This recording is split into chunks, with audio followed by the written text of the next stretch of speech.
Greetings, folks. We're back at it again, doing the best broadcast ever in history. It'd have to be that way because your humble narrator and trusty broadcast host is here, one Paul Unslaved. Shadow banned as I am, they cannot stop the white gorilla because, you got to own it. To me, my apprehension, not much else to do other than speak the truth, live the truth, uphold God's law, and to question and or rebuke the infidels who want to gaslight and manipulate and deceive and disempower. Again, these folks, the ubiquitous they that the conspiracy theorists talk about, I don't perceive them, if they do exist, to be all powerful. Just a collection of psychopaths and sociopaths who are cowardly and weak without their groups and resources, just like the public. So there's really not much of a difference between any of these human scum who populate this realm. They're all basically one personality with various disorders, and they're looking for power in this world, just like the public. They're going to get it the same way a lot of the public would if they knew how and or were willing, which they're not willing to do anything. Right? A year and a half ago, I told you we're going to do World War III. Iran is going to be one of the players, which will lead to Israel, Russia, and Ukraine, of course. Once we saw that start up. See, that was my signal. That was my canary in the coal mine. Once I saw Russia, Ukraine, I go, oh, I know where this goes. The last 3 years were your fucking official wake-up call. If you didn't get the message, you're fucked. You paid the bill for your own slavery and genocide. How do you feel? Yeah, I mean, how much smoke before there's a fire? And how much fire before folks start to batten down the hatches, so to speak. These are crazy, zealot, dogmatics. They're tapped into some force they think is God. I contend it's the devil, the dark one, whatever entity or state of consciousness runs this place from the beginning of time. And they're going to cause their own destruction and destruction of others with some misguided spiritual pursuit. They're being avatared and used, is what it seems to me. We got Fox Noise saying that World War III is officially started. Axes of evil time. They're going to connect Russia with China and Iran. A few other folks. They're going to connect the United States, United Kingdom, Israel, and a few other folks. And then everyone else will be forced to choose sides for a time. And we'll get back to one world order, some folks might say. So the storm is coming. You're all giggling and laughing, acting cavalier like something's going to be solved. No, the storm's been coming, like I said, a year and a half ago. They're going to shut this place down. They're going to torch the economy. They're going to move the floor under you. And a lot of you are going to be out in the street begging for food. It's called Greater Depression. It's called economic collapse. It's called centralized digital currency moving in with social credit system. This is not new. One world currency, one world religion, if they have their way. And I'm not interested in folks who want to ignore it and act like everything's going to always stay the same in their naivete. It's just middle ground every time. The Tao is the middle way. Walk the middle ground. Moderation in all things, preparation, careful, surrendering in faith after we've done the next right thing. Many things need to be done. Nothing is left undone. We need to start making agreements, people. We have to come together and start making agreements. Now, Senator Booker also said we should have bipartisan agreement. I think that's a great idea. We should have bipartisan agreement. How about we all come together and say, let's stop murders? How about we all come together and say, let's stop rape? How about we all come together and say, let's stop attacking pedophiles? I want you to look at what happened when the National Guard went to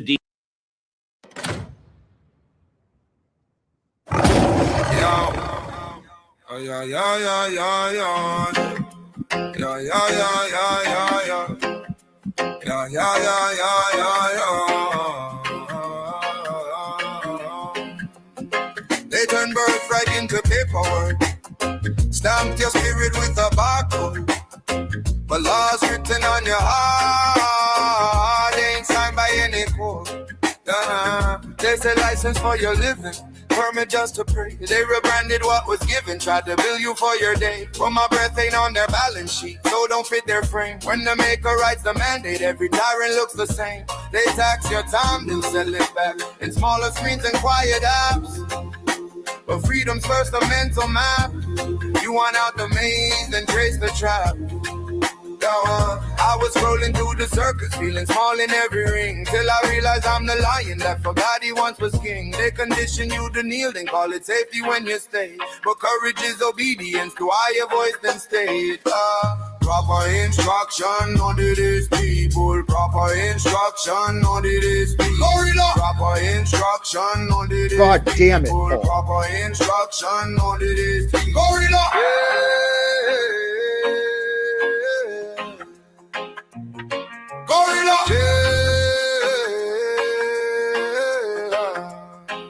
I ain't fighting just the system, I'm a victim of my pride. All the jail I ever slipped in was the one behind my eyes.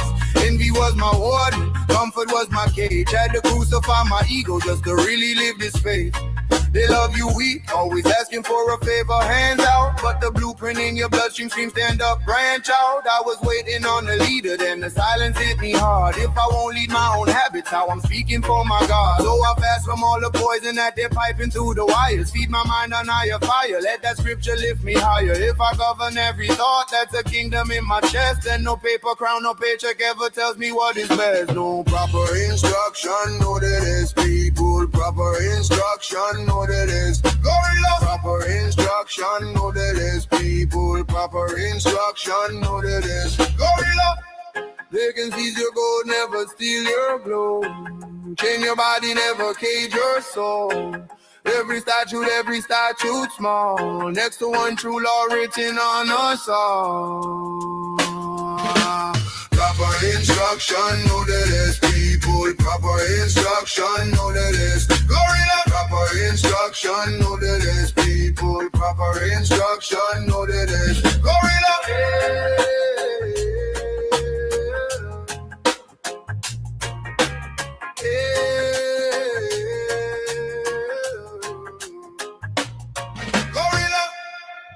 Greetings, ladies and gentlemen. We're back at it. John, how are you, John? I specifically invited you to co-host this broadcast today. You were chomping at the bit. You and Ryan and others messaging me saying, I thought you were going to be on. Where are you at? What's the deal? So here we are. How are you? There we go. Can you hear me? Yes, you're somewhat loud and clear. I'm well. And I did send you one message asking you that I thought you were going to be on yesterday. That's all. Right? No, I'm not mad about it. You got me somewhat motivated. Cool. You're motivating me nowadays, right? I used to motivate you. You motivate me now. How am I looking, folks? Because my camera, my tech has been all over the place. John, let's do a bit of brief looks perfect. tech support troubleshooting. It looks a bit pink red on my side. I don't know if that's just me as the pink gorilla, but the whole thing, almost a rose colored glasses effect. Oh, you know what? I'm gonna have to check it. Rather than that, it looks good. Well, I might also have gotten some sun, but I think it's a bit of both. I got some sun, and you know what? I checked this before I came on. I did a specific test stream, and yet here we are. I got a lot for you, John. Lots transpired over the past couple weeks, as you may or may not know. Did you have anything that you wanted to bring up while I fumble around here? You did the good news at the beginning. Do you have any bad news? What do you mean I did the good news? What, that we're agreeing with Ted Cruz to come together to... Did he really say that? Is that did he really say that? I get we're in the age of AI, but you just saw it. Yeah, I know I saw it, but what does that mean nowadays? I mean, if he really said that, you got to be effing kidding me. Yeah, I mean, that's as real as it gets. And that's been reported on by third-party organizations. You know what? Let's rerun that clip again. I couldn't help myself. I had to make it part of the intro, non-intro. Ted Cruz at a Senate hearing, I believe. Senate Judiciary Committee. Now, Senator Booker also said we should have bipartisan agreement. I think that's a great idea. We should have bipartisan agreement. How about we all come together and say, let's stop murders? How about we all come together and say, let's stop rape? How about we all come together and say, let's stop attacking pedophiles? Seriously. I want you to look at what happened when the National Guard went to D.C. Stop Robbery fell by 57%. Homicide fell by 58%. Sex abuse fell by 40%. Those are real results. And Detective Pemberton, if you would tell this committee what was the effect of the 2022 Comprehensive Policing and Justice Reform. It's one of them Freudian slips there, John. Yeah, but how did not the whole chamber just stand up and say, "Are you fucking nuts?" or or boo or something? When they all had to have heard it. Yeah, I mean that's the reality that we're in. But they let it pass? Come on, there's no way you would let that pass. No way. No, if you're an honorable person at all, you wouldn't let that pass. You think that maybe some of the Islander class should step up and yeah, good one. Step up and have a word with Ted Cruz and others about the whole protecting pedophiles deal. That's the point, I guess. Right. Either that or the flick They Live is a true documentary. Right. It's a biography. Okay. You know what? I'm going to leave it at that. Doesn't matter. Well, you know what? I was going to say it doesn't matter how good I get the tech. I still got to deal with this face, but I'm looking cute today, John, if I may say so myself. I'm feeling cute. Might go low self-esteem later, right? But so far today, I'm feeling cute. I'm feeling sexy, feeling mindful and demure as well. Not that you asked. You didn't have to ask. I'm oversharing today. And that's okay. I haven't been here in a couple weeks. All right, let's get to it, John. I set an intention today that we're gonna hit the slave news and we're gonna hit it hard. Okay. So short-term pain, long-term gain. Please keep that in mind. This is a short-term disruption for the long-term gain. Short-term pain for the long-term gain. Short-term pain be for long-term gain. We're going to have some short-term pain with long-term gain. Short-term pain for a long-term gain. Some short-term pain, yes, but we've got some long-term gain. Short-term spike for a long-term gain. Some short-term pain for American consumers. We may have to deal with that in the short term. Short-term and temporary. Temporary short-term pain. It's going to suck in the short term. Some short-term pain. Short-term pain. We have to focus on the short-term. Short-term. Short-term. Short-term. Short-term and long-term. Short-term left. Hopefully this is a short-term pain. Short-term is highly outweighed of the long-term benefits. Some short-term pain for the long-term gain. Short-term sacrifice for a long-term gain.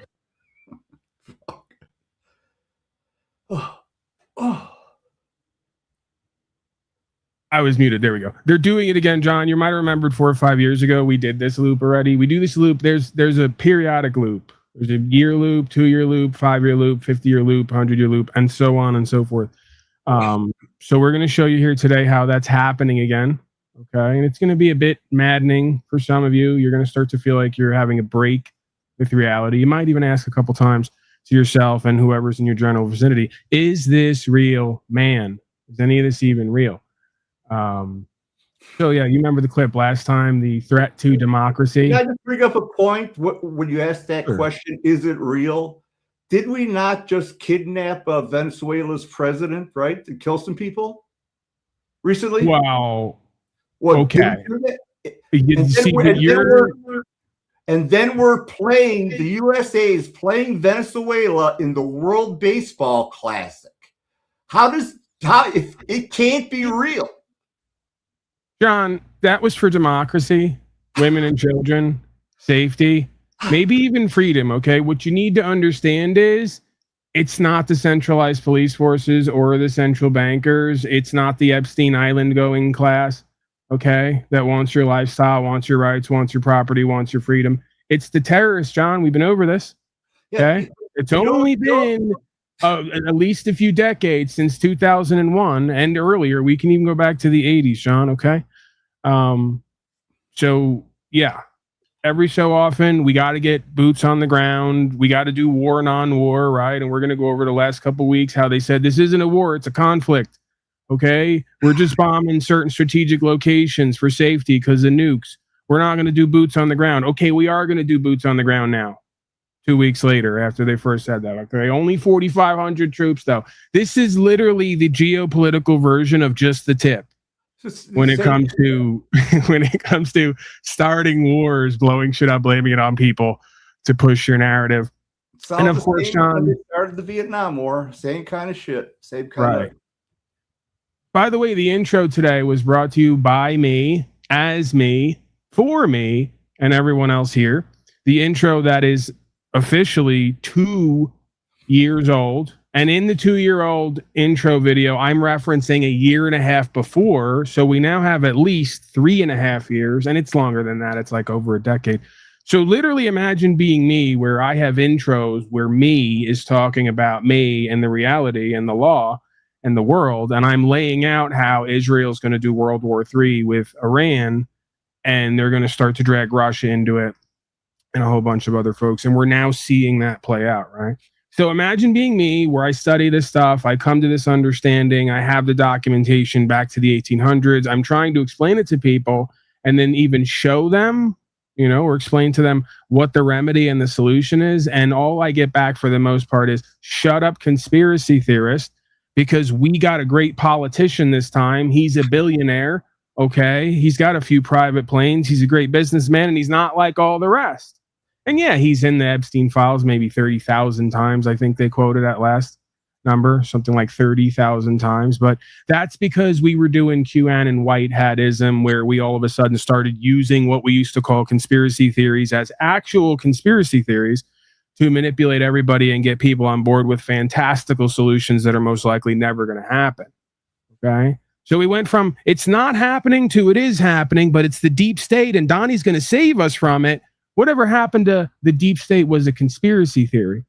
Oh, that's right. Just like the vax, just like the chemtrails, just like they want your guns, just like they're going to do 3 world wars for new world order and new currency and a new world religion. You know, we've laid it out here ad nauseum. That's why I've taken a step back and taken a break. Is there value that comes in here at times? Yes. Is my life all about that? Oddly enough, no. Right. And I'm sure there's some folks who wonder why that is. My father's probably one of them. He sits around and he goes, Paul, you slipped in shit. You came up with gold. You got an audience over there. You got some value that comes in. You go on, you run your mouth, you know, but spiritually, I've been going through some changes. Right. Because again, when you do this, as long as I've been doing it and have been active and at the courts and all the rest of it, at certain points in your journey, it starts to take a toll on you. And I'm not victiming. I'm just saying that we're at a reflection point, right? So if I'm not here for a couple weeks at a time, it's because I'm taking a step back. I'm trying to motivate myself and inspire myself to get my ass in gear once again, to get where I'm going on the land. And in the meantime, maybe get this garden somewhat sustainable. And if nothing else, right, I'm not going to act like I'm so overworked here. I just wanted to take a step back from all of it, right? The freak show, the circus, the clown show that is United States Corporation and the world at large at this point, right? And I would suggest others do the same. You know, there's a fine line here between being conscious and aware, co-creative, and focusing on solutions versus having your whole life be overwhelmed with this obsession about what this thing behind these people has been doing from the beginning of time in this realm. Yeah, and I guess I'm still working on finding that middle ground, right? I don't know if they can be people, Paul. Honest to God, I don't see how they can be people. I don't. Doesn't make any sense that they're people. Well, John, I mean, where is it here? If you believe... there's no way you could ever get me to be that sick. There's no way. There's no way. I'll give you what you want, John, that you didn't know you needed, right? So that's what I do here, among other things. Go over it again because it's interesting. I don't see anybody else really covering it. And again, this is what baffles me in my reality. Is there certain things that I would think folks would be almost obsessing over once they're kind of revealed. That's how silly I was. I thought, hey, when I come with some court experience and show these people that there's no claimant on the other side and that we actually have our rights if we claim them and they can't move against us at court because we'll get dismissals. I thought everyone was going to finally wake up and get their ass in gear. No, that's not how it works. I thought that when I came on over 5 years ago, 10 years ago or more now on social media and started showing everybody the plans for the 3 world wars, the reordering of the world, how they're going to bring in scamdemics and a new economic system, that people would say, oh, wow, Paulie boy, you know, you were a scumbag and you're not the most trustworthy person maybe ever, right? Based on your history, but maybe we'll get together with you because you have an inspiration and a care in your heart and you seem to want to do the right thing, or just be led by some spirit because you don't even know where this is all going, right? And for the most part, that's not what happened. So, you know, I thought people were going to get in gear and start upholding the law and practicing with their rights. I thought they were going to get together with me and start looking for land and working on maybe inheriting the earth as the meek, right? Who can see what this is and what our job is in the meantime. And we can't control the world, but we can do our little part to survive and maybe thrive while everyone goes to hell in a handbasket. But that's just not how the journey goes, right? And that makes sense. When we go to scripture, we see that it is as the founders put it, essentially a tireless minority setting brush fires in the minds of men. The majority are probably never going to choose to look at this. And if they looked at this and they ever could see what the rest of us see, they would never choose to accept it or even contemplate that it could be real. It's just too scary. It's too threatening to the sense of self and the identity that one is forced to cultivate here in order to live in the world and of it, right?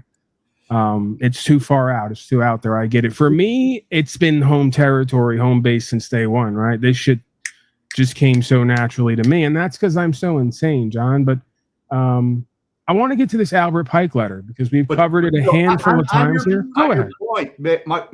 May I make a comment? Absolutely. Did you see the flick They Live? I've not really been, believe it or not, a big movie watcher throughout my life, but I'm aware of it. 5-minute fight scene in the middle of that movie between Roddy Piper and I forgot the black guy's name, Frankie something or other. But the fight scene was to designate how difficult it is to show somebody the truth or to look at the truth. All he was trying to do is get the guy to put on the glasses so he could see what was really behind who was running this place.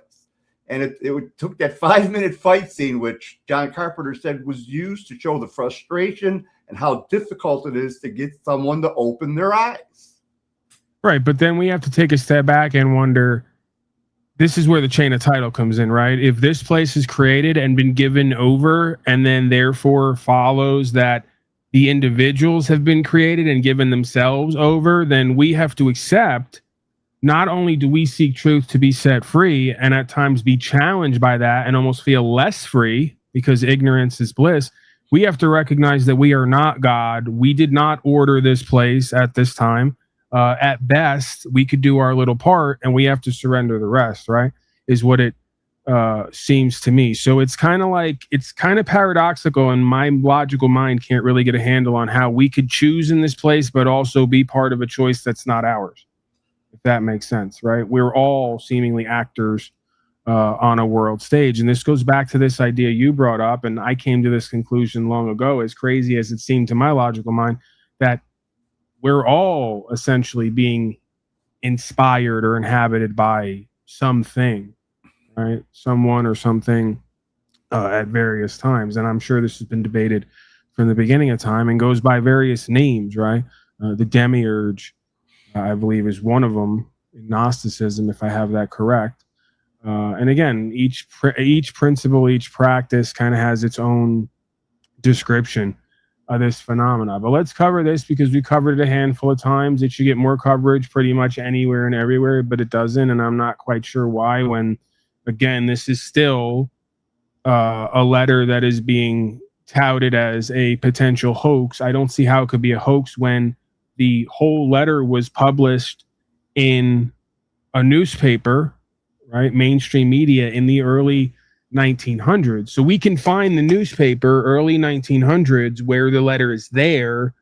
And that letter then goes on to predict at least the next two world wars, including the one we're experiencing now, to the letter. You're talking about Albert Pike's letter? Right. Albert Pike, Morals and Dogma author, supposed head of world Freemasonry, 1800s, one of the only people to have a statue, I believe, at the Capitol, somewhere in Washington, D.C., for who knows why, for what reason. Well, we know why. We seem to know. We don't know, but our intuition leads us to these places, right? To me, that's the closest thing to God you're going to get.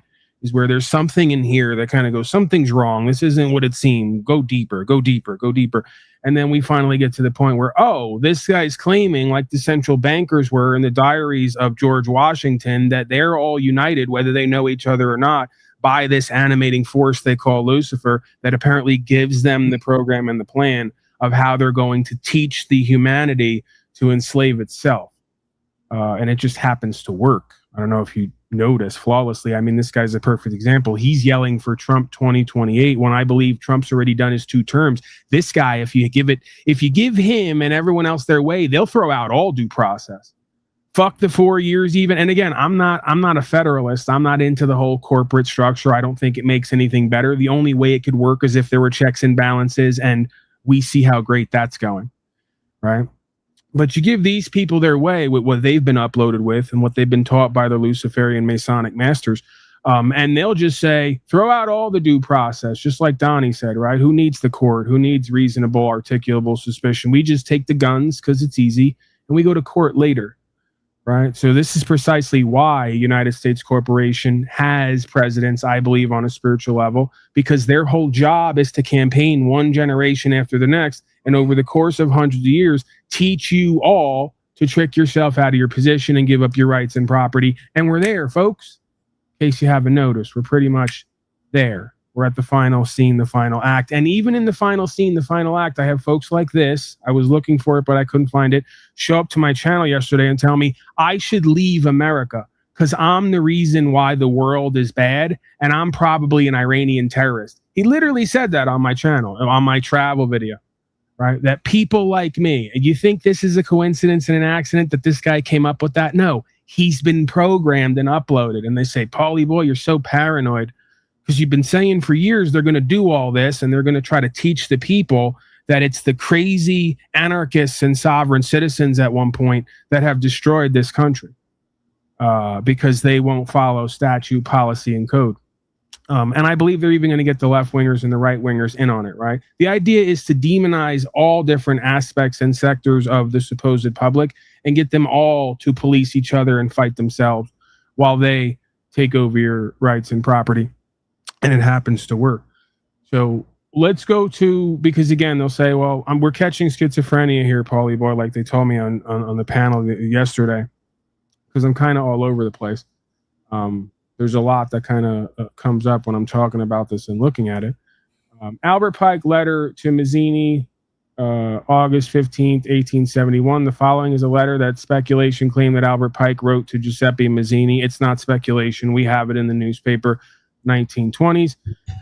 It was written in 1871, but we have it officially recorded in the 1920s. That's good enough for me.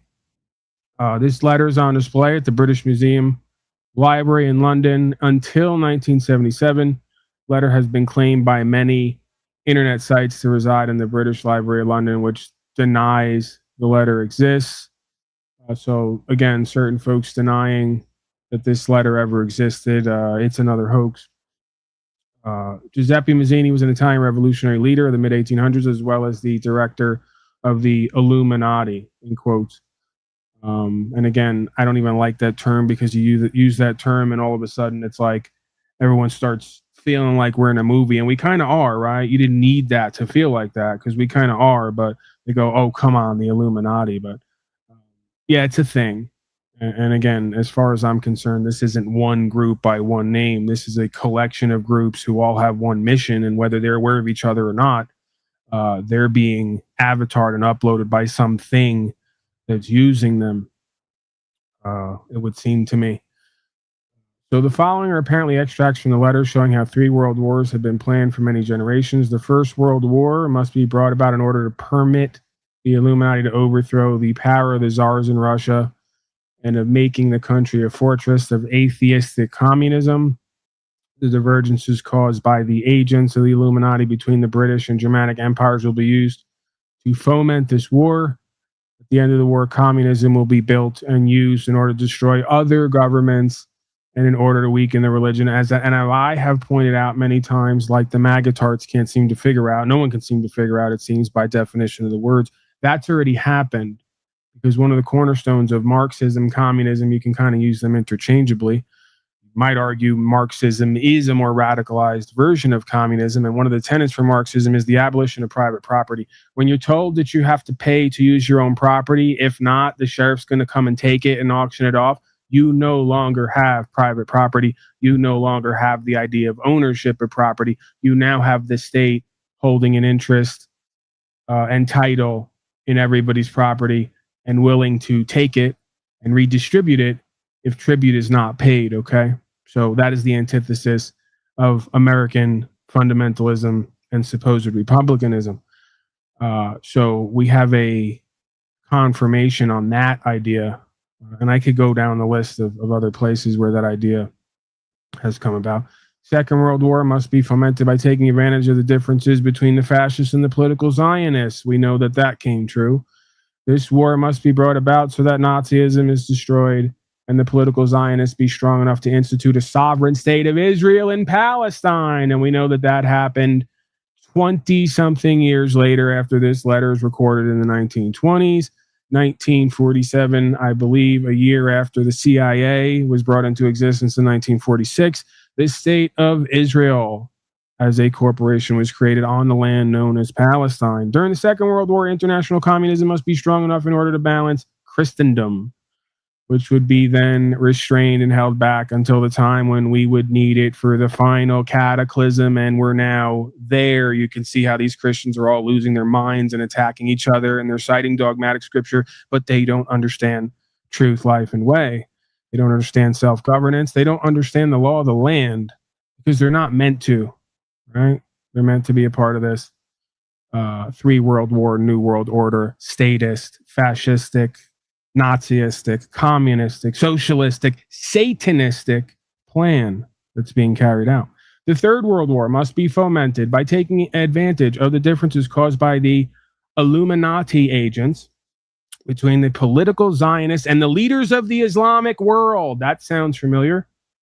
War must be conducted in such a way that Islam and the Muslim Arabic world and political Zionism, state of Israel, mutually destroy each other.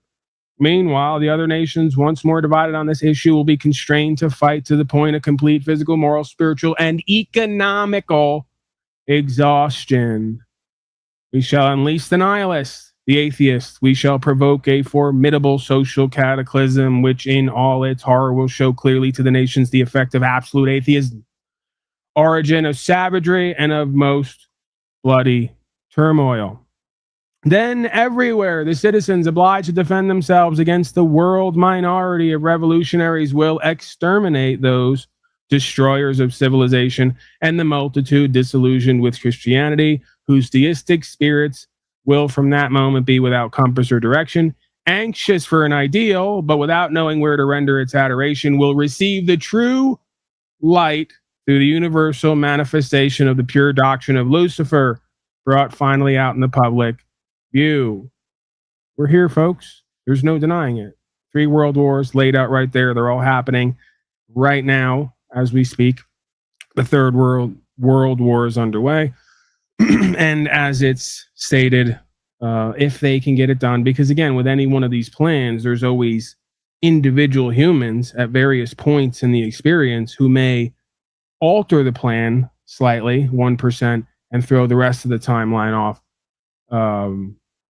Such is the nature of our existence, right? So always a possibility, right? And you're probably not going to see it or hear about it if that happens. But always a possibility that someone or some folks throughout the chain of command will divert from this spiritual plan in order to change the outcome. And that'll probably be on some level a godly impulse, if you will. God of creation rather than God of this system. So, John, any thoughts on that? I mean, why should we argue with Albert Pike, right? I mean, head of World Freemasonry, acolyte, consummate professional, statue at the Capitol. One of the only ones with this statue there. Why should we argue with him? It seems to make sense. I mean, maybe if we put our view of what the world should be down on paper, maybe that'll manifest itself. Maybe that's the difference. He wrote it down, huh? But I don't see how you can influence so many people to go along with something like that. I just don't know how that's possible. That's where my disconnect is. How people just don't walk away from something like that. Well, it's just deceptions upon deceptions, right? And we've tiptoed into the algorithm slightly, not really, but kind of slightly. You can tell because you see some folks who aren't here normally, and you can see that they're spouting the propaganda. I'm against what is happening in Gaza, but I will not tolerate anti-Septism. Okay, again, your ignorance and arrogance. There are 13 types of Semitic peoples, which means if you're against Semites, then you're against pretty much everyone in that region. You've allowed the Zionists to use a front of Judaism to play the victim and convince you that while they do expansionism, they're actually standing up for themselves and being victimized, right? Again, more divide and conquer, more problem, reaction, solution, more flipping the script on you, right? Because that's how pimping and hoeing works. They just keep lying, you just keep repeating the lies, and then you get used as a power base to carry out their will and their plan. So again, this person, doesn't matter that I just read 4 paragraphs from a letter that's in a newspaper that can be documented as early as 1920 that goes back to 1870, laying out how all 3 of these wars were going to take place for an end goal. That's obviously happening because 85% of the world is now vaxxed, taxed, and laxed. Okay. And speaking of which, we're now at a perfect time because we're looping again. COVID variant is spreading. Should I refocus on that? Yeah, let me refocus on that. It's way down the list. I feel like I'm here already. I kind of stumbled upon it. So March 30th, 2026, okay, that's today.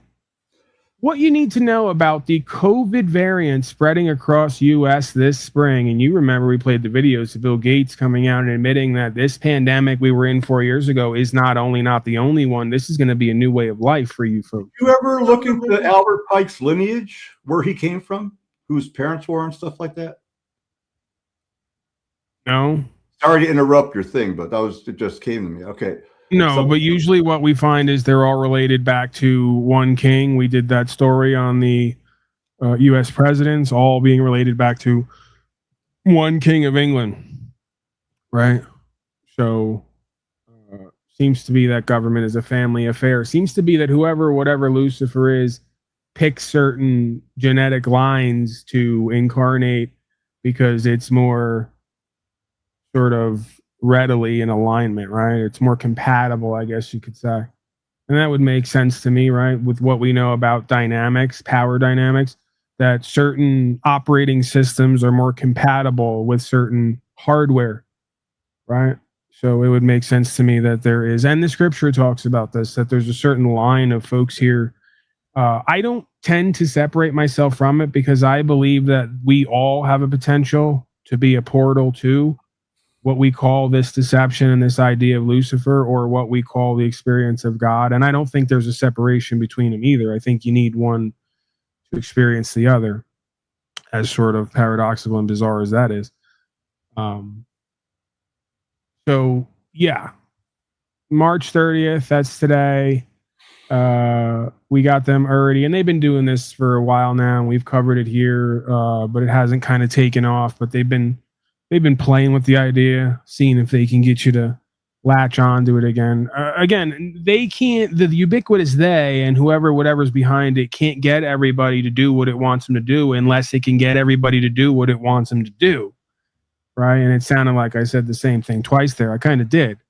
So it's like, we have a choice here, right? If you want to cooperate, submit, comply, lock down again, and pay them, right, for the opportunity to do slavery and genocide and even take their buy-off money to be a part of it and shut up and go away, well, then it's just going to go on and get worse, arguably. Right? See, the universe wants to see who and what we are, what we stand for, what we won't stand for, and what we serve. That's all this is. We get an opportunity to be tested once again. Staten Island, New York, a coronavirus COVID-19 variant nicknamed Cicada. Interesting name. Remember Cicada? Yeah. We covered that at one point. There was a whole social experiment, you might say, where there was a secret group posting pictures of a cicada around various cities and explaining how they were part of a secret group. And that if you could read the code, John, please, I'm laying it out. I'm laying out cicada, and I'm doing my famous information dance. It's my information, slavery, and genocide dance that I'm known for. Right. So secret group, signs around town, coded lingo. If you could figure it out, they'd give you locations and they'd let you meet with them to conference with them about who knows what. I mean, we could pull it up because they did have a mission statement, and I'm guessing that was part of this, potentially. Because again, whatever does this doesn't just pop up one day and decide to act. It plays things out over decades, over hundreds of years, lifetime after lifetime, right? You were saying, John, you got excited about the cicada ritual? I said there was some kind of puzzle or code you had to figure out, right? Wasn't that going around for a while? And if you figured out the code, and then it just went away. I guess a couple people figured it out, but they never heard anything afterwards. Right. It's a need to know basis. It was some kind of social experiment for sure. I just you don't need to know, John. You're not part of it. No. You just do what they say. Isn't that the I live in the RV dance? It could be the I live in an RV dance as well. Again, you're down on me living in the RV. I'm not. I'm debt free. I get to do whatever I want to do. I get to come on here, run my mouth, talk slavery and genocide, mock you slaves, and then I get value. Okay? I'm in a great position, all things considered. I could do more, though, and I intend to as time goes on. So thank you, Sean Lewis, for reminding me to be reminded and remember to be inspired to potentially do more and have more. There's also something to be said for at times taking a step back, doing less, and being thankful and grateful for having less, right? Man who is truly successful is the man that is content with less, not the man who is constantly chasing more to no avail. Okay? So let's continue on here, because while he and others are worried about Donnie being their daddy and me living in an RV, they're going to get slaved up and raped and locked down again. And I'm probably going to have to go to jail again and go to court, and I'm going to have to turn down another shot and sit in solitary if necessary. You never know. I'm going to try to be positive, but if necessary, then that's what we got to do, right? We're here for the long game. I don't need any more Luciferase in my veins. I have quite enough to be grounded in this earthly experience. I don't want to tamper with that delicate balance. So, a coronavirus variant named Cicada is starting to sweep across the United States this spring, much like its namesake. While it's not thought to be any more dangerous or causes more severe diseases than the variants that were circulating in the winter of 2025-26, as reported on the Advance, sister site OregonLive.com, it is still noteworthy for its resistance to COVID-19 vaccines.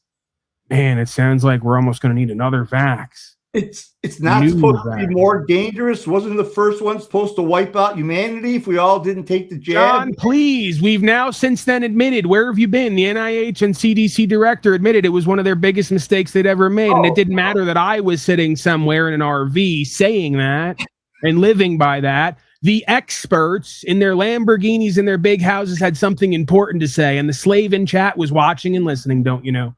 Because that's all that matters. Don't you know, John, what you have in this life? It was printed somewhere, but it was never announced on the mainstream media, right? It was just written somewhere. John, please, you just don't get how life works, okay? I'm poor and broke, and I'm schizophrenic. I'm a poor and broke, schizophrenic, sovereign citizen. I'm not as successful and powerful and inspiring as the likes of Bill Gates and Fauci, who lie every day for a living and push slavery and genocide. And the people love it. Where is Fauci now? He's working on he's working on the next cure, final solution for some of the folks in chat. Okay, think they're going to bring him back up? No, they'll probably have a new slave this time around. He kind of wore out his welcome. Slaves every so often you got to bring out a new wannabe slave master who you've selected from the collective of slaves, a fresh face. They kind of go, this guy's new. We haven't seen him lie with regularity yet, so we're going to believe him and trust him till he does the inevitable. officially called BA32. The iteration shoulders 70 to 75 genetic changes in its spike protein. Is it possible, folks? Is it possible that the vax was the new disease?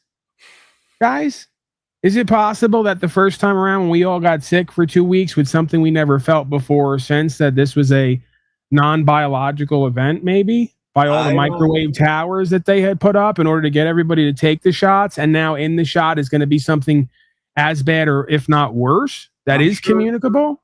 I don't think we're aware of what those shots were really for yet.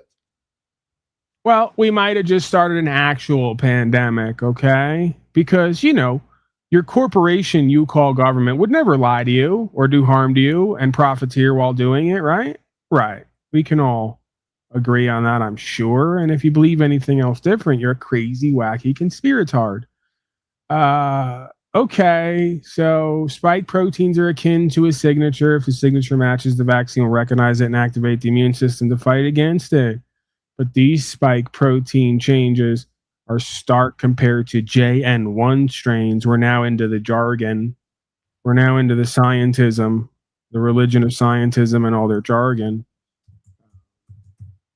This is what present COVID-19 vaccines are geared toward. Think of trying to read something without a prescription that is, you know, this is a bunch of nonsense. I can't even continue with it. I'm moving on.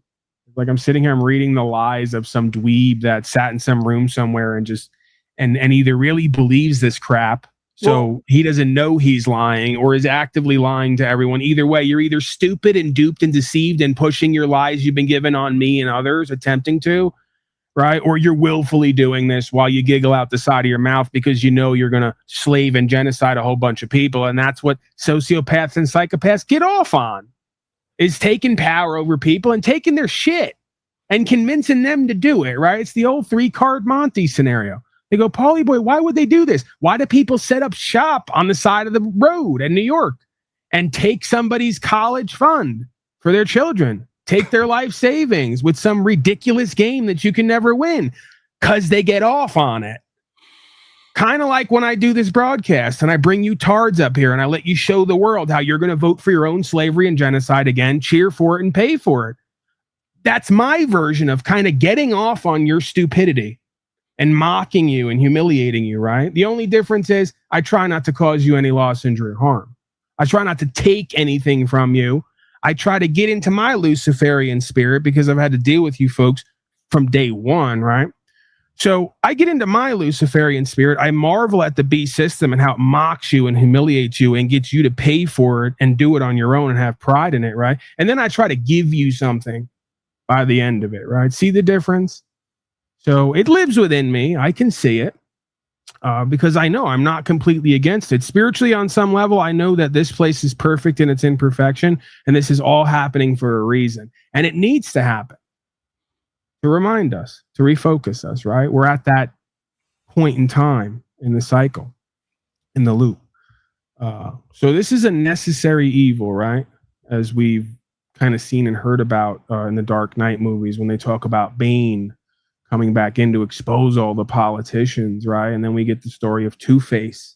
Two-Face, the ex-politician. Accept the fact that a virus doesn't exist and all this is just, noise. No, John, I'm going to take you one step higher. Let's try this one out. Take me higher, right? Plug this one in, right? Let's put the chip in now in the back of the brain.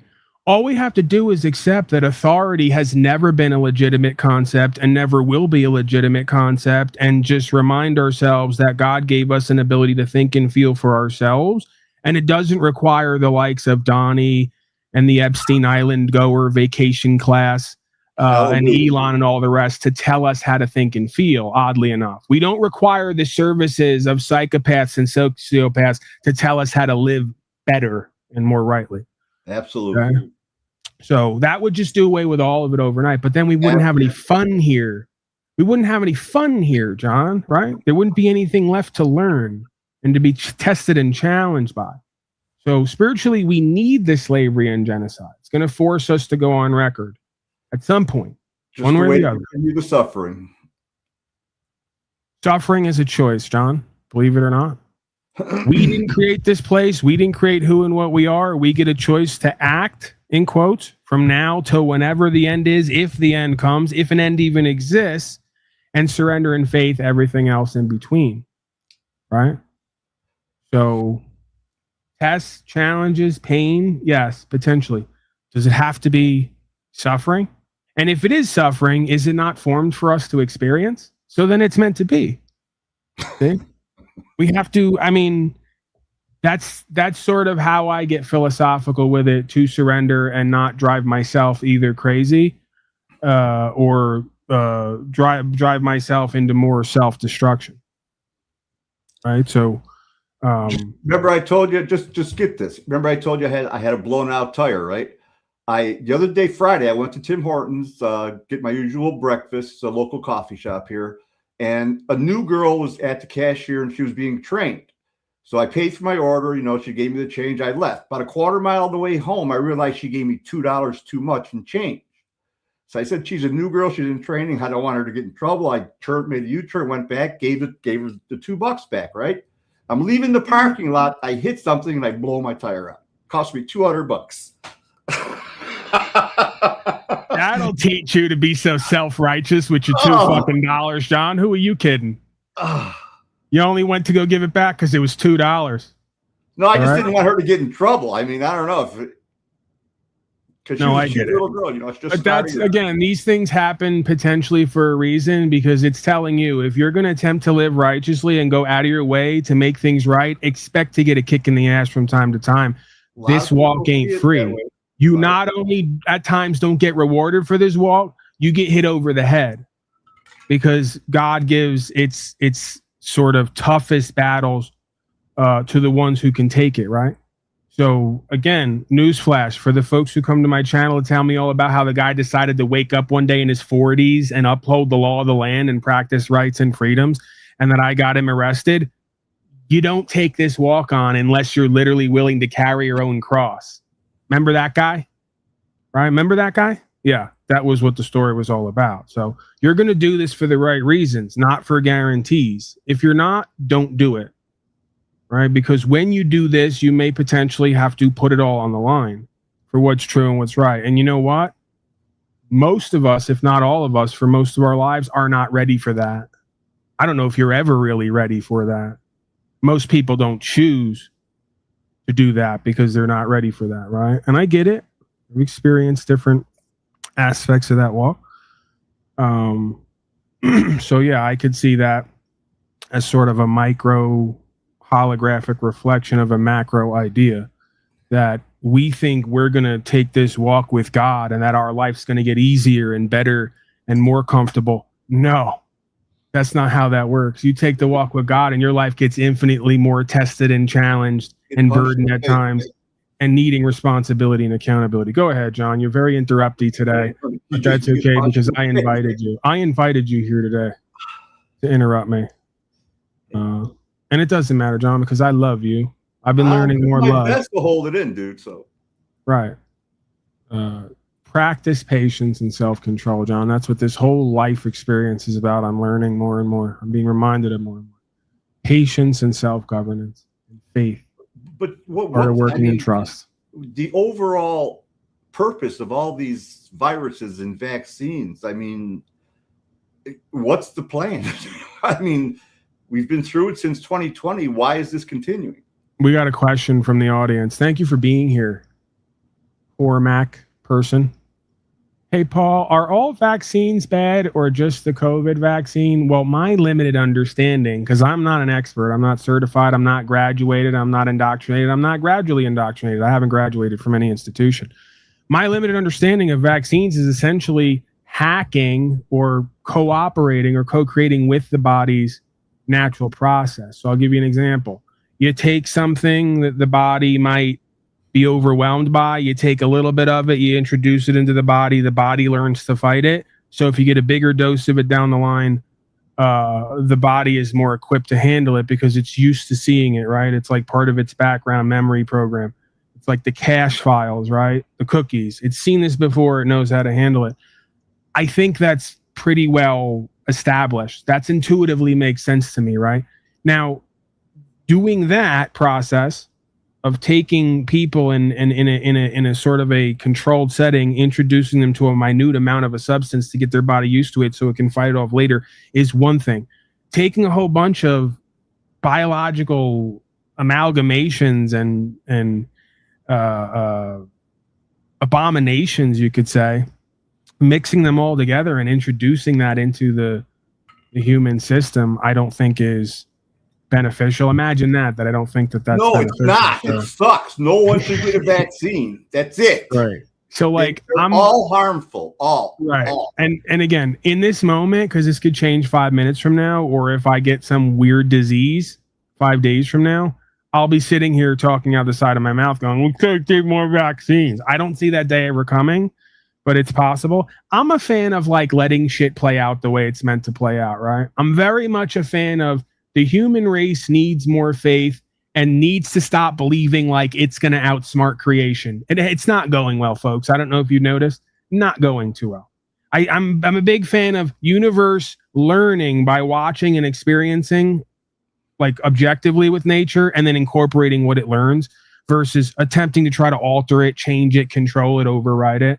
So I'm very much a fan of no matter how many people have to die, we allow that process to happen because that's part of co-creation, and nature is, you know, whatever nature's coded plan is and how things play out as they're meant to play out. So I'm very much a fan of whatever exists here. Let's do our best with what intuitively or instinctively or what we've learned through education makes sense, and let's leave the rest. Because there comes a point in that experience where you can do kind of too little or nothing at all, and you could do way too much, right? So I'm very much a middle ground. Doing nothing at all and too little has got us here. Well, you could argue it's too much, right? Because again, whatever's here is here. If we act from a place of fear, then we're already in a corrupted state. We have to act from a place of faith with the knowledge from the experience. So it's kind of like how it goes to me is, hey, there's scary shit here. Hey, we all could get sick and die here, but I'm going to live the best I can live from now till then, if that ever happens, right? And when it happens, if and when it happens, I'm going to look at how maybe I made choices that got me there. It's called full accountability, responsibility as much as possible, right? Rather than giving our whole lifestyle and livelihood over to these supposed experts and authoritarians to tinker with nature and creation until they supposedly get it right. I'm not seeing it. Not going too well.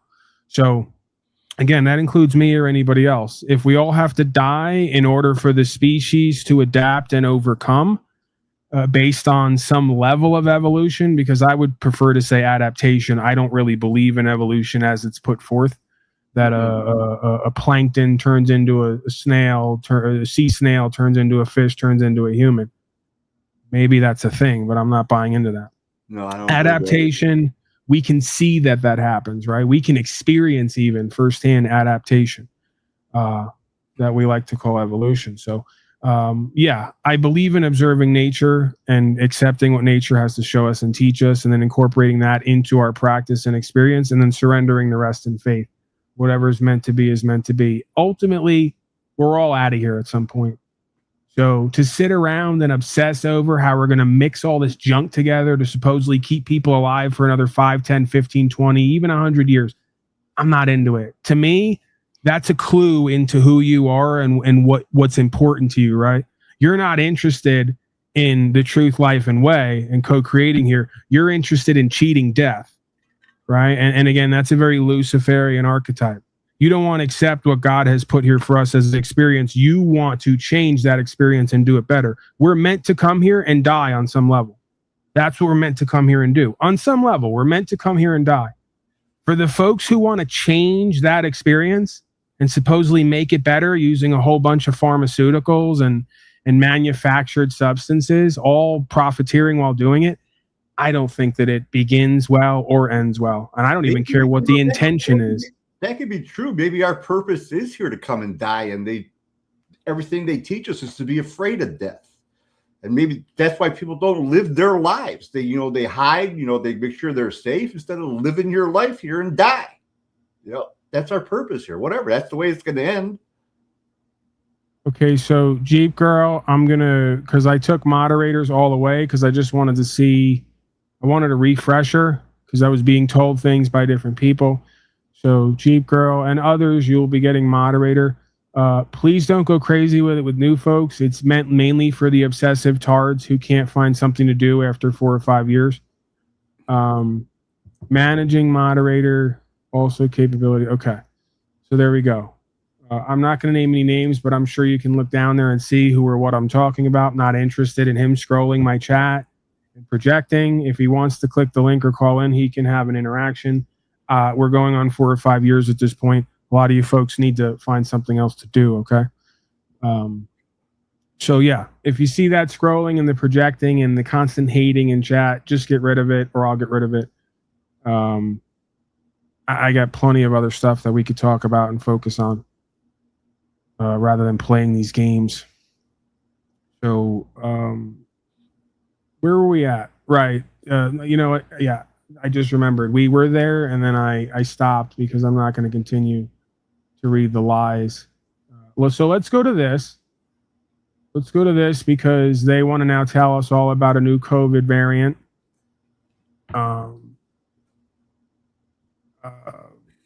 Yeah, and I'm sure that's going to be more shots, more control, more all the rest of it. I got the video here somewhere. I'm looking for it. CDC chief admits, there it is. There she is. Former CDC chief admits vaccine mandates were one of the greatest mistakes. In a recent Senate hearing, the former director for Centers of Disease Control, Robert Redfield, made startling admissions regarding the C-19 vaccines and the unlawful mandates. Unlawful mandates, right, because statute, policy, and code is not law. It's given the force of law to the consent of the governed, and it doesn't matter how many slaves consent to be governed. You can't force your policy and code on me if I decline, especially if you're going to cause me a loss of rights or property, as well as injury or harm. Okay, so we now are at the point, and I should have done more. I'll be the first person to take accountability, responsibility. I did not sue these people as much as I should have, and I did not rally for other people to sue these people as much as we should have. And on this next go around, if there's a next go around, that's going to have to happen if we even get the opportunity to bring remedy lawfully, and it doesn't go to a completely different area of experience, which is always possible. I don't want to be too paranoid. One of the greatest mistakes ever. These statements came during a session of the Senate Committee of Homeland Security and Governmental Affairs, which focused on high-risk gain-of-function research that has propped up predatory and experimental vaccine industry. So who's going to prison now? Right? That's the question, I think, right? Because the vacationing class, the island goers, doesn't seem like any of them are going to prison. I mean, hell, they're giving Senate speeches where they're saying, let's stop attacking pedophiles. We played it earlier today. Ted Cruz. I thought it was we campaigned on no more wars, endless wars in the Middle East. We campaigned on lock them all up. We campaigned on drain the swamp. And as I said, when it was all happening, Donnie won't be draining the swamp. He'll be draining Henry Kissinger's main vein. He'll be draining his ball sack. Okay? That's another way of saying it. He admitted to being the snake we let in the house. Well, Donnie got up on the plane when they asked him about heaven. He said, I don't think I'm going to be going to heaven. Yeah, he sure did. I have a feeling God's going to have a word with me. Yeah. And God of all media as well, Don. So with that said, right, there's your CDC chief creature admitting that the vaccine was one of the biggest mistakes ever. But once again, with the war crimes, with the lockdowns, with the fascism, with the tyranny, with the treason, with the overthrow and subversion of the rule of law, nobody will be seeing any courtrooms, I suspect, and nobody will be seeing any jail time, even though these folks are all guilty under U.S. Code of treason, sedition, and subversion, which carries a maximum sentence of death and a minimum sentence, I believe, of up to 10 to 20 years in federal prison, while they all tell the rest of us what we're going to do and be, and while the retards show up in my chat to cheer on for it. Are you retarded? No, sir, that's you. Okay? Hate to break the news to you.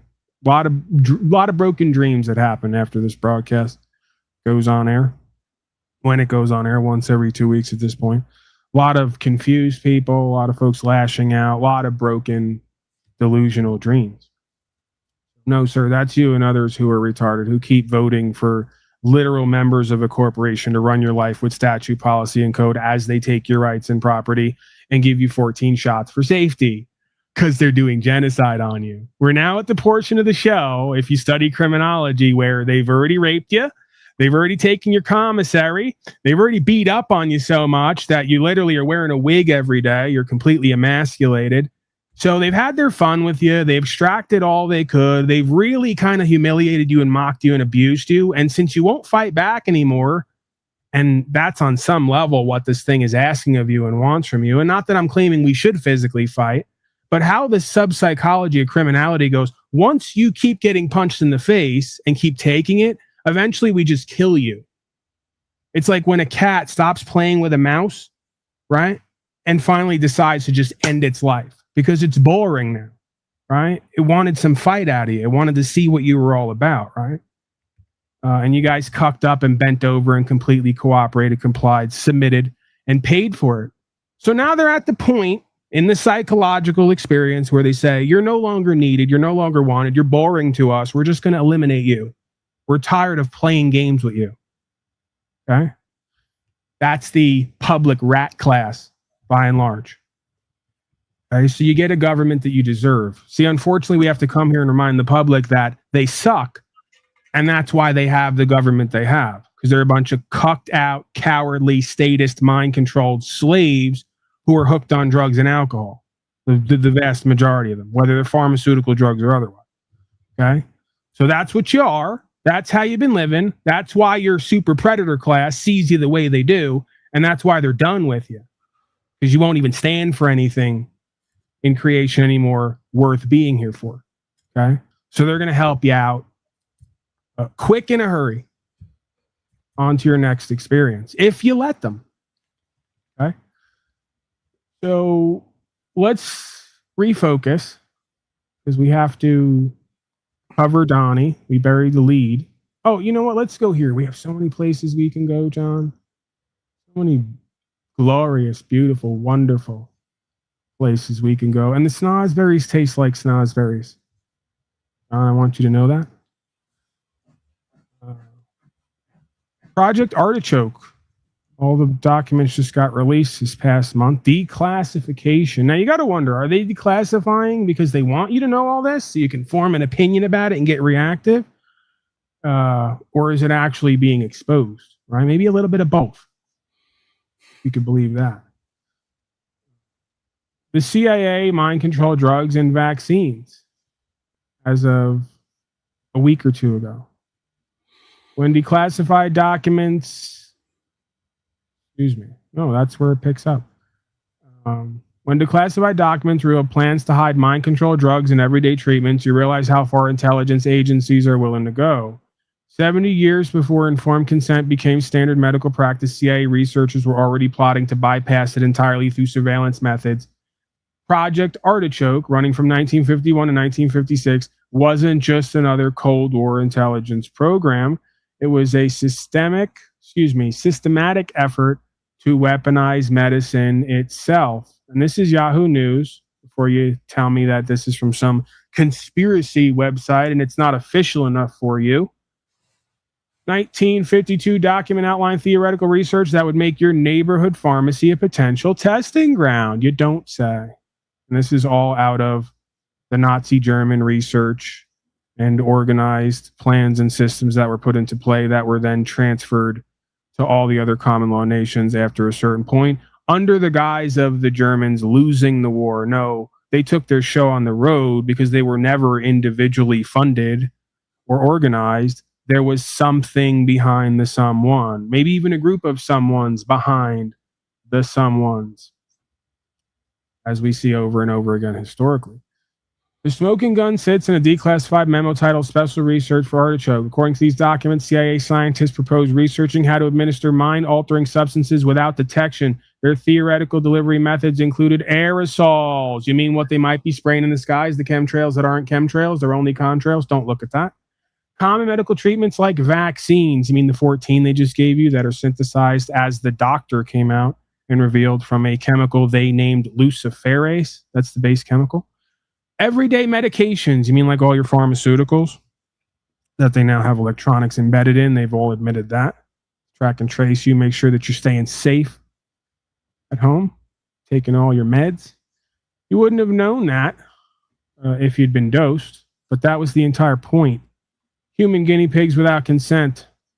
Program moved beyond theoretical proposals into documented human experimentation. What's that, you say? They're now, the island-going vacation class is now admitting in their declassified documents they were not only studying mind control with vaccines and pharmaceuticals, but that they unknowingly tested it on the population? You don't say. That sounds like one of them crazy conspiracy theories. Well, you know what? I'm going to have to get some new conspiracy theories because all the old ones came true. Or maybe they were always true. They finally just admitted to all of it. Thank you for playing, folks. Thank you for being part of the circus show. Project Artichoke didn't stay on paper, right? Declassified records confirm that CIA researchers conducted actual experiments on witting subjects, testing interrogation techniques and drug combinations. These weren't volunteers signing waivers. They were people who had no idea they'd become test subjects for government mind control research. I'm sure this is all for safety, so don't get uppity about it. The program scope remains partially classified, but what we know paints a disturbing picture of systemic abuse disguised as national security research involving various tech scandals. Goes on to talk about the MK Ultra connection, because these declassified programs are not one, they're many. There's a myriad, a plethora of various operations and programs that are similar, if not the same. Goes on and on. I'm not going to bore you with the details of mind control, slavery, and genocide. I probably just made it up with my online YouTube buddies so we could feel important. We got a Jefferson creature in the back. Ask Leah, my Nakora, how the hell she loves and respects President Trump. How are you, Jefferson? I'm doing well, brother. How are you? I'm doing great, but Lee May Nakora in chat isn't, because she or he writes in all capital letters, I love and respect President Trump. Ma'am, sir, we know. You're part of the reason, if not the main reason why I do this broadcast. You love your slavery, you love your servitude. Aldous Huxley talked about that in between writing fiction, nonfiction books. Orwell as well. I may have them confused, but they all talked about a day where you folks on your pharmaceuticals would love your slavery and genocide and even pay to be part of the servitude. We know. You don't have to tell us. Jefferson, you got something? Questions, comments, concerns, historical narratives, metaversal, miscreant myths, misgivings, and misdeeds? That was a hell of an alliteration. Oh yeah. Well, I messaged you the other day about there's like some land up there that we should check out someday. But I just got my passport. And I just got a compass as well in a fucking antique store. Just had a piece of wood thrown at my car as I'm driving right when I logged in on this. What say you to this? I tried going online, getting the application going, and then it wiped it off. It said, go in person. So I go, okay, fuck. So I go in person. And when I'm in this place that it sent me to, it's like a processing center. There was no option at all for American National. The guy said, what? There's none of that. This is just, I get your birth certificate, I get your ID, you pay me money, you get your citizen passport. I tried to bring it all up briefly. And I was just like, do whatever, as long as I can drive north, man. Just whatever, bro. But like, he had no idea. I'm assuming I would have had to make a little fuss about it, huh? What say you on that? So I was kind of looking at chat. I'm not going to lie to you. I was half in, half out. I do that a lot, as you know. Yeah. Boil it down for me. What are you saying? You went to go get the passport. They were giving you a hassle. So I went to get the passport. I bring up American National. Little young dude has no idea. He was just my age. He had no idea what the hell he was doing, our age, in terms of American National. He just said, nope, I have no idea what that is. All right, just let me get a passport regular then. I haven't done the process yet. I've been meaning to, but like a lot of things, I just keep putting it off because ultimately my rights under God does not depend on me having the right paper or not. and I'm here now. I've gotten this far without it, so whatever. But I do plan on doing that, and I'm sure I will at some point. When I do, if and when I do, which I'm sure I will at some point, like I said, I give them written documentation about how I want my status standing to be recorded, right? So it's really simple. I have a belief. These folks have a belief. Their belief is no important or validated than mine. So we're equal under the law. With that said, they are servants. I am the one who they're here to serve and or protect according to them. So I am simply going to give them instructions on how to create a record that can be identified later. And it would go something along the lines of a similar, I'd have to sit with it. I could never tell you what my documentation is going to ever say because I give it to you from the heart or off the top of the head here now. And then when I go to do it, I either add stuff or take stuff away. That's just the nature of it. But it's more or less. I still thought of everything that I've learned from you and not even just from the show, and I didn't. You just have to go full crazy person. That's all you got to do in this life. It's just everything they say is crazy and wacky. Just own it and go all the way with it and presume that you're right, just like they do. They have their insanity and they presume they're right every time they interact with you. Just do what they do. So it's along the lines of, hey, I'm not a member of the legal society. I don't speak legalese. I'm not subject to your policy and code because statute, policy, and code is given the force of law to the consent of the governed. I am not a citizen as defined in and then put a box and put their code. I am not a resident as defined in and then put a box and put their code. I am, in fact, a man under God with God-given rights. I am requiring from you, whoever the agent or servant is who's going to be handling this record, to record my status and standing as follows, okay? And then just outline something along those lines and basically just give them the understanding that this is who and what I believe I am. I'm not interested even in what you think about it. I'm telling you how I want it recorded, and then what you all do after that is going to be on you. Not interested, right? And then I would even spell it out for them. I want my God-given rights that are supposed to be secured and guaranteed to me. They come from God, and you're supposed to be the agents to uphold that and protect that. And that looks like me carrying a gun without a permit or without any license. That looks like me traveling in my property without asking for permission. That looks like, and just go down the list, right? If you want to give them examples. And then I would even go further. It is my requirement that this credential has a status and standing recorded that identifies that I am not to be detained if I am not in the act of a crime, and that is defined as causing loss, injury, or harm. So I would create my own record of a do not detain status on that credential because, again, that already should have been everybody's default status as Americans with God-given rights, that the cops were never supposed to stop us. We're never supposed to push code on us. We're never supposed to arrest us or detain us without a warrant, describing where we were committing a crime, and a crime being defined by the Supreme Court as corpus delicti, an action that had a result, and the result has to be based in loss, injury, or harm. This isn't sovereign citizen mumbo jumbo. This is their courts. This is their process and procedure. This is their rulings. This is common sense. Okay? Paul, so let me stop you there for 1 second. So what I did with all of that in mind was I just didn't check citizen or not citizen. I just left that shit alone. I even asked the dude because I knew he didn't know what the fuck we were. I am not a citizen we'll pull it up right now because I'm not an interpreter of their code, so I can never interpret their code accurately. What I can do is propose why I believe what I believe and don't believe what I don't believe. And then I could correlate that with my inner core citation as a spirit. So I would give them right here. I cannot be a citizen of the United States because your 28 USC section 3002 defines United States as a federal corporation. There it is. Yep, absolutely. How could I be part of that without attempting to do something illegal? If I say that I'm born in America and I'm an American, but I have a duty and obligation to a corporation that prioritizes over and above the law of the land and foundational principles, I am treasonous and traitorous. So not only will I not do that, I cannot do that without doing something unlawful and or illegal. I have a duty and obligation to the law society, not the legal society. Okay? Right. Paul, let me ask you this.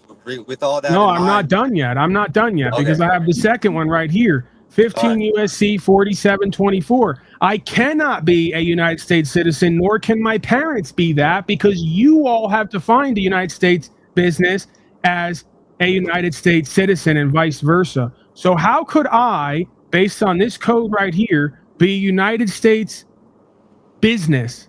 The term United States business means a United States citizen, a corporation, partnership, or other association created under the laws, codes, in parentheses, right? Because that's what really is. There you have to differentiate. The codes of the United States, aka the corporation, or any state, a state of, as we know, is another corporate entity. Okay? So it's right there. Have them explain to me and everybody else why their codes mention multiple times that a United States is a corporation and a citizen is a business entity. That makes it real easy for me to check never was a United States citizen, and my parents weren't one either, because they were a man and a woman under God with God-given rights who brought me into this reality, and I'm of the same like and kind.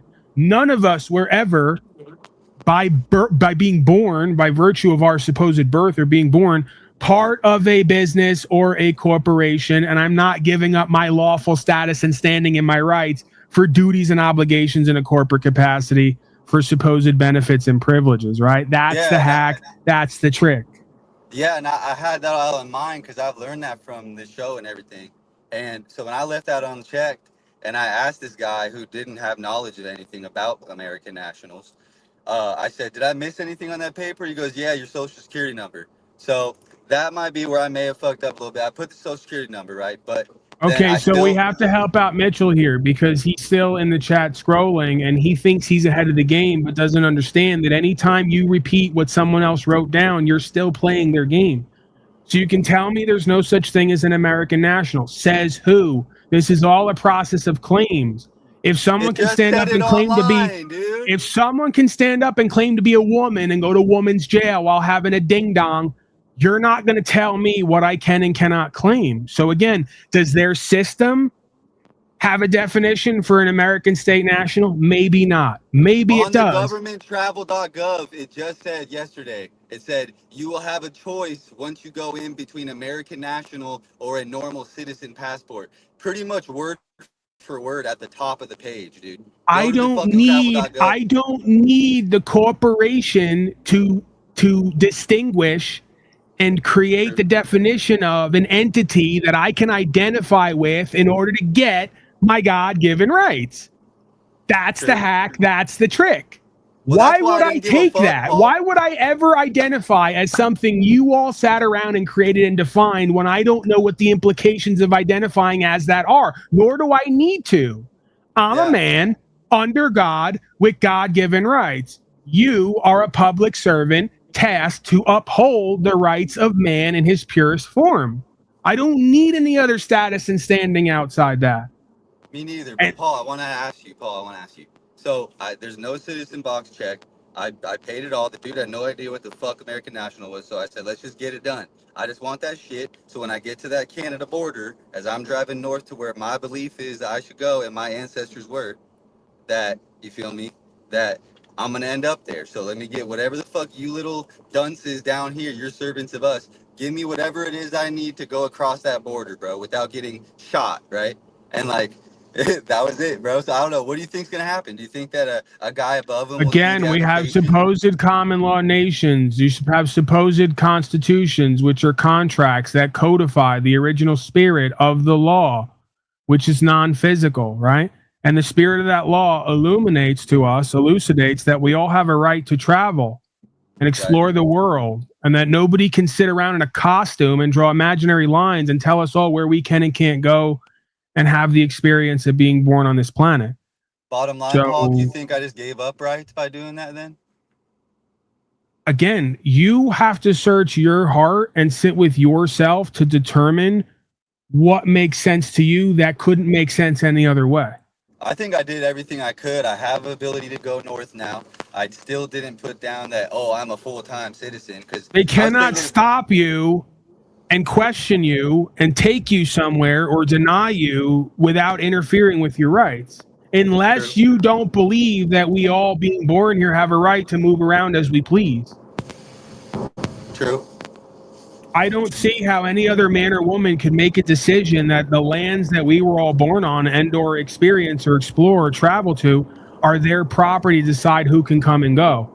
They are merely servants and trustees of and by and for the people, right? So again, they have to get the people to beg for and agree to instituting these policies and codes. And even then, it's still not lawful because we have the consent of the governed clause, right? We have supremacy clause.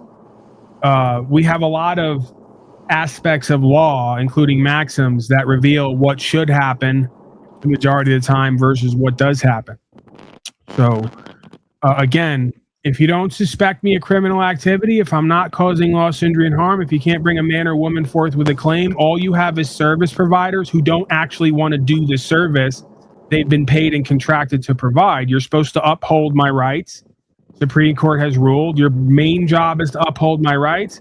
And if you want to like keep people safe by like administrating when there's a breach of peace to a certain extent, a limited degree, great. If we don't have that, we got nothing to talk about. And they never have that. 9 out of 10 times, right? So that you're not breaching the peace or committing a crime by moving from one land to another. Okay? You're engaging in a right. As far as we got a call now. Good news, Paul, out here in Jefferson now. I'm seeing a little bit more no tags. My tags have been expired for about 9 months almost. And, hold on, Jefferson. We got. Can you hear me? Huh? He is an exploiter. They are a people of robbers. He has never founded any civilization, though he has destroyed civilizations by the hundred. He possesses nothing of his own creation to which he can point. Everything that he has is stolen. Foreign peoples, foreign workmen build him his temples. It is foreigners who create and work for him. It is foreigners who shed their blood for him. He knows no people's army. He has only hired mercenaries who are ready to go to death on his behalf. And how did he hire those mercenaries? By stealing from and disarming those that welcome him into their country. The great aim this criminal has, to make a nation defenseless in arms and in spirit. Therefore, my aim will be to restore faith in our great right and to restore faith in our Lord and Savior. Together, we will overcome the plague that calls itself God's chosen people. Then came the decline of our culture. These mounds of contamination. Thank you, sir. I think that's enough. The decomposition of our literature. Thank you, sir. It's going to go on and on and on. See, I let them have their moment. They don't know when to call it, right? So I'm guessing that was a translated speech from Herr Hitler as Mr. What was the man's name? Heimlich? No. Man, his name is escaping me. The Englishman, Chamberlain, Churchill. Right, Churchill. Winston. So, yeah. Most likely one of these magatards who's now been swooped into the algorithm of deception to be taught and told that it's all the Jews in the state of Israel who's doing all this. So they can create more of the premises needed, right, to do another Holocaust event, right, to continue to divide and conquer and do more fog of war activities, right? They don't know that they're being gamed. See, this is how the spirit of Lucifer works. They all keep thinking they're onto it and they know something, and they just keep getting deceived and gamed from one corner to the next. So, again, these folks want to claim the Jews are doing it all. Well, who gave it to them? Right. Each and every man and woman and citizen, supposedly, of these nations. So it's not the Jews, it's you. Whoever you are, whatever you're doing, you're the one funding it. You're the one complying and cooperating and giving your land over. Stop blaming whoever, whatever you've been told is at the top. Because whatever, the groups that are at the top, there's something behind that. And the same thing that's behind that is behind you. And it's deceiving everybody and playing on everybody. That's what you need to understand. Okay? Paul, So, I agree with you. But would you and me both agree there's more like actual retards on the left, though? Because I agree with you, but I'm just saying. That's great. I don't see any difference. They're both statists. They're both part of a legalistic cult.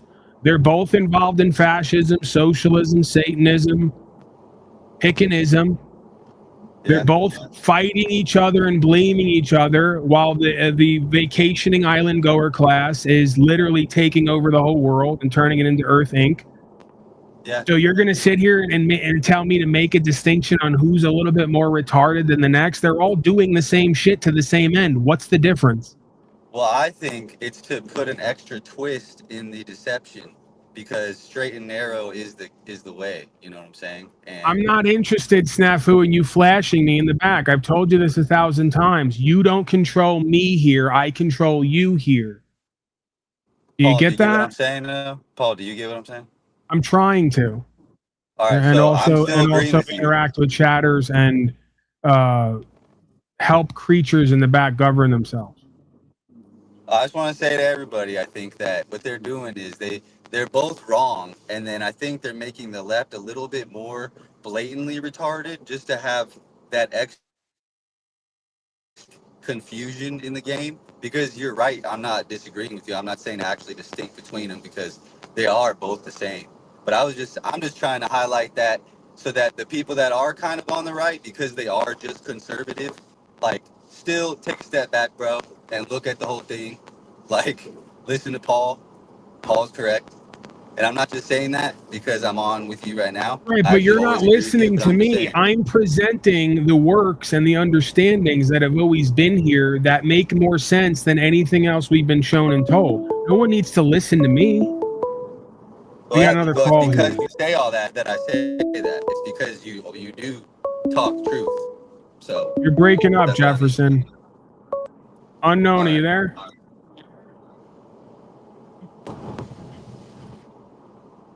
Unknown, go ahead, man. Come with it. Bring something. Don't just sit there. I'm not interested. Okay, I'm not interested in your tapes that you're going to play over the phone while you sit somewhere, and I'm almost positive it's the same kid who does the same bit every time we come on here at this point. Because it's that same narrative. That begs for money in his back. His mom's house. Where is he at? Eric? I'm not quite sure who you're talking about. All of my former desires to defend Jews were now essentially futile.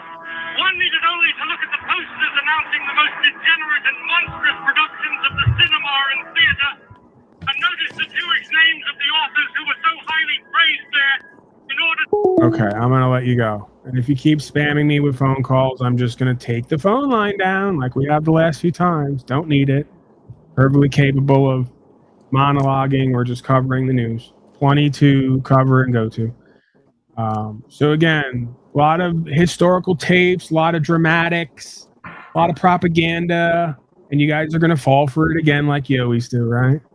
All of a sudden, we went from you couldn't criticize a Jew to everyone's algorithms blowing up with Jews scurrying around with bloody mattresses, taking over everything. All your supposed political pundits now bringing it up out of nowhere, and you're all going to jump right on the bandwagon so they can claim anti-Semitism while they use Judaism and Zionism to do more anti-human medical experiments and do lockdowns. You guys are literally creating. I'm witnessing that. I always used to sit in class because I'm having background noise, Jefferson. Just give me 1 second. I always used to sit in class at certain points and go, how could they have all lived through a World War II Nazi Holocaust event and not even know that it was happening while funding it and being part of it and not even knowing about it after the fact? Well, we're here. They're doing it now. They're repeating history. They're doing all the same crap on all sides for all the same reasons with all the same excuses. As they're telling people like me that I'm crazy, as we lay out all the obvious connections. So this system, these operatives want you all right now. That's why Nick Fuentes came out of nowhere as your new Groyper young person hero with all the slingos and logos. They always do this. And he says, along with Kanye and others, Hitler's a great guy, and he was just trying to save everybody, to get all you retards to do this. So they could then label it something and act on it even more. while playing both sides. Fascinating thing to witness. Snafu snaps, questions, comments, concerns. Aaron, what do you guys got? Yes, I brought actual content, unlike most of these dorks up here. So in the backstage is a man who claims minerals, and he got land, and he's claiming that he now owns the land for the minerals. And I kind of wanted to see if you would review this in a sense and tell me your thoughts. You know, it's not AI. He actually shows the papers that he claims they filed, but it's literally old laws to claim land for the minerals, blah, blah, blah, blah, blah. I put it in the backstage.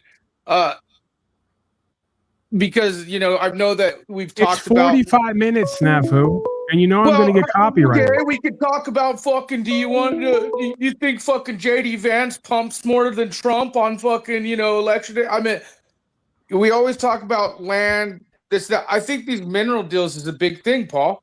I mean, you know, today, the biggest pharmaceutical company got hit for generic drugs, and I saw people like Jeeps give me shit. Oh, Snap's crying about pharmaceuticals.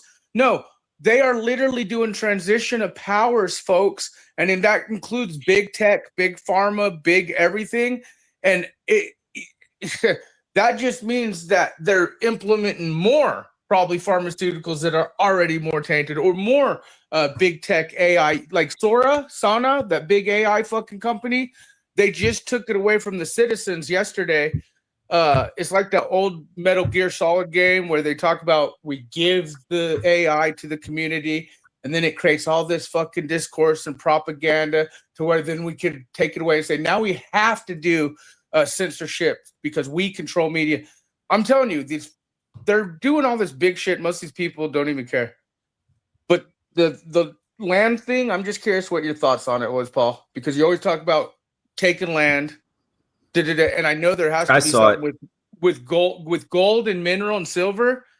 You know, the old days, like that's how they would set up their fucking shit and set up their whole livelihood of just getting the minerals out of the rock, right? Right, and then they implode the economy by design, and then they write up codes, and then the slaves come to turn all their gold and silver in because they love their slavery, and it rolls on. I agree, and I'm curious because we're gonna and then there are 3 to 5% who don't comply, never comply, probably never will comply, or comply to a limited degree as much as they're willing, and for the rest of it, it's never going to happen.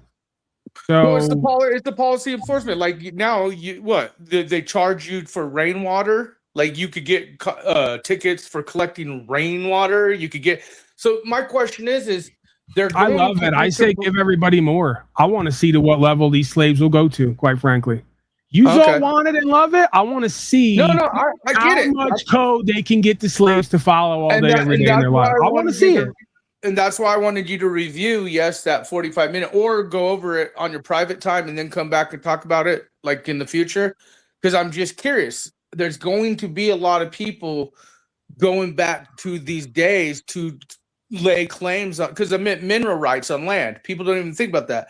Oh, you buy a few property, do you actually own the mineral? Man? What's the big deal? It's not like it's going to go somewhere where they're going to be involved in every aspect of your life and track you and trace you and then cut you off from ability to purchase if you don't do what they say. What's the big deal? Why are you such a crazy, schizophrenic, sovereign citizen rebel? Why are you so rebellious and anti-authority? We're just trying to make things more convenient and safe, right? I want it. I want them all to get all the safety and convenience they need to learn the lesson we need to learn here.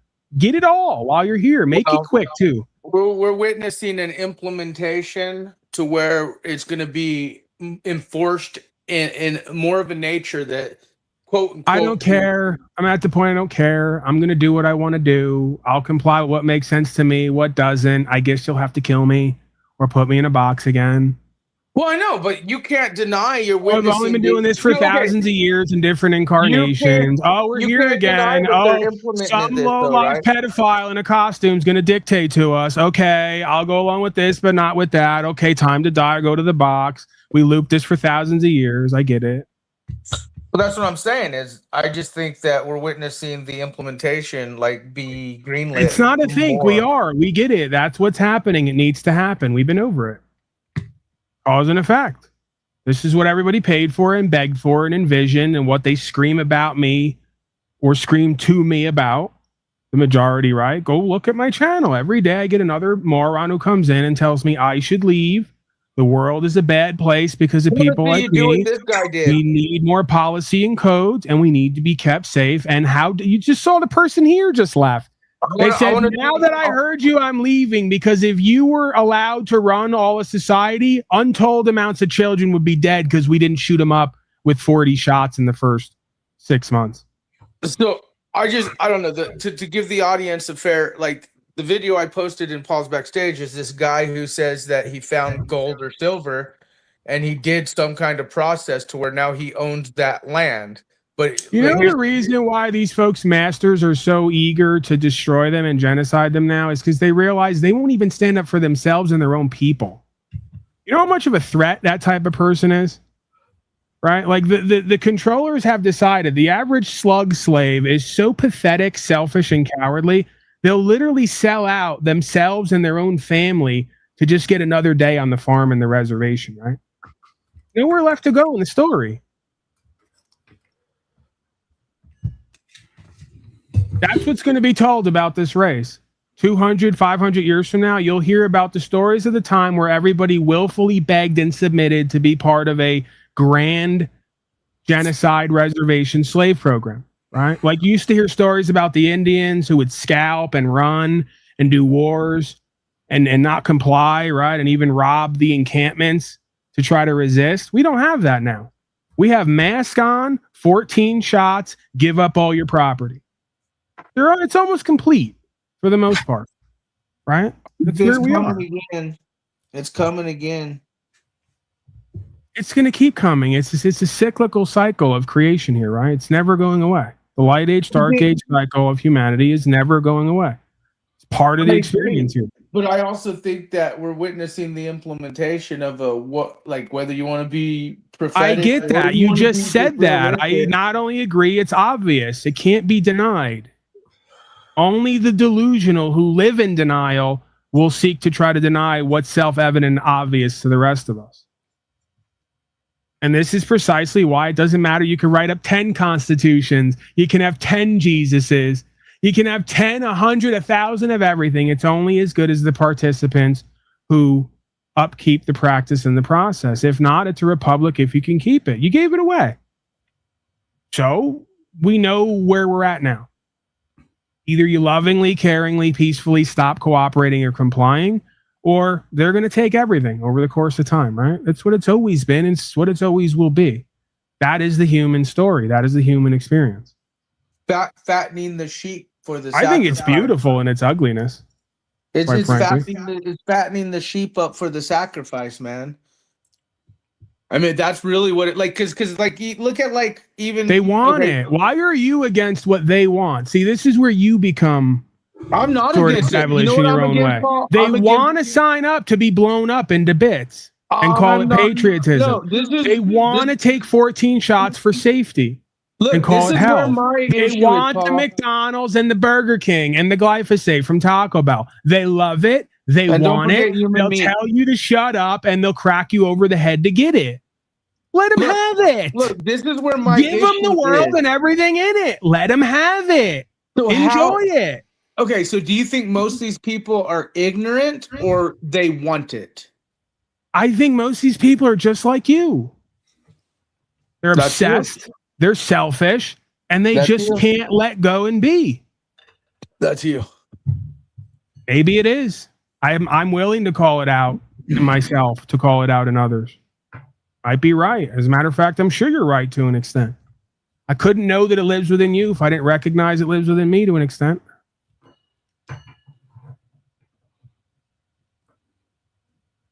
Everyone gets to choose here. See, we thought it was bullshit when they said that everybody gets a choice. And it is whatever you want it to be. It is.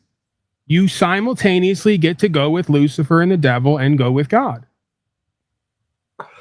Choice. Everyone gets a choice here.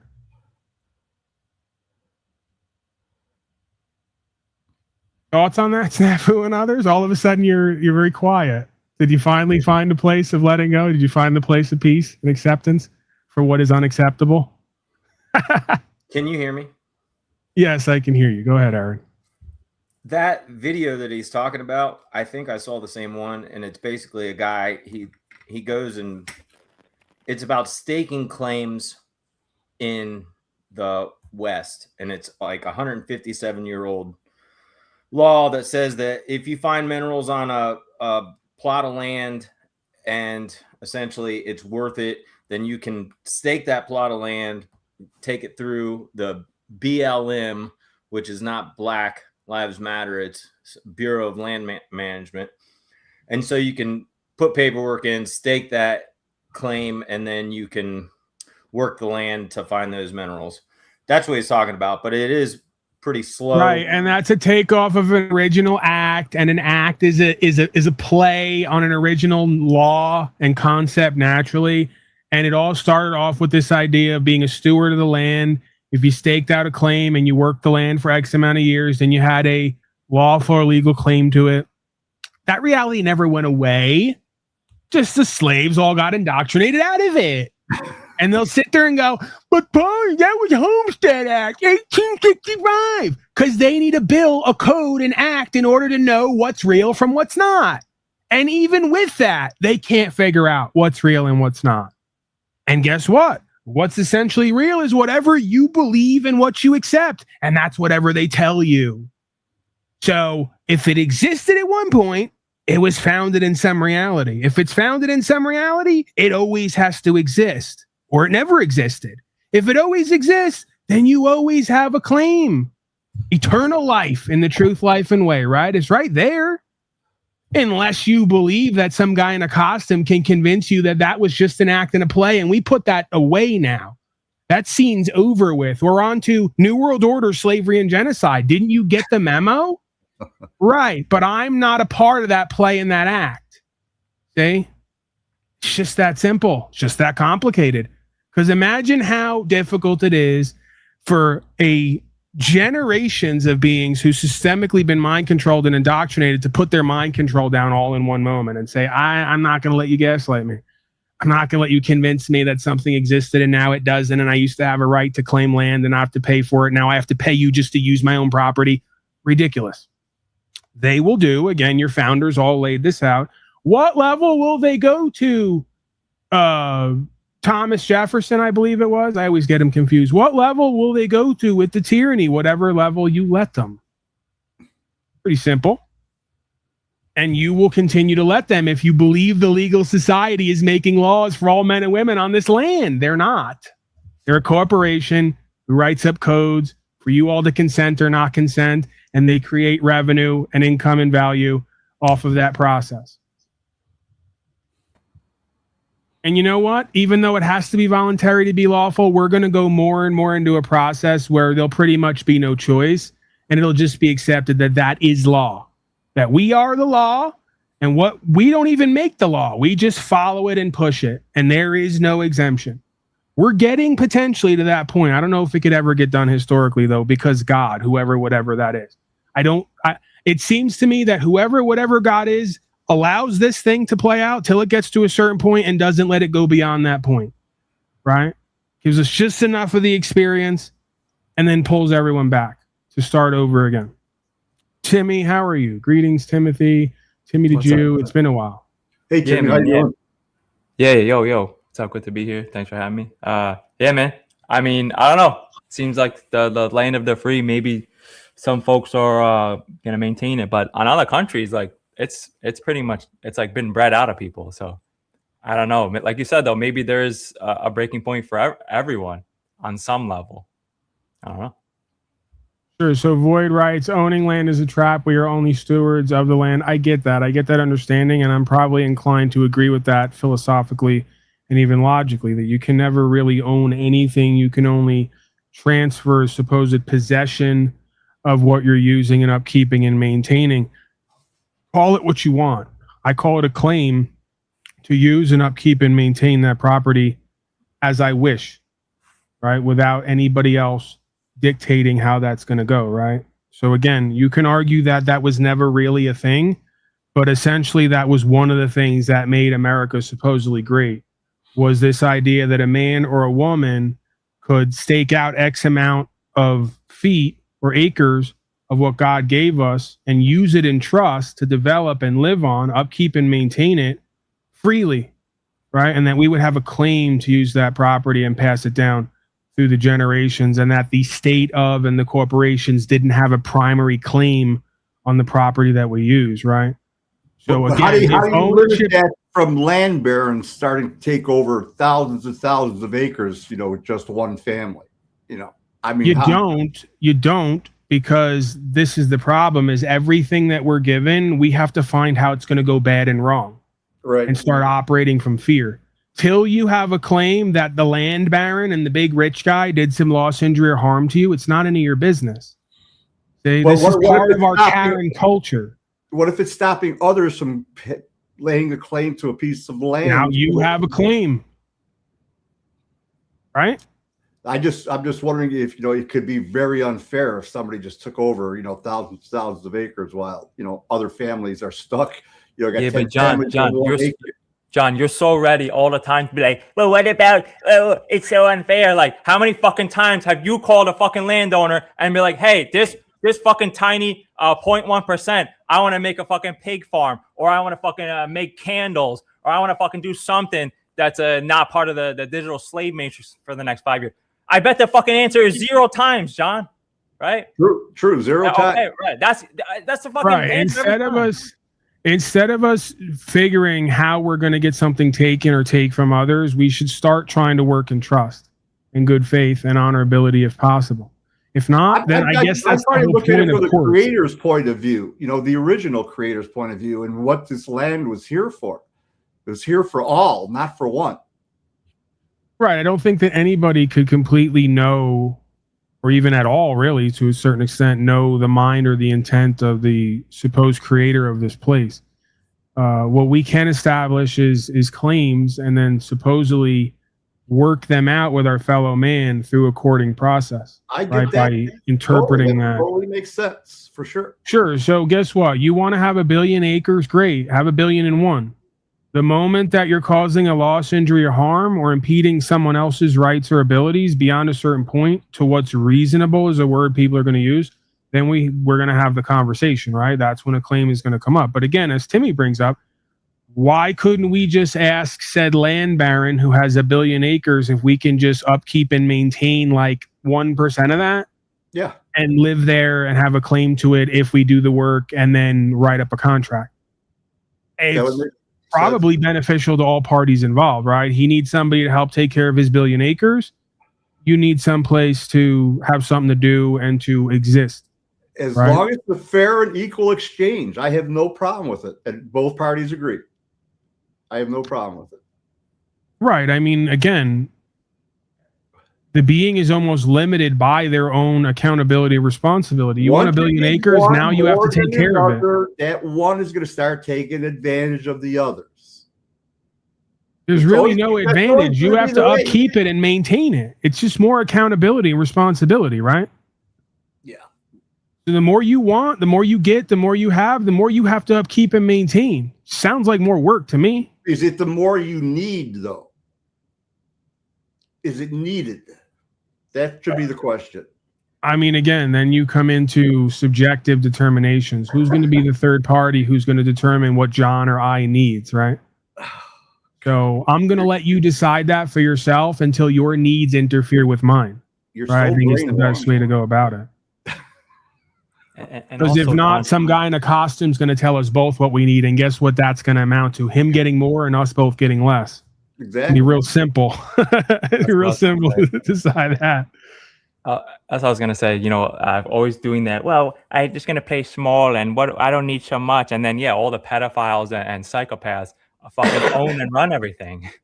So all the good men do nothing and go, oh, I just want as little as possible. And all these fucking crazy people, build data centers and pedo land. People should be talking about the data centers, dude. Why aren't we not talking about the data centers? I think that's more important to talk about right now than pretty much anything else. Nobody's talking about the data centers.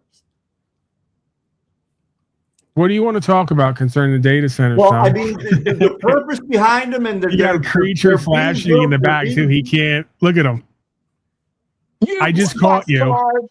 I just caught you. The whole audience saw what you do back there. You're flashing me.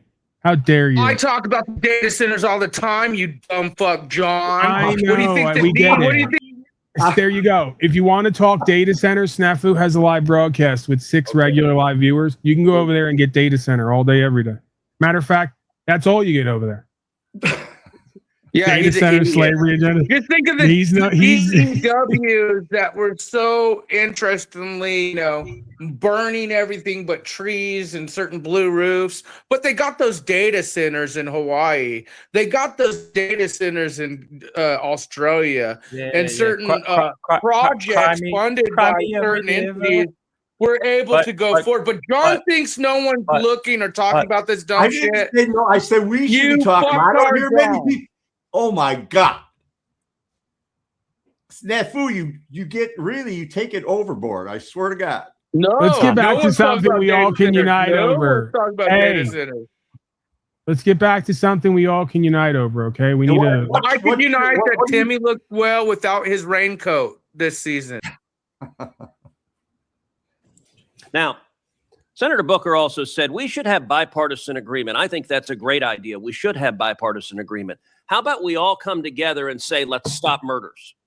How about we all come together and say, let's stop rape? How about we all come together and say, let's stop attacking pedophiles? Right. I want you to look at what happened when the National Guard went. I want you to look at my data here now. Shift to the data screen. We can all agree on that, right, Snafu? Let's stop attacking pedophiles. Our ruling class has had enough. Can have a meeting with that guy. Our ruling slave class has had enough negativity. They got a lot of shit to deal with. Balancing the budget, wars with Israel and Ukraine that they're starting, new currencies they're having to design because they're going to implode the old economy. We need to stop attacking these pedophiles. Our whole future hinges on these pedophiles and their mastery of their occupation, which is governing the rest of us, okay? Who are we kidding? Who are we kidding? We literally can't do anything about this. They have us over a barrel, all right? This is your boy, John. Making sense here. Yeah, Why they don't disagree with me? I'm making sense. What's gonna happen if those pedophiles, are going to jail, or who's gonna run all the internet and all the porn and all the loans and let it all fucking go, man. Let it all go. No, I'm not giving it up. You can let it go. I'm not giving it up. I want my Walmart. I need my Walmart. Well, then we'll have to build an area just for people like you. Well, whatever. You can live on the fringes with nothing and nobody. I'll take nature. You can live on the fringes with nothing and the few theorists and sovereign citizens. Absolutely. A horse, a land, in trailers. Filthy and broken trailers. You can exist in there. The rest of us have civilization to carry on with. Okay, John? And are you aware that these pedophiles, according to the U.S. Treasury Consolidated Fiscal Statement, as of fiscal year 2025, the United States is insolvent. We have $6.6 trillion in assets and $47.8 trillion in liability. I'm going to stop you right there, John. This is how foolish you are. We've been lying this whole time. We've been racking up debt this whole time. Well, now it's insolvent. Now, not when it was 20 trillion, 30 trillion, we get to 40 and now it's a problem. John, please. Okay. We know what we're doing.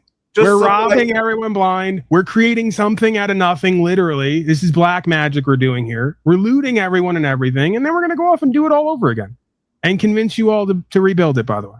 Okay. Just get it through your head, John. You don't really have much say in this. But what's the purpose of the data centers? Safety. No. What do you mean no? By the way, that's going to be the same answer for everything. So they're want to make this quick.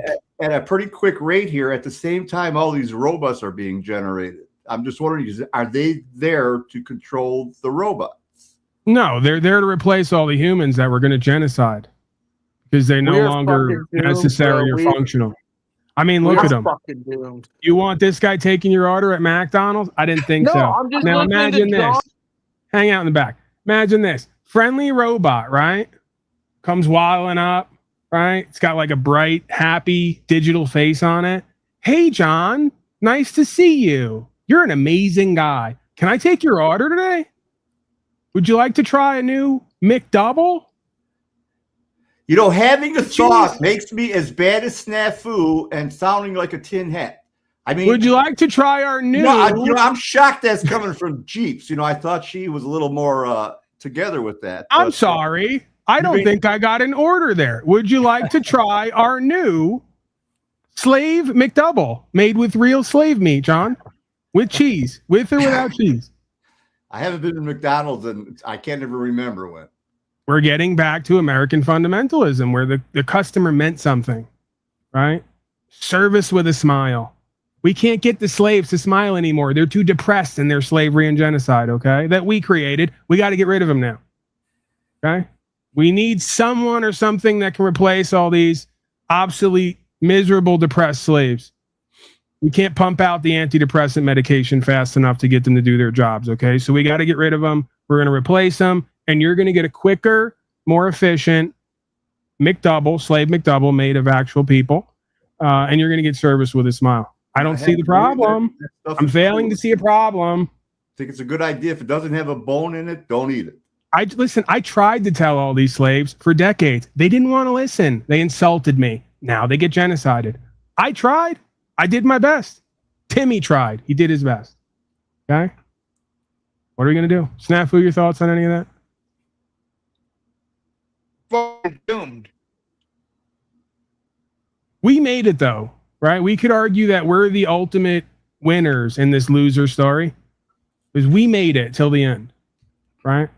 A lot of generations thought about this. They could see it in the future, but they weren't going to get to experience it. We made it, folks. We're at the pinnacle of civilization, which, of course, is slavery and genocide. How does it feel? Feels pretty good on my end. Look, when you shake the content up. You're breaking up. I can't understand you. That's okay, though. We're going to replace you. I'm going to have an AI co-host soon here. For some of these people. Remember John said he'd be willing to do the survival content. Man, that's a long time ago, snafu. Holy shit. You remember that, John? I remember that, yeah.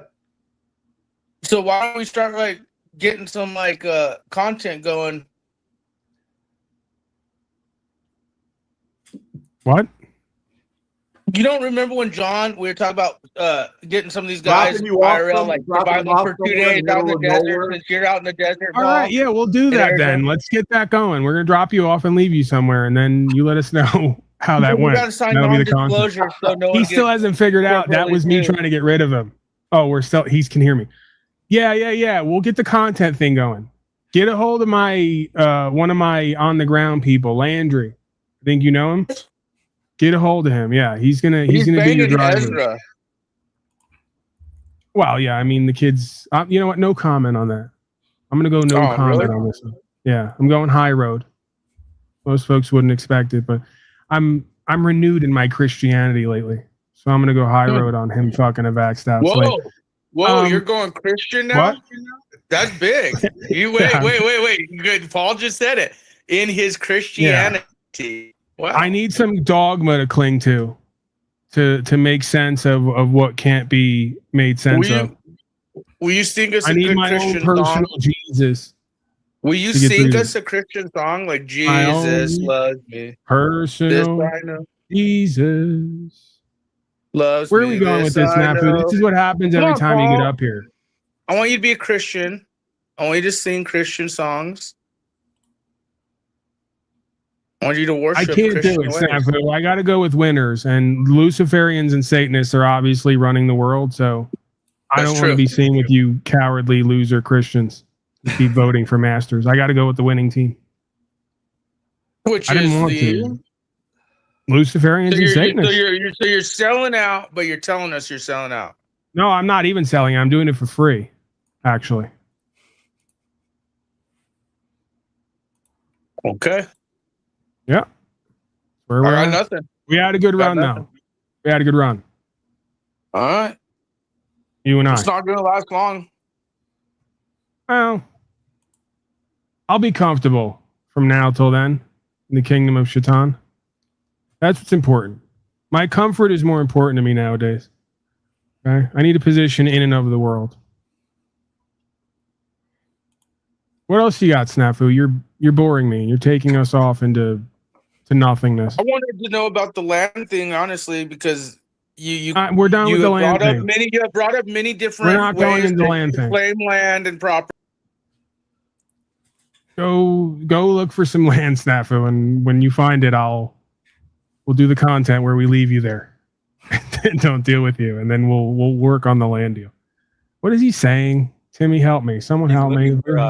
He's looking for a pile of mud to snort around in. He needs a sty. He needs a sty to roll in. All right, let's hit it. Where are we at on time? Yeah, we're coming up on the 3rd hour. We're only over 2 hours. What are you talking about? Yeah, that's coming up on the 3rd hour, John. What? You know where you are now. The 2 hour mark. You're not even coming up to that finish line yet. So we're already on our way. Right, it's already almost there. Stay in reality here.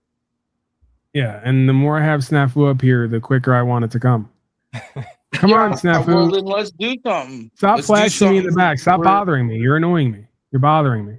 This is a common You're theme. annoying me You get by this not a lot, doing right? anything. You are not doing it. You're like Jack. All right, there's got to be someone who's giving me something at this point for putting up with you. I'm going to check on that. God so help why us. are you avoiding? Why are you avoiding real Thank optics God. of what Jimmy you fucking talked about for Shively. years? Thank God. Thank you, Jimmy Shively. I needed you. Okay. He writes, appreciate you and all you do, sir. Thank you. And my apologies that you have to put up with this creature. I don't know why I have him here. I got some kind of weird guilt thing. Why is it weird that you're like putting off the subject? That's just interesting. Hey, do you think that story about the guy getting kidnapped by dolphins is true? That's you, Snafu. You're here. I mean, you can field that one if you want. Flipper. Remember that T-show Flipper? MK Ultra, John. I just saw that. I saw that story and I says, "Holy fuck, man!" I says, "What kind of world are we living in?" I mean, I don't know if it's true or not, but you know, the fallen angels, Nephilim, beast system, police state, one world order world, where everyone wants to be a guru, like Paul and Jack Talcott. Anything else? What guruing was I doing today, by the way? Can you point that out for us? Not today. I thought so. That's why I didn't bring my crazy shit as usual. I literally brought to you this guy who found gold and silver and said, I did this process and now I own the land. And I decided not to go to it. And here you are now spewing your bitterness and resentment about me and Jack Talcott because you didn't get what you wanted. Well, I wanted I'm having to manage you now. I'm having to manage you and babysit you. Imagine that. For years, you've talked about these land grab deals or how you could obtain land and this, that. And I finally found this guy who's claiming the same thing you claim. And I was curious if you could do. Snafu, I love your commitment to your bit non bits where you manipulate, but like, really? You're going to insult mine, everyone's intelligence? You finally found, like, you were sitting around looking for the next breakthrough on my land deal, and it's this guy?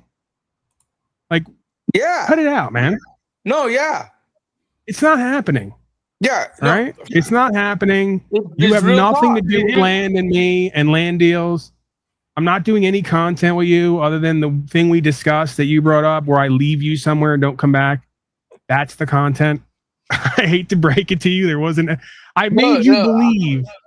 See, I do this with slaves sometimes, just like their masters do. I have my own little fun. I made him believe I was going to do content with him, and I tried to get him dropped off somewhere and left there. Right? And he's like, wait, what happened to that, Dad? I thought you were going to take me to the desert and play hide and seek. And I'm like, son, you don't want to know what I was really planning. I'm breaking it to you, Snafu. There's no real content. I'm not working with you. We're not living together. I'm not fixing your clutch. And I don't need your YouTube guy and his advice on land. Thank you, though. Thank you for sharing. Anything else? I want to see what you do, what he did. See, now I feel bad because I just took all the wind out of his sail. Hear how depressed and dejected he is now? Like, Dad, I thought we were going to the middle of the desert. What? You're gonna leave me and not come back? I thought you loved me. You don't love me, Daddy.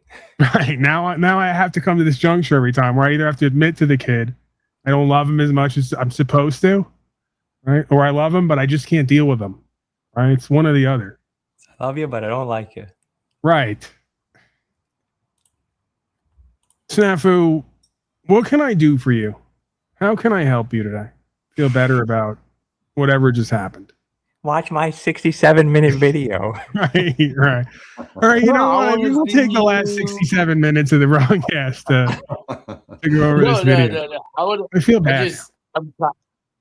I'm just kind of. I'm actually intrigued because you for years have told us like all these stories of claiming land, getting land, maybe going. Hang on. Let me save you. And now maybe there's this guy who's doing what hold Daddy on. claimed to do. Let me help you before out. Daddy did it. Shut up for a second. And maybe he's a little jealous of this guy. There's a 1% chance that what I'm going to say here maybe save the next 10 years of your life. You fucking slave. That you ask 50 questions and there's always one answer. Hear me, go it's the put same on the fucking raincoat. answer. I'll take it more seriously. It's the same answer, you dumb fuck. You just fucking do it. If it doesn't cause harm to someone else, then there's no problem there. I saved you your whole fucking. Yeah, we but don't he have had to sign a bunch of paperwork. He had to sign paperwork to get this done, I think. This loophole dumb slave. land There's deal. there's rocks in the fucking land, and nobody's claiming it. You just go there and take the rocks. If anybody has a problem with you, say, hey, do you have? Yeah, but that means if you've got a business, a homestead, all the other shit. I just want to direct your attention to numbers dropping the lowest they've been in over 2 hours and 10 minutes for some reason. Just pointing it out.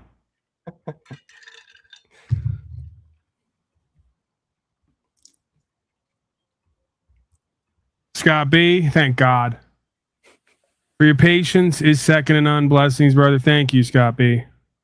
You've made this interaction somewhat worth it. All right, let's move forward. Snafu, do you have any final words? You're too powerful for the algorithm and YouTube. I think they're shadow banning me ever since you showed up. So I might have to get rid of you. Too much power, too much truth, too much Jesus and God. It's not working. It's not. They don't like it. I may have to censor you. Nazi block. All right. He's went full. He went full snafatonic on us. Not saying or doing anything now. All right, a couple more and I'm gonna get the hell out of here. We never even got to Trump. We made the whole thing about Trump to try to bait these slaves to come in here. Then we never even got to it. It's probably a good thing. Well, Iran negotiations are ongoing. This is as of 2 weeks ago, right? We were supposed to go backward and then see the timeline and how it evolves or devolves, how it develops. Isn't there like 6 days left before he sends ground troops in or something like that? Where he's for the war non-war. It's a conflict, it's not a war. So Iran negotiations ongoing, as Trump says. The war has been won. So we actually won the war that we never started fighting yet. And this is like some real Sun Tzu type shit, right? Like how to win without fighting, how to beat them before you ever start. I think that's what Donnie's doing. He's doing some kind of white hat Sun Tzu war master stuff. So no, I understand what he means. He says, would have liked to have captured more.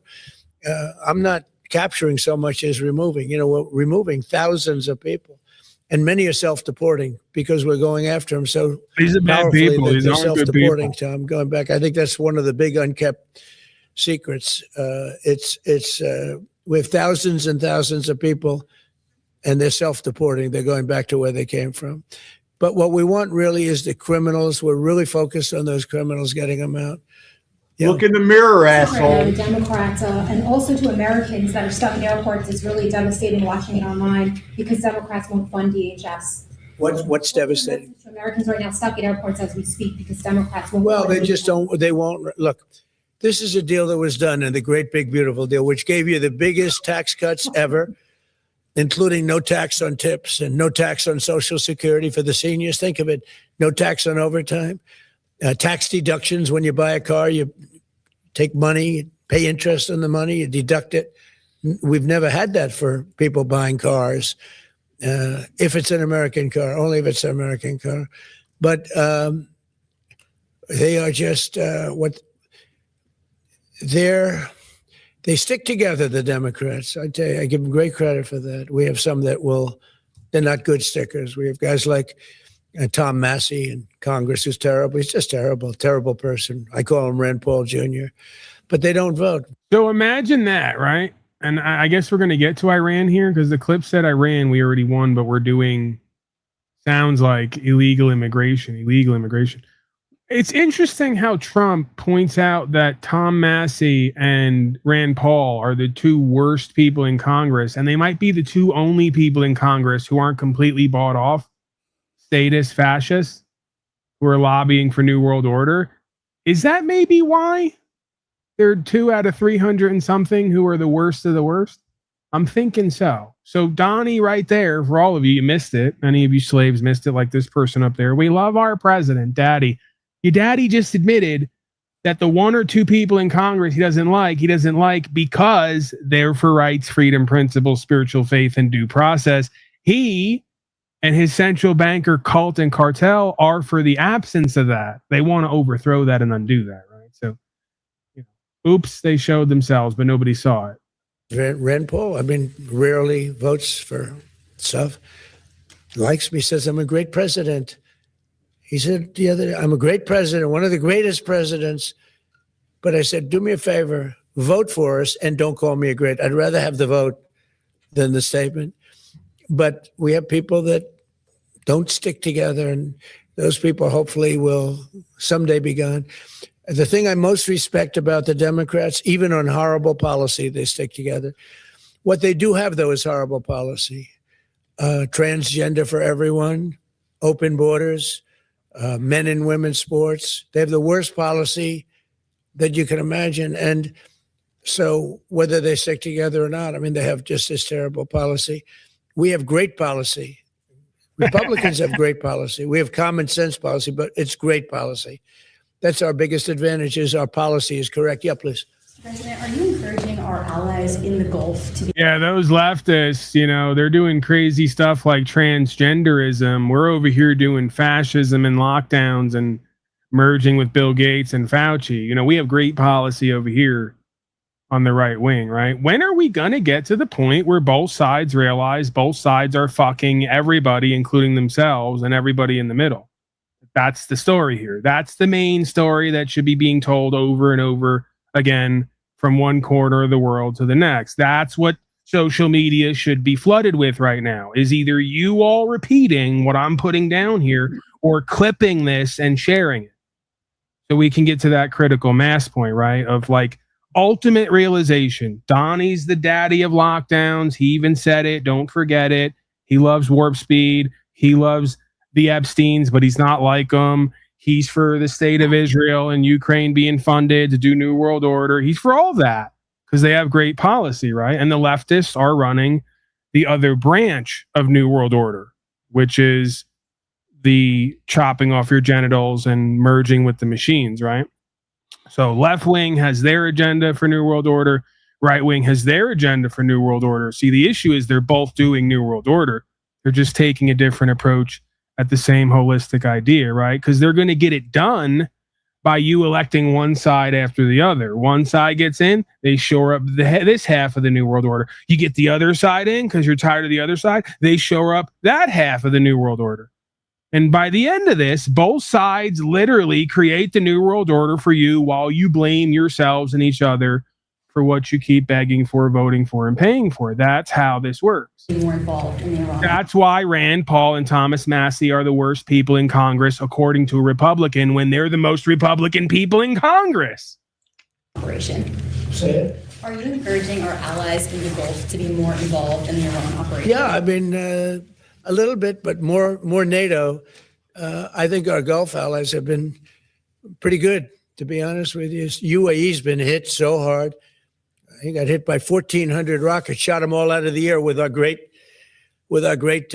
Patriot missiles. Yeah, think of it, they shot 100 missiles at one of our aircraft carriers, the Abraham Lincoln, one of the biggest ships in the world, actually. And out of 101 missiles shot, every single one of them was knocked down in the sea. Think of that. Look at how they can't help themselves. The addicts in chat, they can't help themselves. Right wing is best, though. right? They can't help, because they know what I'm saying is true, right? This is what fascinates me about doing this broadcast and interacting with both sides. Both sides knows, either subconsciously or consciously, that both sides are fucked. So they then just play the rest of this timeline game out of going, but this side's a bit better, right? You keep coping. You keep continuing with your delusion and denial as you see where this all goes, right? Yeah. The right-wing side of Lucifer's kingdom is totally better than the left-wing side, right? Do you see how foolish it looks and sounds? You got Lucifer creature puppeteering the left wing, puppeteering the right wing, building his kingdom, playing both sides off against each other, and the dumb slave keeps going, yeah, but we want that side of the Luciferian kingdom to represent us. Great job. It's just that easy, folks. Think of what that means. 101 missiles, highly sophisticated, very fast missiles shot. Out of 101, all 101 were shot down, and now, for the most part, lie at the bottom of the sea. And pretty amazing, right? Bullshit. Pretty amazing. Our military is amazing, Pete. You know the attack I'm talking about recently? 101 shot. I said, wow. I saw that. You can see we have sort of pretty good equipment that we see. Okay, let's pause because it's about that time. For the new folks here who didn't see it, for the rest of you, just hang out. Take the ride with us, right? You know where I'm going. Some of you may know where I'm going. September 25th, 2012. This is an article. MSN.com. As in MSLSD, as in MSNBS, as in mainstream news. Last Friday, and then we're going to give you the clip as we have here many times so that you can see, you won't believe it, but you'll see that this has been organized and planned for decades now, hundreds of years. Last Friday during questioning time, and again, this article is from the 25th of September, 2012. Washington Institute for Near East Policy luncheon on how to build a U.S.-Israeli coordination on preventing an Iranian nuclear breakout. So we're still doing the same narrative over 10 years ago, going on 15 years ago. The director of research at the pro-Israel think tank hinted that a Pearl Harbor type attack might be necessary to get the United States to go to war against the Islamic Republic. Quote, I frankly think that crisis initiation is really tough, said Patrick Clausen, who also heads the Washington Institute's Iran Security Initiative. In response to a question about what would happen if negotiations with Tehran failed. So again, because we could cover this 1,000 times and still they won't get what I'm laying out here, what the implications are. He was asked, what if negotiations with Tehran fail? And he answered, I frankly think crisis initiation is really tough. And it's very hard for me to see how the United States, president, can get us to war with Iran, end quote. Okay? So as a consequence, Clausen said he was led to conclude that, quote, the traditional way that America gets to war is what would be best for U.S. interest. Now, do you notice in one sentence, because Patrick Clausen's a legalistic person, he's a lawyer, so they double speak on you, and they choose words for a reason, and you guys think they're like you, where they just fumble over their words, right? They don't. They're not random. They choose their words for a reason. America, traditionally, way of getting to war is based on what's in the U.S.'s interest. U.S. is the corporation. America is the land and the people. Okay. What's in the best interest of the U.S. corporation? Well, to create World War II, based on the Masons who run it, according to Albert Pike, as we went over, right? To create the state of Israel, to have a presence in the Middle East, to foment a World War III, to do New World Order, because the Islamics are not going to take your economic system. They're not going to take your political system. They're not going to take your God system. So something's got to be done there to move that, to change that, right? So we'll continue, and then I'm going to give you the clip. It's just a minute and a half clip where, again, this man, Patrick Clausen, an Israeli lobbyist, at a luncheon told a whole bunch of other politicians that we need to stage terror attacks in order to get to war with Iran because that's in the U.S. corporate interests. We've been wanting to do that for the longest time. We just need the reason. We need the pretext. Okay? So, intriguingly, he went on to recount a series of controversial incidents in American history. Yeah, he admitted that all the wars follow this idea, right? Even better than just admitting, he said that they all are part of this system. The attack on Pearl Harbor, the sinking of the Lusitania, the Gulf of Tonkin incident, and the blowing up of the USS Maine that the U.S. presidents had to wait for, in quotes, before taking America to war.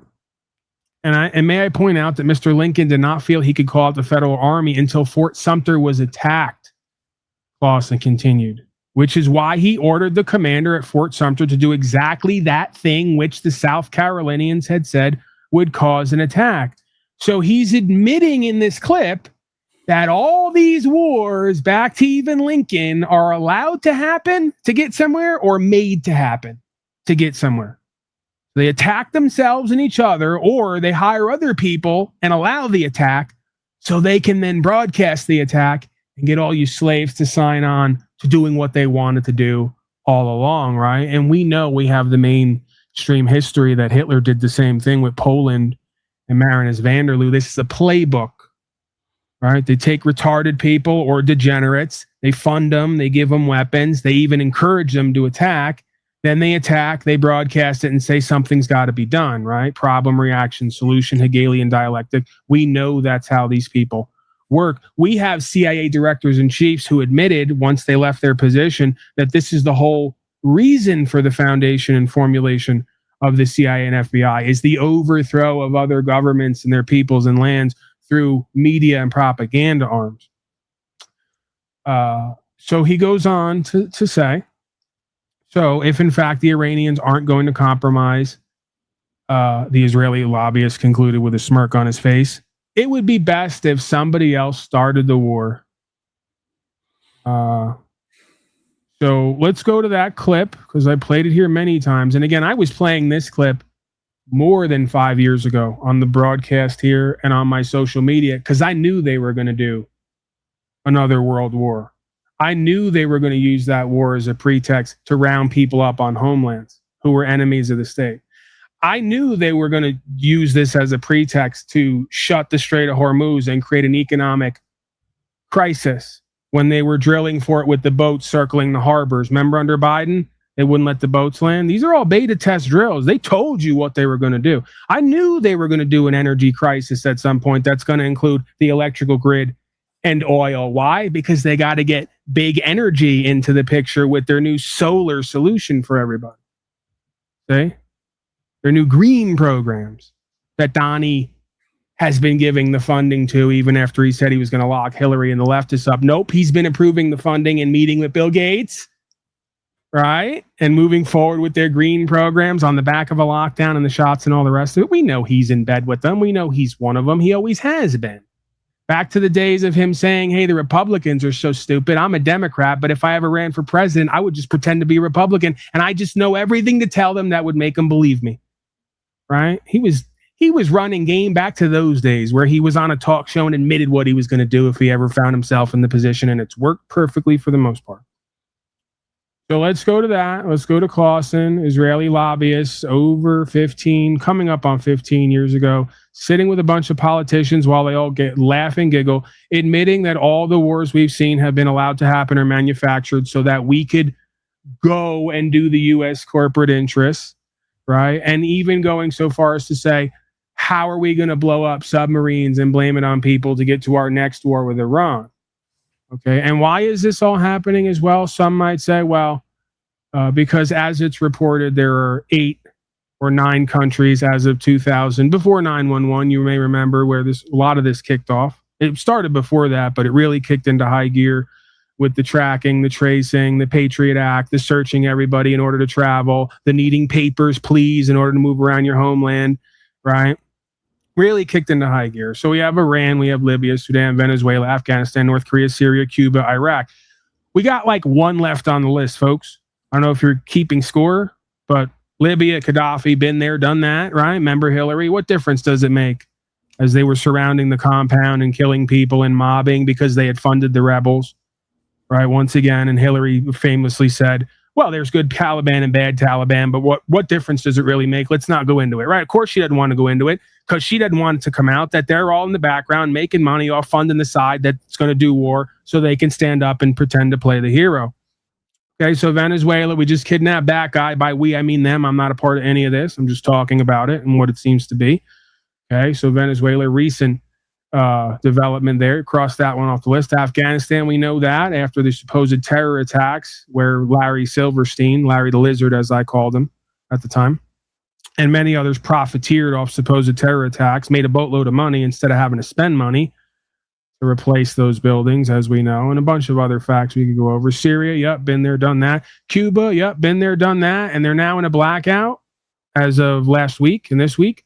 And as we know, we already have Guantanamo there, one of our bases there. And by ours, I mean theirs, United States Corporation. And when United States Corporation has one of their torture bases on your land, you know that the centralized bankers are running it through their proxy called United States Corporation. So we can cross that off the list. Iraq, been there, done that.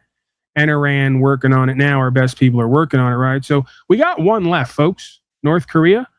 And that's another way that I predicted who was going to be a part of these wars or World War III conflagration events, right?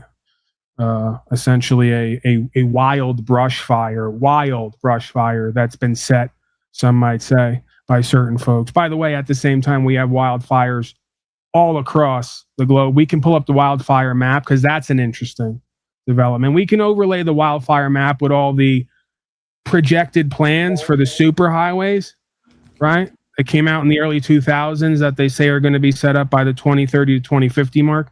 All the wildfires on Canada and US and other places just happen to overlay right over that projected plan of where those superhighways are going to connect the various nations and continents.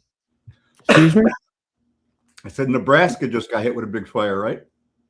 Well, yeah. I mean, again, I've kind of stepped away from just all news cycles and reporting in general. I got a lot of stuff that's just been sitting up there. Yeah, I got a lot of stuff that's projected, and I got a lot of stuff that I could just at any time refresh the news and see them, laying it all out right there in real time. So, and you got to search too. If you know what they're going to do before they do it, then you use your keywords to find what you wouldn't have seen that's hidden in plain sight, right? And again, I have my own firsthand experience of this. It'd be one thing if I was just some guy online talking. You remember I was on Ruidoso, New Mexico, when they started a fire that they came on the news and said someone started a fire, but then 2 days later said, well, no one started. Actually, it was a wildfire. They changed their story. And then they told the whole town to evacuate. And I was on vacation, so I came back home to a town that had nobody left in it, that was literally gated off with FEMA and troops and military, and a whole town that had been emptied out and evacuated. And of course, I was one of, if not the only person who went through the line, did not answer questions. They all freaked out, and I went back to the house, right? Cops came to the house later and undercovers, pretended to be looking for an Airbnb. We could go into more of that, okay? The bottom line was, it was obvious someone started those fires. They started in multiple locations. It was obvious they wanted to burn down certain areas and certain businesses. While this was happening, they claimed the towers, the outdated towers, had burnt up in the fire, so they had to replace it all with new fiber optics that while everyone was out of town, they were digging up on the trenches on the sides of the road to put in new wiring, using the military and FEMA and others. So they were simultaneously keeping everyone safe from a fire that they didn't start, that just randomly happened, while they coordinated to bring in thousands of feet of fiber optic cable to fix the burned down towers that were outdated. What a set of fucking coincidences, I'll tell you. So I've already seen it. I already got the firsthand up close look at one of the operations and how they pull it off. And by the way, the day of that they were all done, they had an uncharacteristic rainfall flooding event that not only put out all the fires, but because the fires were raging, flooded everything else out because of the wash. That's what they said. that the flooding was 10 times worse because of the fires that we didn't start. Okay. A lot of coincidences there, you know? Because it's not like they could control the weather and start rainstorms or anything. And it's not like they would light shit on fire in order to get a pretext to get everybody out of the area so they could install their new technology to track and trace everybody and be used as a point on the smart city grid. No, they wouldn't do that. That'd be crazy. You know how many people would have to be in on that? Right.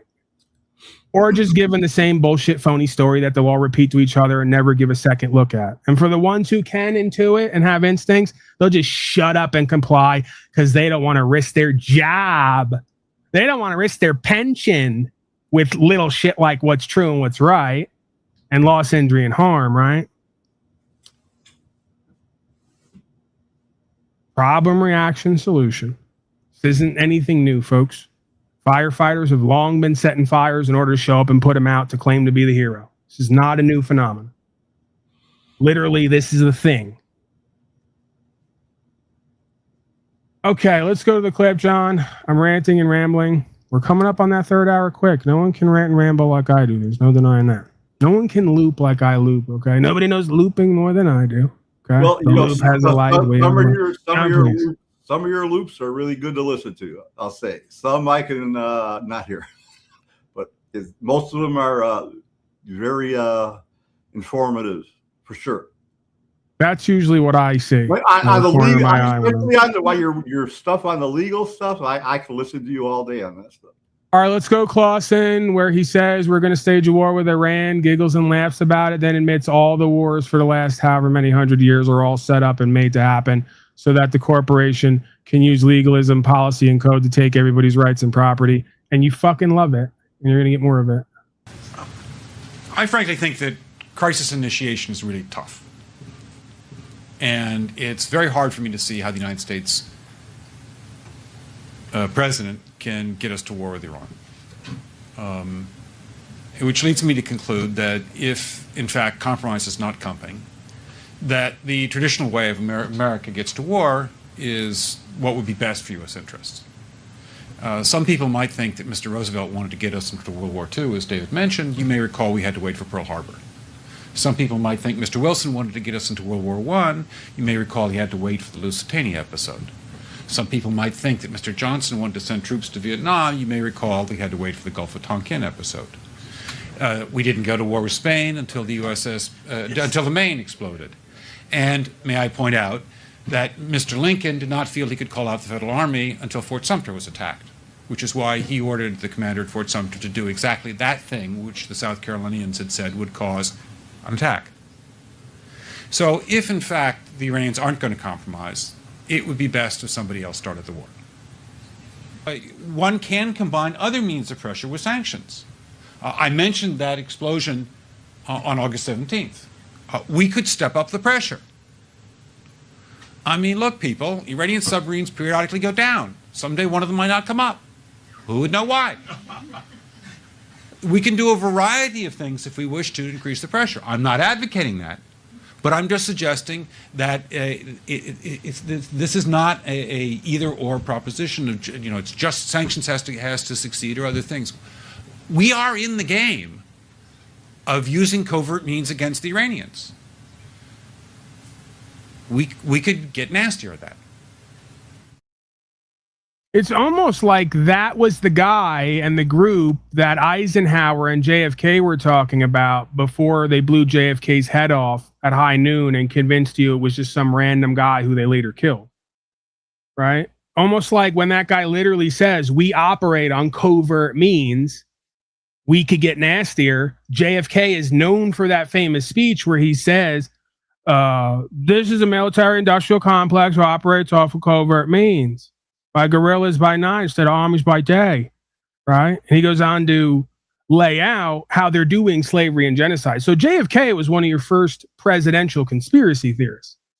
So was Eisenhower, right? Because they laid this out. There are secret societies. They're operating in the open, hidden in the open. Most of you slaves don't know it. And there's a worldwide conspiracy through covert means by covetous folks to take over the sovereignty, right? The power of this world and of the people.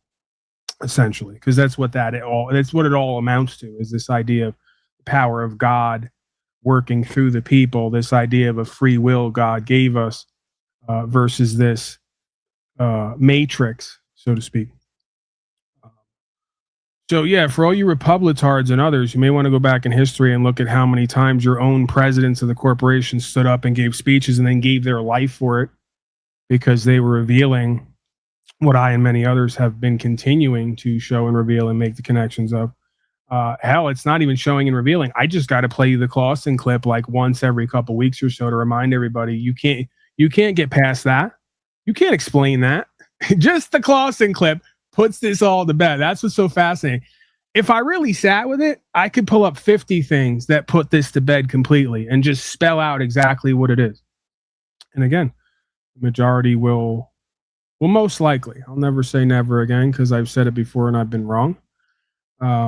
Most likely the majority will never accept it or get it. And you could argue it's not for them for whatever reason. And we could speculate on what the implications there are, right? It's just not for them. I was going to say, if you played that in front of an auditorium full of people and then asked them their opinion on what they thought he meant by all that, I wonder what they would say. They're so bred out by the social media at this point, attention span wise, they couldn't even follow it. Like, watch this, John. Like, I'm going to give you the point where the average slave who has TikTok brain checks out completely and doesn't hear the rest of whatever's being played. I frankly think that crisis initiation is really tough. And it's very hard for me to see how the United States... They just checked out. They just checked out. They can't hear anything past this point. It all sounds like which Charlie leads me Brown. to conclude that if, in fact, compromise is not company, that the traditional way of America gets to war is what would be best for U.S. interests. You see how that works, John? So they're so fluoridated. Their heart is so broken, right? For many different reasons. That's the first start. And then the mind is so fluoridated, right? And the awareness is just so glazed over and self-absorbed and selfish that even if they could hear what's going on, they're already projecting into the future what they're going to fuck or eat later in the day, right? So they can't even hear what Clausen is saying, and that's why he's giggling. They're all giggling and laughing because they go, we know right now you're worried about how you're going to heat up some mac and cheese later in a plastic bisphenol A container that's going to give you cancer. We know you're doing that right now, and we find it funny because we're literally admitting to you we're starting all the wars and blaming it on all of you so we can take the whole world over. And they're like, yep, right. And I'm going to get home and I'm going to see Debbie. I'm going to heat up my mac and cheese. I'm going to see Debbie, and I'm going to really give it to her for 3.5 minutes. And if my heart doesn't blow up from my 13th vaccine that I took for free, because I get my vaccines for free, because that's the kind of development we got going on here, right? That's our development deal. They may see it as, it's America doing it, so it must be the right thing to do, Of course, right? This is the bald eagle. This is the golden road to the Wizard of Oz, right? This is all things amazing and great. Great and amazing. Okay? So that's it. It's just that simple. How you take over a whole planet, how you destroy a whole empire and a whole nation, you just keep saying, great, amazing, we're winning. We won the war already in Iran, John. I don't know what your problem is, okay? I don't know why we're still focusing on these files, right? Democratic hoax. I gave you everything you guys should have wanted and needed. I mean, I lowered the slave tax. What's the problem, right? Imagine riding that line of going, we eliminated some percentages of slave tax on you. We're doing Republican stuff, right? And it's like, no, I'm pretty sure the first Republican thing was going to war over 3% tax on tea. Not saying we did something with the 40% tax on everything that you own. All right, that's how far we are down the line here. But again, this is what you guys got to keep in mind. I'm the wacky, crazy person here. I live in a trailer. Let me remind. We got to go over the list again, John. It's about that time. Got to give everyone a reality check. I live in a trailer. I haven't shaved in a couple weeks. Okay, that's I'm Paul unshaved here. Okay, I was crazy enough to think and even get away with it because there was horrible policing that day that I could move around without a license, registration, and begging my captors sorry, my masters to move my property around, right? Yeah, there's just so many. Like, I one time got arrested for false trespassing, which later got dismissed, even though I never win at court, right? Yeah, because I dared to be on a land and have a gun, you know.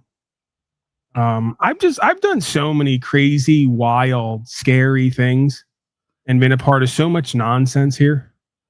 I just spoke to Snafu Snaps earlier. That's proof right there that I even know him, that he knows me. Yeah, I'm the real problem here, is really what you guys need to remember. Folks like me, we're the real problem here, you know. We're not governed. We're not being controlled externally. We want to do whatever we want to do. We come up with all these pseudo legalistic theories because we think we're fucking smart.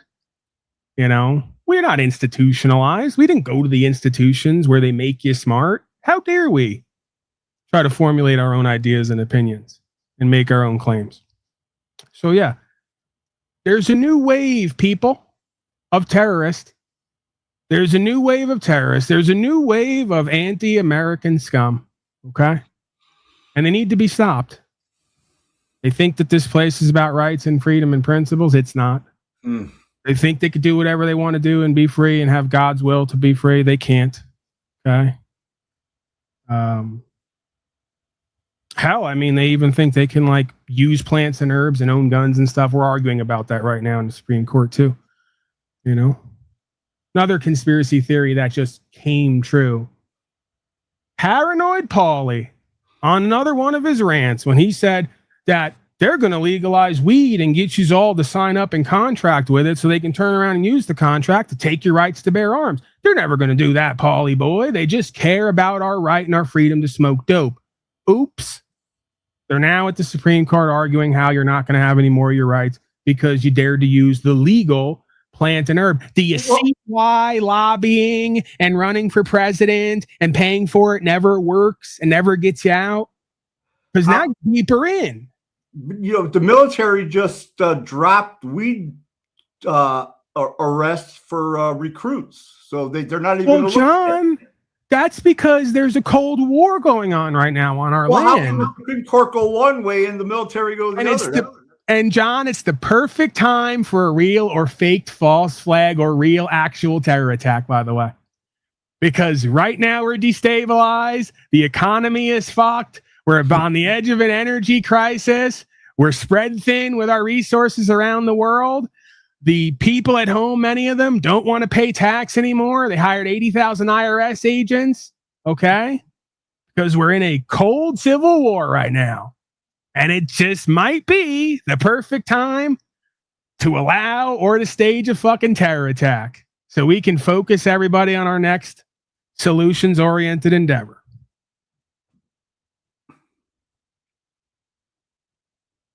So watch out for that. And it's not like Fox Noise is every 5 minutes, because I went on there for 20 minutes with my keywords and found all week they're doing it. Oh, we got scary drones outside of a nuclear facility. Would be a shame if them Iranians bomb something. What's the other one here? Hold on, because I don't have them all committed to memory, right? I look at it for 5 or 10 minutes, and then it's all in there somewhere. Right. Oh, yeah. Trump's got to be involved in picking Iran's next leader. Where do we start here? Just the complete violations of supposed sovereignty, right? But if they can do it to Iran and a whole nation and a whole world, they can do it to you. See? Right? Well, Iran is no longer an Islamic republic. It's a democracy. And yeah, we're going to vote for the next leader as long as you vote for the guy we approve of, because we're going to kill everyone else. Didn't Donnie already say that? Yes, he did. I don't know what happens. The leadership just keeps getting killed. You just keep killing them. Right?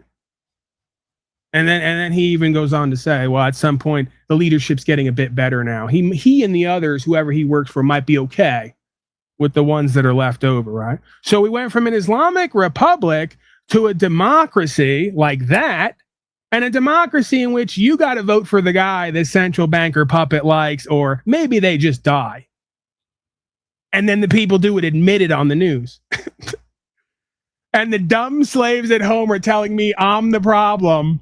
I'm part of Iranian terrorism because their masters have done the greatest job ever at convincing them that everything's the opposite of what it really is. Right? They're literally drilling and beta testing on how they're going to take a whole nation's sovereignty using legalism, democracy, and fascism and get you to pay for it and support it. And then they're going to do it to you.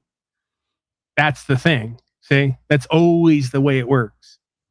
Literally, this is we're back to 8th grade civics and governance again. First, they came for the Negroes, and then they came for the Jews, and then they came for the women, and then you get to a point where there's no one left when they come for you, right? Wasn't that the idea?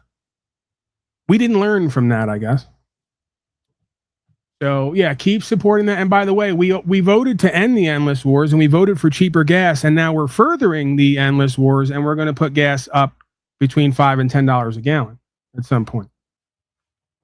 But that's okay because QAnon white hats murk a democracy, even though it was a republic. But oops, everybody's sovereignty seems to be evaporating overnight. Everybody's ability to choose and to live culturally how they wish seems to be evaporating overnight. It's almost as if we all have to be a part of something coming here quickly. And again, that makes sense. Iranians, some of the folks on this world who are going to be the least likely, just as a people culturally, to submit, cooperate, and comply with your legalism and your fascism, right? Iranians, as a people, probably not the most likely to listen to a bunch of island-goer vacationers in suits tell them how they're going to run their life and take their property with policy and code. Probably not going to happen.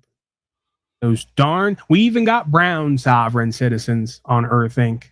They're the worst kind. Brown sovereign citizens. See the game? See what they do?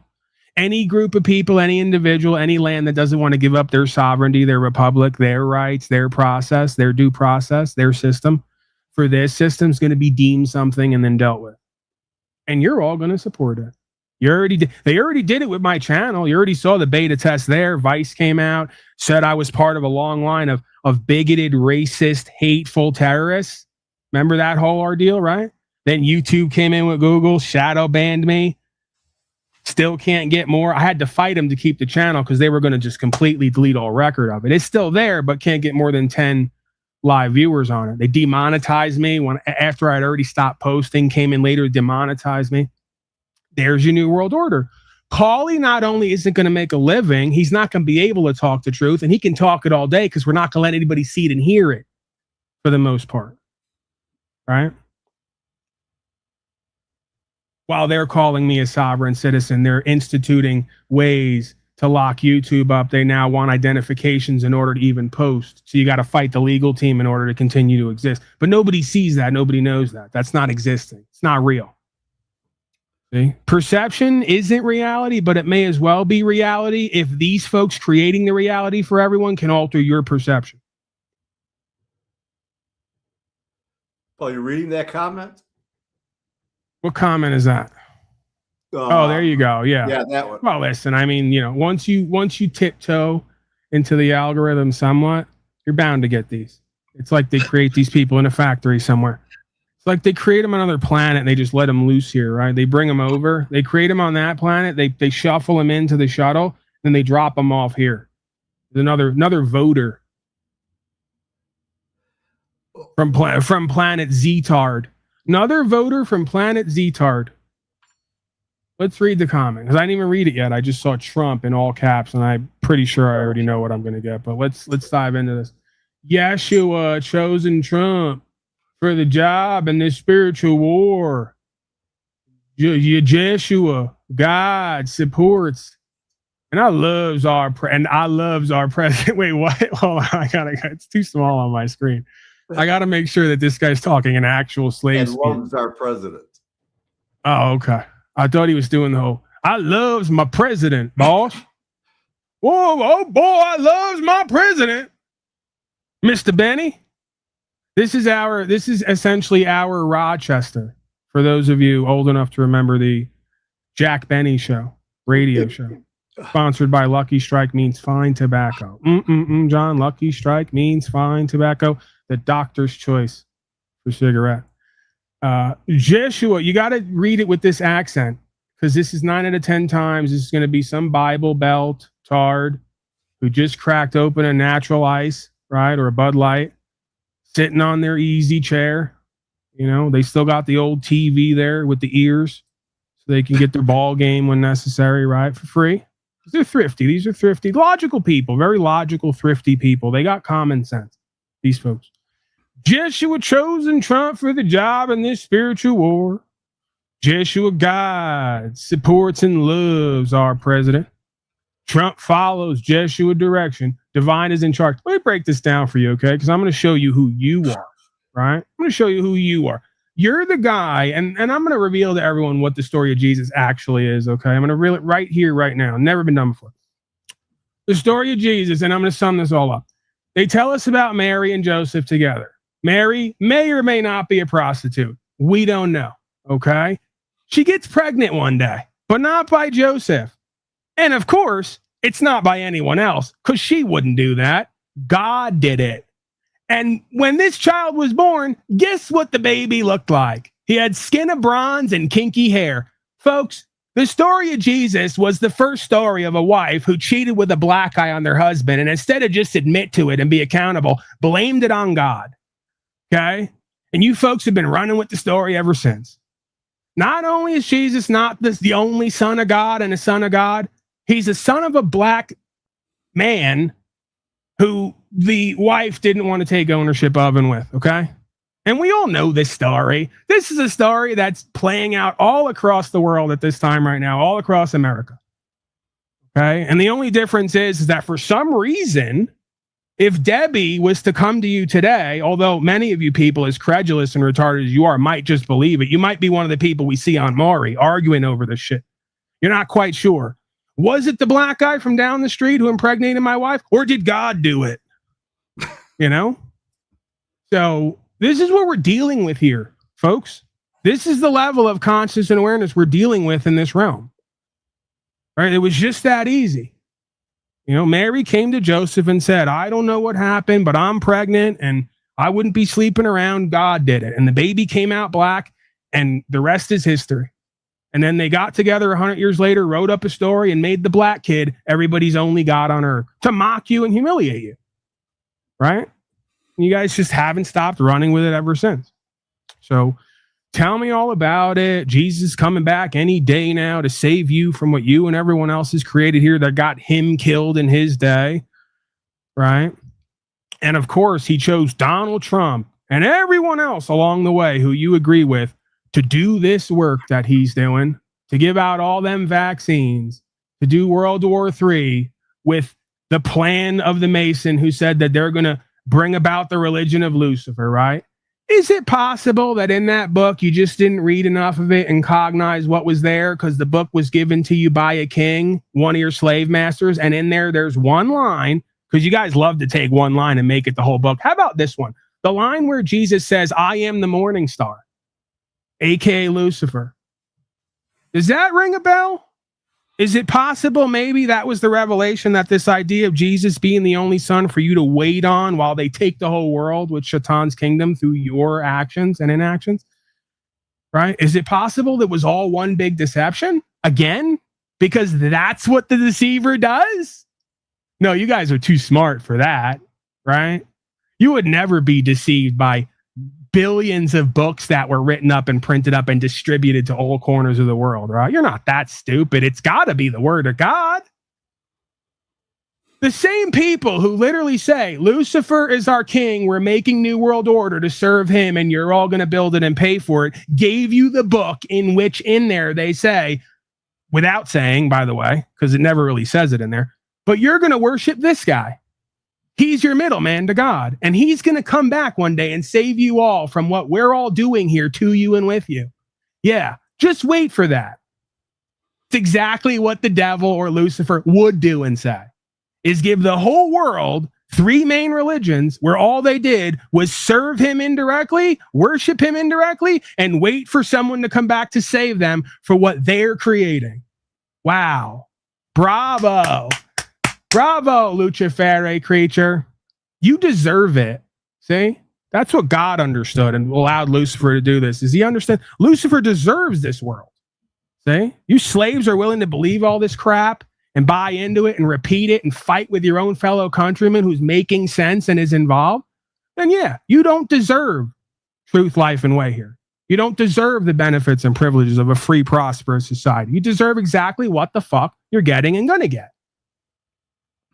Because again, a population of hoes would rather be lied to while they beg for the pimping instead of having to confront the truth that they face of how they're living. Makes perfect sense to me. Seems to work. Thoughts on any of this, John? What's your favorite book, Paulie? The Shining. Maybe the one of the books from Dr. Seuss.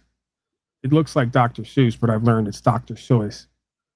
The correct pronunciation, John.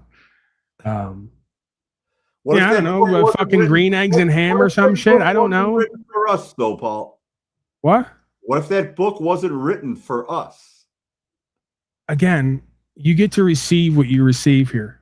I hear you. I'm just asking a question, man. It's another revelation of the method, right? These folks call revelation of the method prophecy. Again, the Luciferic creature gave everybody the book and the story, gave them a church to preach false doctrine, convinced them it was true doctrine, and then convinced them to worship Lucifer indirectly and believe on something to save them from what they're creating. I'm not arguing that. Got them. Got them. And the best part about it is they're all the most self-righteous, ignorant, and arrogant because they know the truth. They got it right from this book. That couldn't possibly be another deception, even though it's a king's version. They still haven't learned. They still haven't learned. The theme is right there in your face from the beginning till the end of time. King's going to decree and dispense. You're all going to repeat. Society's going to go into the gutter, and you're all going to blame somebody else when you all created it and did it, based on what you focused on and what you denied. Just that easy. So it's laughable. These human beings come in here and talk about they're such a superior element of consciousness and intelligence. They'd have to work hard to get to the point of being as intelligent, intuitionally, instinctively as an animal. An animal wouldn't let the island goer vacation class come in to fucking kill all their children willingly and beg them for it and pay them for it. That's you.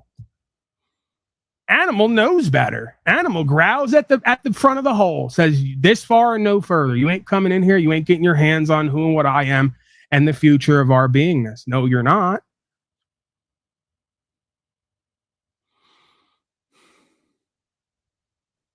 Although I guess you have to take into account the hundreds and thousands years long domestication program. I guess if you take the wild animal and domesticate them one generation after the next, at a certain point, it'll just roll over and let you take it right by the neck. You know, and it'll even convince itself that's what's supposed to be done, right? My whole existence is bred just to be slaughtered so you can all exist. Right. It's the theme that goes on here. Same way we treat the animals is the same way these animals are going to treat us.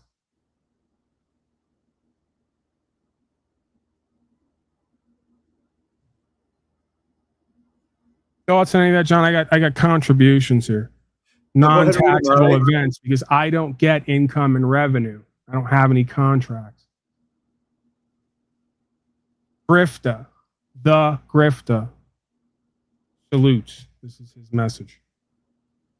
Thank you, Grifta creature.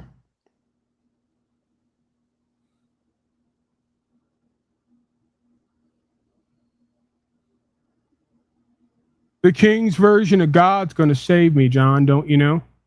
Hold on, we never got back to the, or where were we? Where's my other creature? I got off there. I got all into my fifis. There it is. We got another one. I don't even need to find the old one. We got another one. Nobody get to God except through Jesus. You're just making foolish assumptions and speaking on behalf of anyone other than yourself. You're projecting. It's a staple of the weak-minded. Right? Actually, a staple of the weak-minded is needing something you can't explain or make sense of to be bigger and beyond who and what you are and what you can actually experience. That's a symptom of the weak-minded. That's not me. That's why I've never voted. That's why I've never bought into government. Is why I don't have third-party mediators between me and God. See the theme here. You're projecting again. As you call me the projector, you're projecting. See, the weak-minded are those who are collectivized, who are easily suggestible and manipulatable, who repeat a bunch of garbage they can't even explain and make it make sense. And they point to some words on paper and expect that to suffice. It doesn't. Okay? It's called logic, morals, ethics, and philosophy. You might want to learn it. Might be the reason why your society is a complete failure. It's because you haven't learned it. Okay? If you don't learn how to think and feel properly, you're going to be caught up with what you've been told to think and feel improperly. Okay? So again, you took one piece of a book given to you by a king out of context and then made it the whole story of creation, but I'm weak-minded. Right.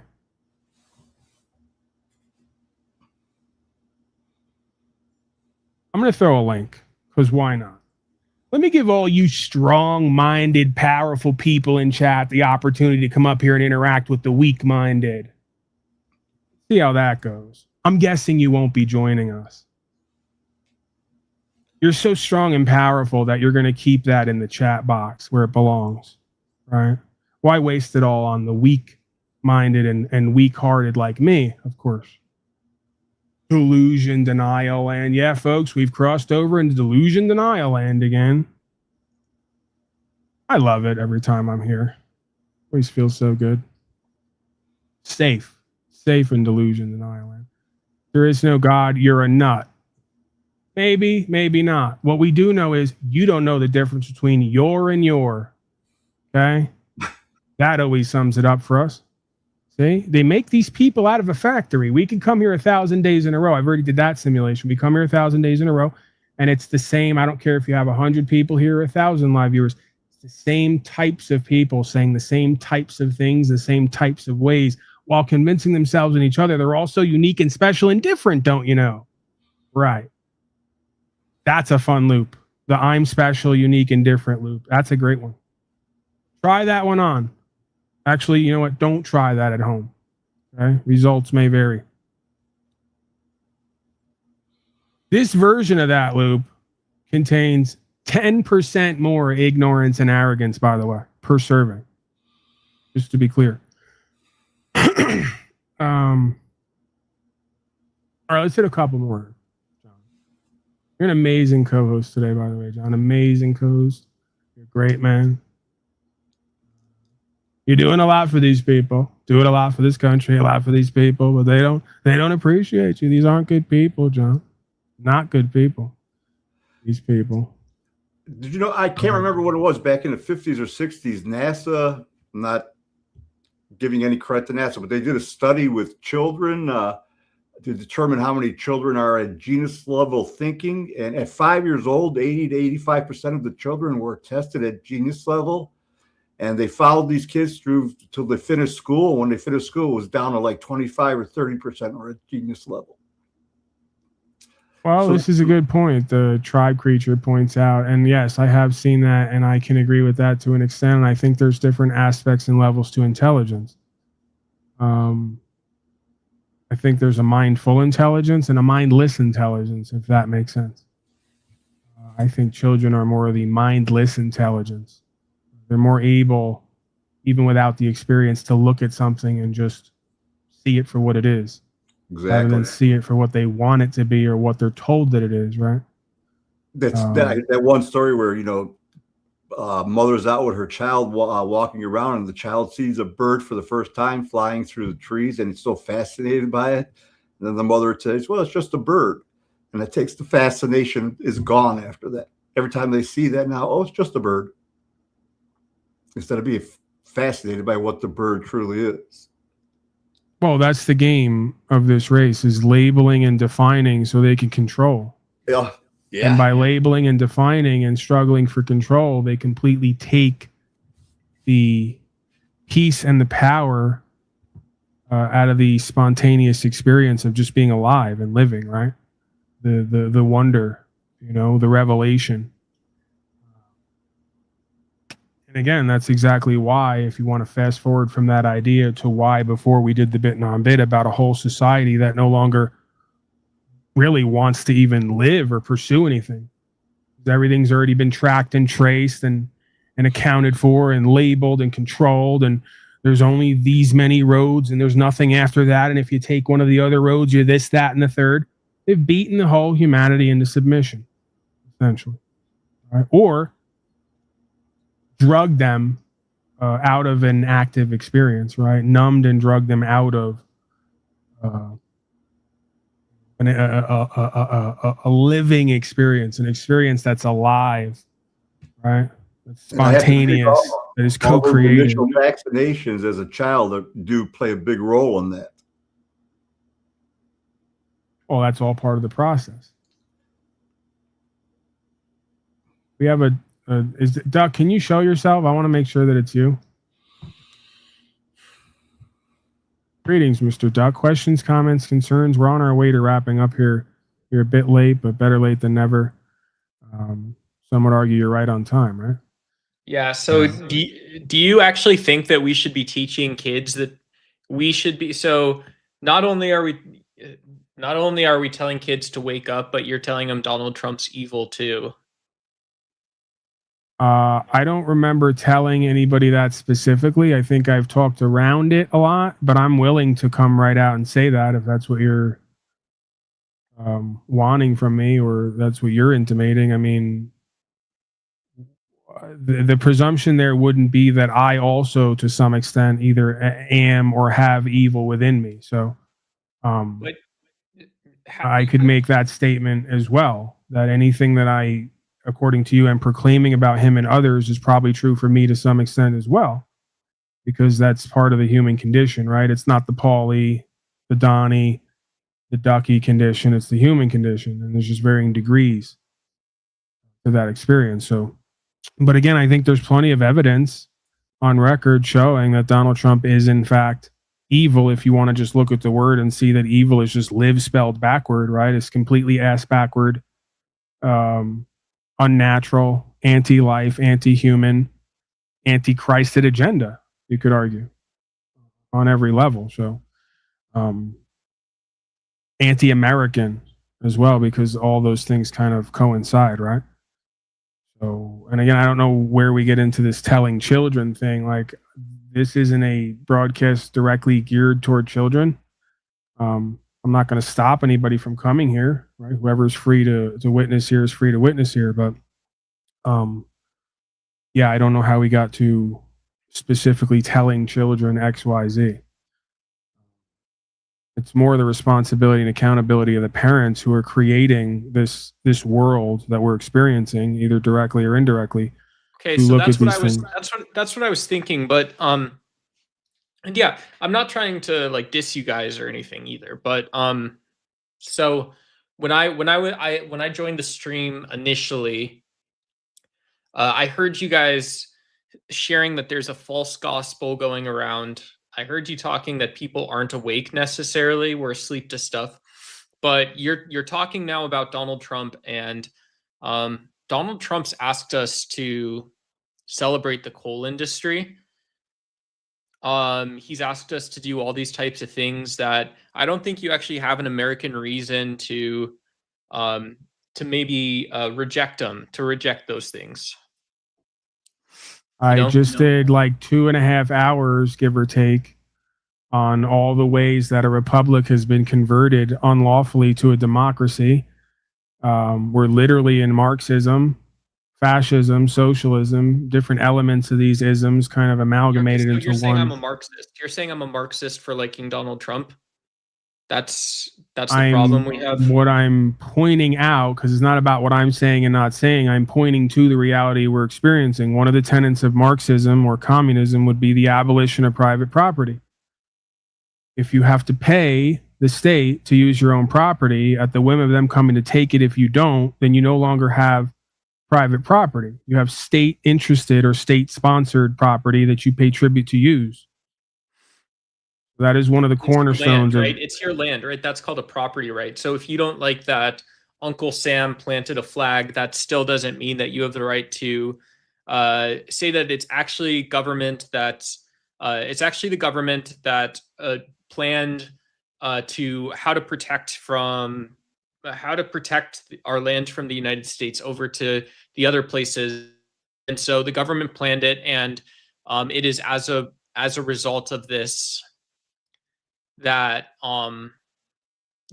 that's why we say we're the richest country in the world, I think.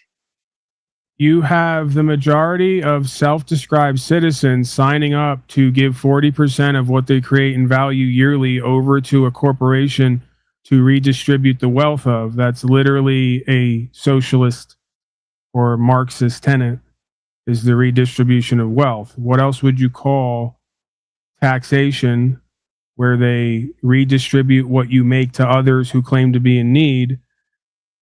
And what would you call it if you have to pay tribute to use your own property? I would say that right there is at least two examples of a Marxist or socialist collectivist push that is anti-American.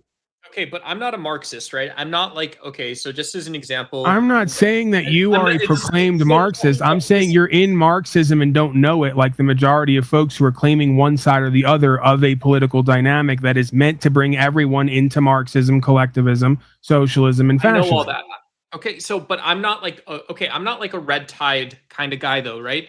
So if you tell me that I don't read philosophy or something like this, it's not that it isn't that, like, right next to capitalism is Marxism, and Donald Trump's, he's gotten in with Kash Patel, he's gotten in with these guys that go back to like Harvard cults and all this other BS, right? And so there is that evil side of stuff, but I don't think that you have the right to actually preach over what people do in their day to day. I don't. So as you're now telling me you're not a Marxist who's in Marxism but doesn't know it, you're telling me I don't have a right to freely speak. The levels of irony are really just palpable at this point. So I absolutely do have a right to say whatever the fuck I want, and I'm going to, and I put my life on the line for that. And I'm not interested if a Marxist who doesn't know they're a Marxist because they haven't proclaimed it but are living it, not interested what they think or feel about my right that I have that they say I don't have. See, that's precisely the problem. But a bunch of people who don't know shit are trying to tell everyone else who and what they're going to be. That's the problem.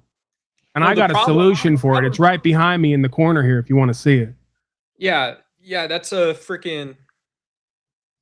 Okay, I'm not going... So, no, but here's the thing is, you can, if you wanted to, if you had I would say if you had integrity, you could just say Donald Trump only is taking this American energy platform down a level, right? And so he's giving people the chance. You're wasting our time. This is nonsense. Did you watch the video of the guy from almost 15 years ago say they want to get to war with Iran, and that's in U.S. corporations' interest? Your boy Donnie just was a part of bombing a country who both sides have been plotting with their cabal to go to war with for over 20 years. Since back to 9/11, we have Wolfowitz and a whole Republican convention in the files exposed, sitting around talking about blowing shit up and blaming it on people, including Cuba and other places. We're really having this conversation right now.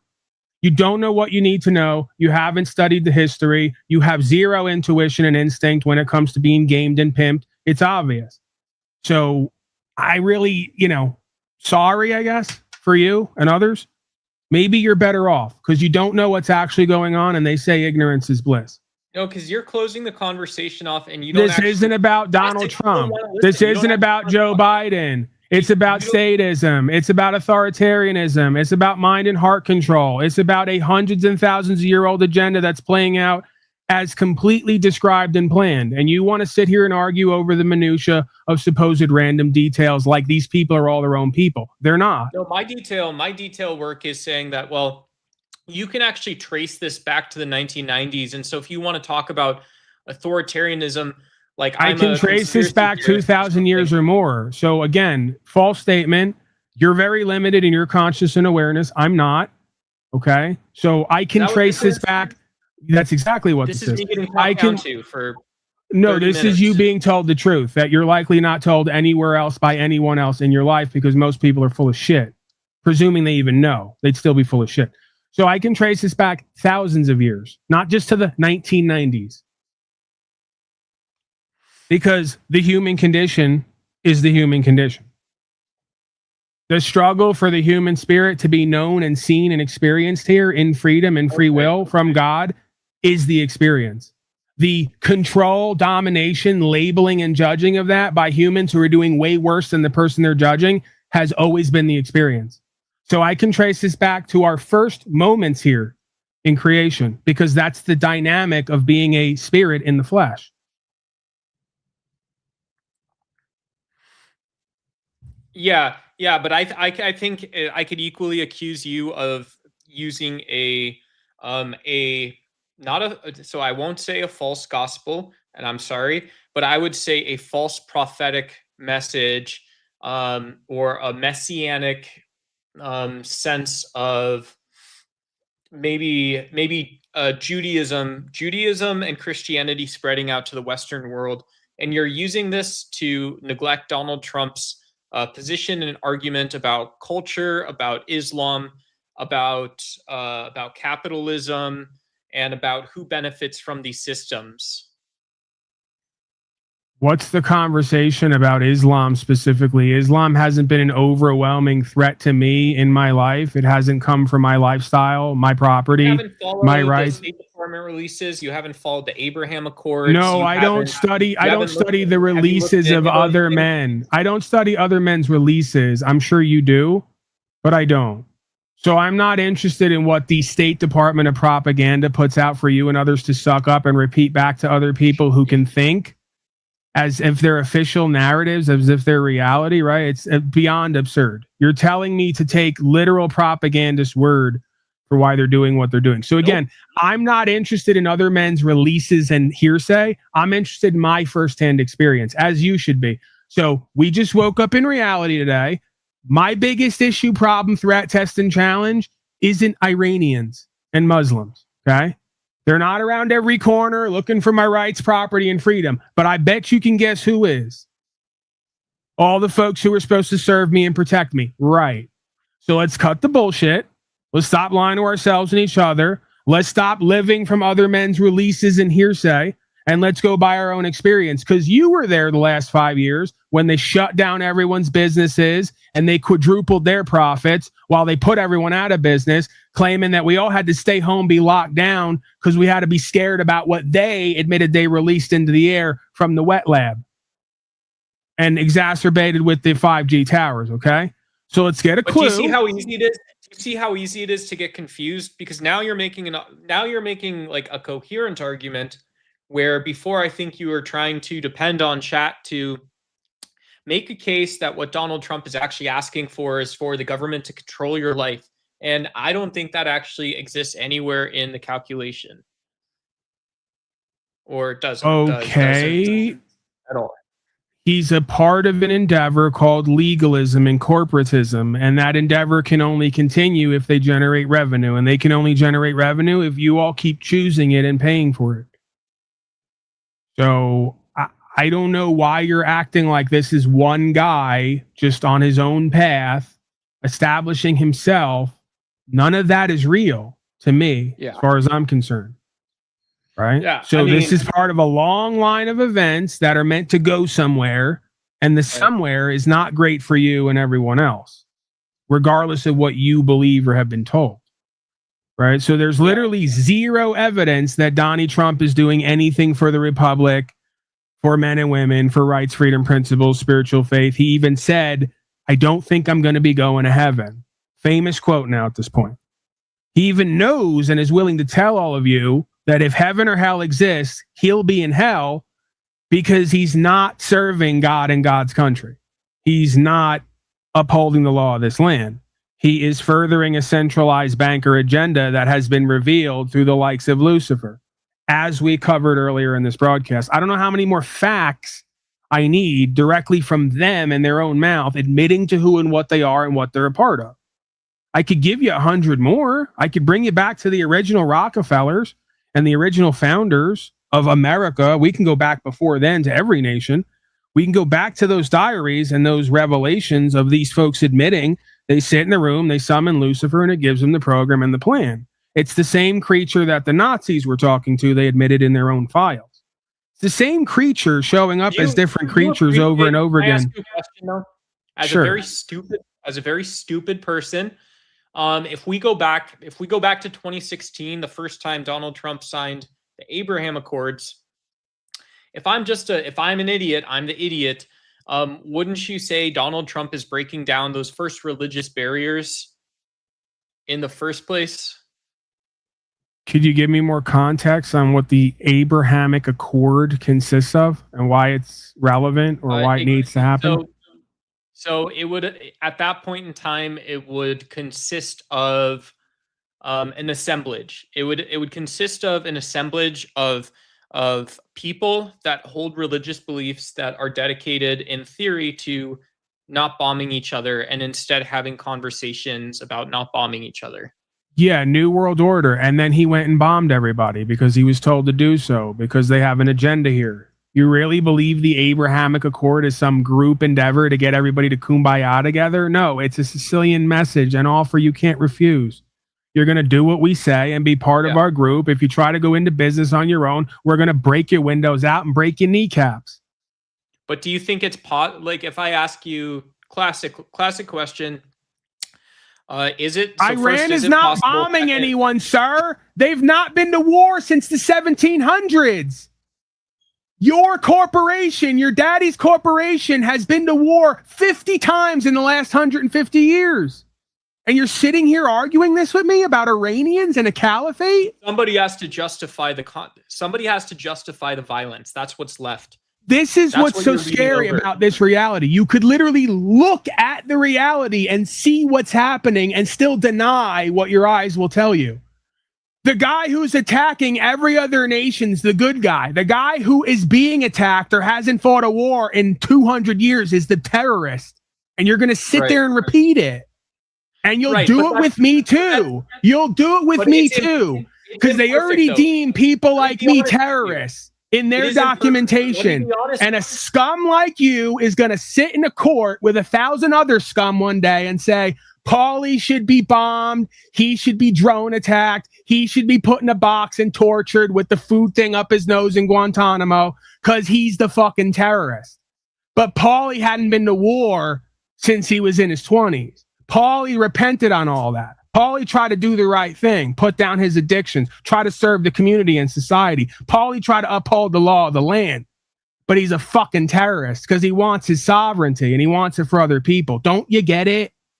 Don't you get what you're calling for and begging for and how it's going to hit home with all of us at some point? Joe Biden's library was thicker than Trump's, but they're both saying the same. There's like the same things. That's my argument. They're both part of the same business. The business has had a profiteer over getting people to choose their own slavery and genocide. It's working perfectly because most people are like you. I can't simplify it any more than that. The fact that you don't see that is what will fascinate me eternally. Okay, well, my library, the fact that you even believe it's possible that Donnie Trump or Joe Biden could run a McDonald's, let alone a country, is fucking hilarious and fascinating to me. You obviously have never lived in the world, like a full life or a full day. I worked at a McDonald's, right? I was in somewhat of a position of responsibility.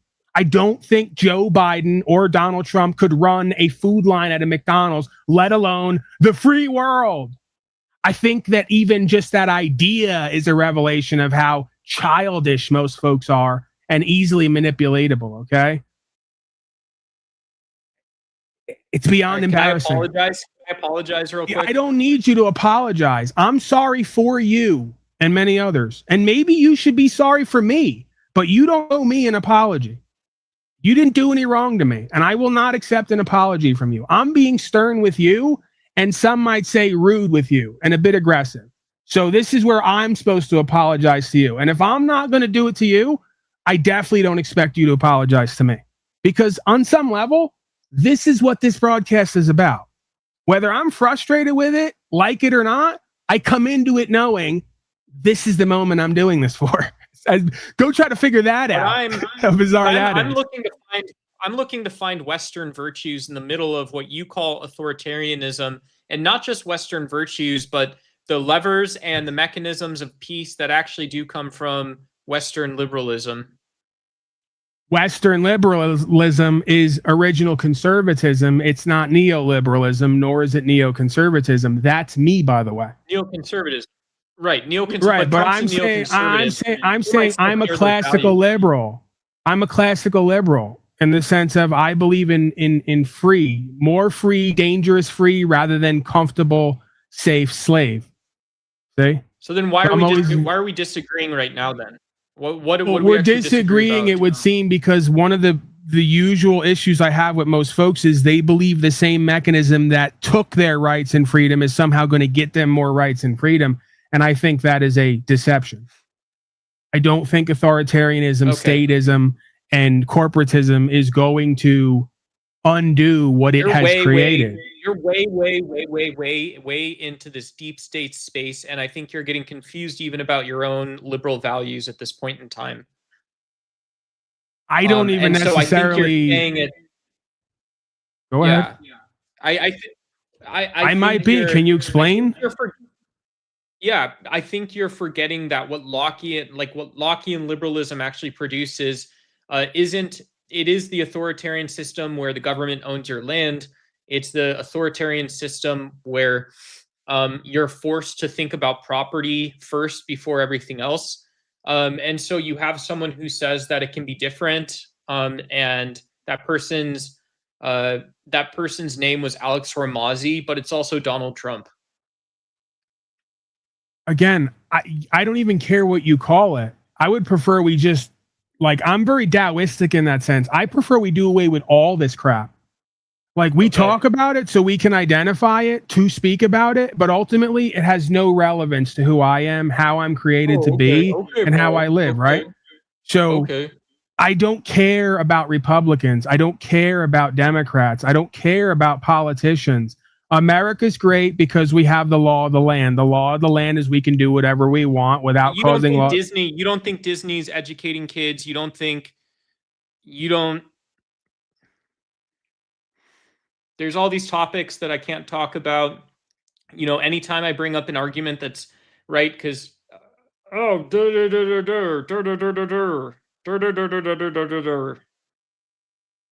getting the vibe that we're coming to the end of this conversation that never really began, technically. Yeah, I think my brain's dead. So, I think I'm brain dead. Yeah. I think that you came in here brain dead, and that happens a lot here, right? We got a lot of brain dead people who stumble in here and start just talking about what fills their head and what they've read and what they believe they know, and it all amounts to dog shit at the end of the day, right? Because this is real simple, as I tried to simplify. We agree about that. So I'm a man. I'm under God. I get my rights from God. What are my rights? Anything that's not a wrong. What is a wrong? Anything that produces a victim. If I'm not producing a victim, I'm good. I'm going to do whatever the fuck I want. Anybody who tries to stop that is a bad person. Can't make it any simpler than that. Don't give a fuck about you and Chili DeCastro thinking you're some kind of legal beagle when you guys go to court. You get wrecked. Because the administration sees you the same way I do. A bunch of wannabe punk-ass philosophers who never stood on a motherfucking thing in your life and won't give your life for anything. So they hear you talk and they go, this is the words of another man. It's not really conviction. It's not coming from your soul, from your heart, right? You're just spouting the garbage that rolls through your head. Not impressive, not captivating, not engaging, not authentic. Okay? That's why I win at court. Feel that? Right, exactly. I take it with me everywhere I go. You don't. And that's the core of what this teaching, non-teaching is, because I'm not here to teach anyone anything. If anything, I'm here to show something to and for myself and everyone else, with everyone else. Okay?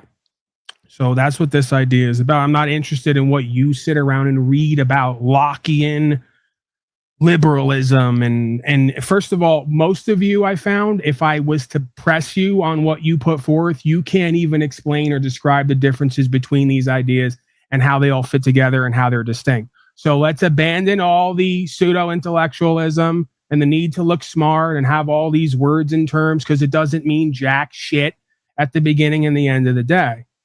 See, the guy who can come out of the woods, who has an intuition, barely even can speak English, who says, I get my rights from God. No one can tell me what to do but God, unless I've caused loss, injury, and harm to someone in society. And if I haven't, then I'm going to go with God, because that's my truth and the truth. And that's the foundational law of this land. That guy's going to have the most power and get the best results. All you folks, you're going to be trapped in your head all day, cycling through all the shit you thought you knew and what you heard and seen and repeat it back, and you can't even make sense of it. And then you want to argue with someone who just completely boils it all down and simplifies it in 2 fucking lines. Okay? And again, that's your pride and ego, not mine, even though you guys want to react like I'm the one being egotistical and prideful. I don't have to come here and overcomplicate the shit out of everything in order to seem intelligent and in alignment and in the know. I overly simplify everything because that's true intelligence. See? When you can take all the chaos and the confusion and distill it down to something that is palpable, palatable, and able to be processed, and a solution brought in, right? That's the true intelligence. We don't have enough of that. Quite frankly, I don't practice that enough in certain ways, if I'm being completely accountable and responsible, which I need more than anybody if I'm going to be here and do this way. Your thoughts on any of this, John? Are you as thoroughly fascinated with the ironic, hypocritical cowardice masquerading as intellectualism that can't get out of its own way, has outsmarted itself again? You're muted. I can't hear you. I said that stuff baffles me. It gets me more confused. I don't understand where those insights or arguments are coming from. I don't. You know my feelings on Trump, so anybody that takes the other side is, out of their minds to me. I don't know. Again, I will never understand how we can't just begin and end at and rest at the 2 lines that I keep putting forth to sum everything up. America was great because we were free. Anyone who keeps us from being free with policy and code is anti-American. Donnie's that. Joey's that. All your people are that. Simple. But see, what's difficult is the conclusion then one has to come to. They're all bad. They're all lying. They're all deceiving. They're all on the take. They're all corrupt. Yeah. That's why governance will never be a successful endeavor, because man was never fit to govern other men. Absolutely. Because it's too susceptible to corruption. See? Absolutely. And the ones who may be fit to uphold that law and govern, you wouldn't want to, because they're going to encourage you to be responsible and accountable, and you don't want that. So you will always support what you want to be true. You will never support what you need for you that is true. See? You know that, you understand pimping and hoeing. Just like that. See, your masters know that, understanding that idea. They know it all day, every day, and they use it. Couple more, John. I went an hour over my time. Well, almost an hour. 40 minutes over. Bonus non-tent here, okay? You don't get this anywhere else. Actually, you kind of do. I was trying to be more special and unique and different in my bit non-bit than what the moment called for. I'm still a god of all media, though, John. I want you to know that. You knew that already, but I want you to know that. That's why I'm here. And that's the thing, right? Why can't I come? If Donnie can be infallible with the Pope and do Epstein Island activities and still be better than Kamala, why can't I be god of all media? That's my beef. It's my issue, right? But I got to work that out. It's going to take me a lot of therapy to work that out, John. Life isn't always fair, but I can still pretend. That's the best part about it. I've learned from these statists and these fascists. I can pretend. Doesn't have to be true for everyone else or true in reality. I can dream and I can pretend. So I'll always be god of all media in my mind and heart. Okay, that's how that's going. What else do we have here? I want to get rid of some of this crap. It's been up here. It's been taking up space around here, stinking up the place. All this news. Did you watch those videos I sent you on them going after? Here he goes. As soon as I go to it, you see what these people do here. If I don't do it, they do it. God, I've been sitting silently for a long time. As soon as I get back to the news, did you see? I got tons of news here. I got to shovel, John. Yeah, well, You kept him on a shelf while you were talking. What am I going to do with winter news? We're in the summer, John. You want me to put it in the meat truck or what? Get it out of here. Whatever. But did you watch those videos with the Netherlands going after Gates and that stuff that I sent you?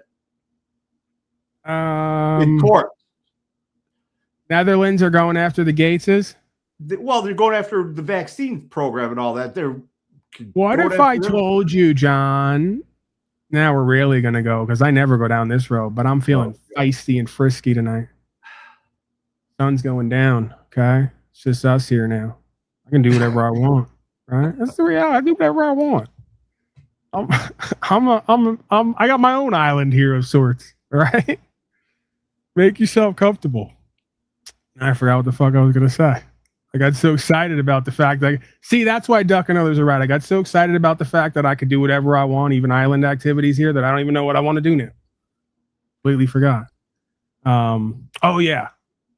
What if I told you, John, we got documentation that if it doesn't prove, highly suggests and even makes it extremely probable that Bill and Melinda Gates died sometime in the 90s and 2000s and were replaced by actors who look nothing like the originals, somewhat like them, but sort of nothing like them as well. If you really look at it, that's the thing, John. Yeah, this is potentially a thing that folks are getting whacked because they're onto something, or they're going to come out and spill something, so they get whacked and they get replaced, and then who they get replaced with gets to do a whole bunch of activities and do it in the name of the dead person, right? And then after they're done, go back off to their regular identity, and no one's ever the wiser, right? I mean, I've seen evidence of like 4 or 5 Hillary Clintons. I'm pretty sure there's at least 4 or 5 of them, right? I mean, the last Hillary that came out is like 20 years younger than the other one. Who was coughing things up, coughing up green globules and shit. There's been at least 4 or 5 Madonnas. I can tell you that. Right. There's at least 2 or 3 Paul on slaves. You can tell by how obese the Paul enslaved is which one it is. All right, John, we got to get rid of some of this news, like I said, stinking up the place. And Trump says he has to be involved picking Iran's next leader because that's what republics and sovereignty are all about. That's what well, hell, I mean, I can even do the bit with that's what democracy is all about, don't you know? That we just get to decide with councils who's going to lead other nations. That's new democracy. Even that's even better than old democracy. I'm for new democracy better than old democracy, because the Epstein class, the island goers, the vacationers, that's a term that I love, right? The vacationing class. These are competent, capable people, right? If I'm going to have somewhat dysfunctional people run my life, I'd rather it be competent, capable, well-dressed, rich people than the average plebeian slave at Walmart. I'm kind of an elitist in that way. Back, President Trump says he plans to be involved in picking Iran's next leader as the war with Iran continues. Aaron Navarro reports from Capitol Hill, where the House is expected to take up a war powers resolution vote a day after a similar measure failed in the Senate. President Trump says he expects to have a role in choosing Iran's next leader, according to new interviews with Axios and Reuters. He added that the son of the late Supreme Leader Ayatollah Ali Khamenei was an unacceptable choice, but he did not offer an alternative. Their leadership is just rapidly going. Everybody that seems to want to be a leader, they end up dead. U.S. and Israeli forces hammered Iran for a 6th day, including an attack on a stadium in Tehran, while Iran expanded its retaliatory attacks. It is the right and responsibility of Iran to defend its nation against this blatant act of aggression. Here on Capitol Hill, the Pentagon's policy chief faced questions from the House Armed Services Committee on how the Department of Defense measures success in Iran. We're looking more at a strategic level at degrading the capabilities of the Islamic Republic, not only fielded forces, but the production capabilities. The lack of specifics on that are troubling in terms of how long this is going to last. The exchange came ahead of Thursday's vote on the war powers resolution to limit President Trump's use of force in Iran. A similar measure failed in the Senate on Wednesday. CBS News has learned that Arab states say they're running dangerously low on interceptors to take down missiles fired from Iran. Oh man.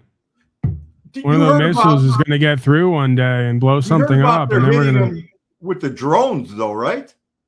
That they took out that carrier with drones. Yeah. Yeah, totally. And in one of these stories, I don't know which one it is, but we're going to get to it. The guy even references the famous Chinese spy balloon because we're all a bunch of broken children here gathering around our distorted parents so they can gaslight us again because we love them so much. Yeah, the Chinese spy balloon. There it is. As every American has a spy device in their pocket right now, watching and listening to them made by the actual Chinese Huawei company. Hello. We're in delusion denial land again. Did you feel it? You can feel it. It's like a membrane we cross into. It's like the Bermuda Triangle. Gravity changes once you cross that line. That's how it feels for me anyway. Okay, let's see if we can find it. Let's go on a little Easter egg hunt here. Because I skimmed through a couple of these. I didn't listen to all of them, but I skimmed through a couple, and out of 5 minutes each, I listened to 10 seconds, and then I latch on. I latched on to the spy balloon. TikTok viewers that only last 5 seconds. There, you're one of them. John, please, I'm trying to stay afraid about the threats that they're going to tell me exist that are totally not meant for me and everyone else. Okay, and you're taking me out of that. I need to be really focused when I'm getting my upload of what I'm supposed to be afraid of and the next threat that I'm supposed to focus on while ignoring everyone else who's creating it over this way. Okay, so unauthorized drones, John, you wanted drones, I got you drones, okay? I'm too good to you people here. He asked me for drones like that. He asked me for slavery and genocide. On the spot, I produce it, okay? And still, he takes this attitude. Still, many people come here. They give me this attitude. Unauthorized drones detected over U.S. Air Force Base housing nuclear-capable bombers. It'd be a fucking shame if something happened to these installations, John. You get me? It'd be a fucking shame. You're capable. Yeah. It'd be a shame if someone who was an Iranian or a sovereign citizen terrorist blew something up. That made us had to do more war for democracy, John, all right? Be real shame. A disturbing report out of Louisiana today, Disturbing. where, according to officials, multiple unauthorized drones were detected in the vicinity of an Air Force Unauthorized. base in Louisiana, which houses B-52 bombers, B-52s. for weapons. This latest incident is under increased scrutiny after a Chinese spy balloon nearly flew across the United States in 2023. Here, reaction is drone expert Brett Velikovich. Hey, Brett. Oh, there's our resident expert. Hey, Lawrence. So, like, you know the experts. You know the experts because they show up with black suits with matching black circles around their eyes and gelled hair, and they look like mortgage consultants. They look like either people who give you the mortgage at the bank who may or may not have a stimulant addiction, or those guys who hang out on the strip at Las Vegas who try to like give you stuff if you listen to their timeshare, right? We'll give you like $50 in Burger King dollars, golden Burger King dollars, if you just come on in and spend like 3.5 hours with us while we harass you in front of your girlfriend to buy this timeshare and call you cheap and obese. I'm not saying I have experience with these people, okay? I'm not saying that. Can't confirm or deny. I'm just saying that if I did, this guy, our resident experts in politics, look a lot like those people, timesharers and mortgage consultants. I've learned that. Drone incursions over military installations have been rising. Oh, and they look like the rabbi who came out of the hole in the middle of the Bronx with a bloody mattress. Yeah, that too. For years, and all it's going to take is one single drone, Lawrence, to slip through our defenses and kill an American to cause massive strategic damage to our country. And I've been advocating for someone to do something about this for years, and I feel like legacy bureaucrats and policymakers. We've been calling for war with Iran. I mean, someone to do something about this for years. Unacceptable. The American people deserve better. What really jumps Seriously. out to me in these That's recent one true cases, though, statement. is the behavior of the John, drones. please, you're not an Drones expert. weren't just flying. They were collecting intel. They were mapping. They were learning. They reportedly entered and exited these base defenses in ways designed to avoid detection, like they were testing security forces and how they respond. That's not random. That's intelligence and reconnaissance doctrine. That's how I was trained. If this were happening overseas, we'd call it pre-operational surveillance. At home, we're still calling it mystery. And that's what really upsets me the most. The bigger issue here is something policymakers don't want. You know, and I'm going to back this up because I think you guys already get it. And this guy's like beating a dead horse at this point. And I'm surprised at all of you that you haven't gone with this guy at this point. He's been calling for this for the longest time. And you guys have not acted. And this is why it's so bad right now. But I'm going to bring you back to this, okay? Because this was the most important. Chinese spy balloon, guys. All right? There it is.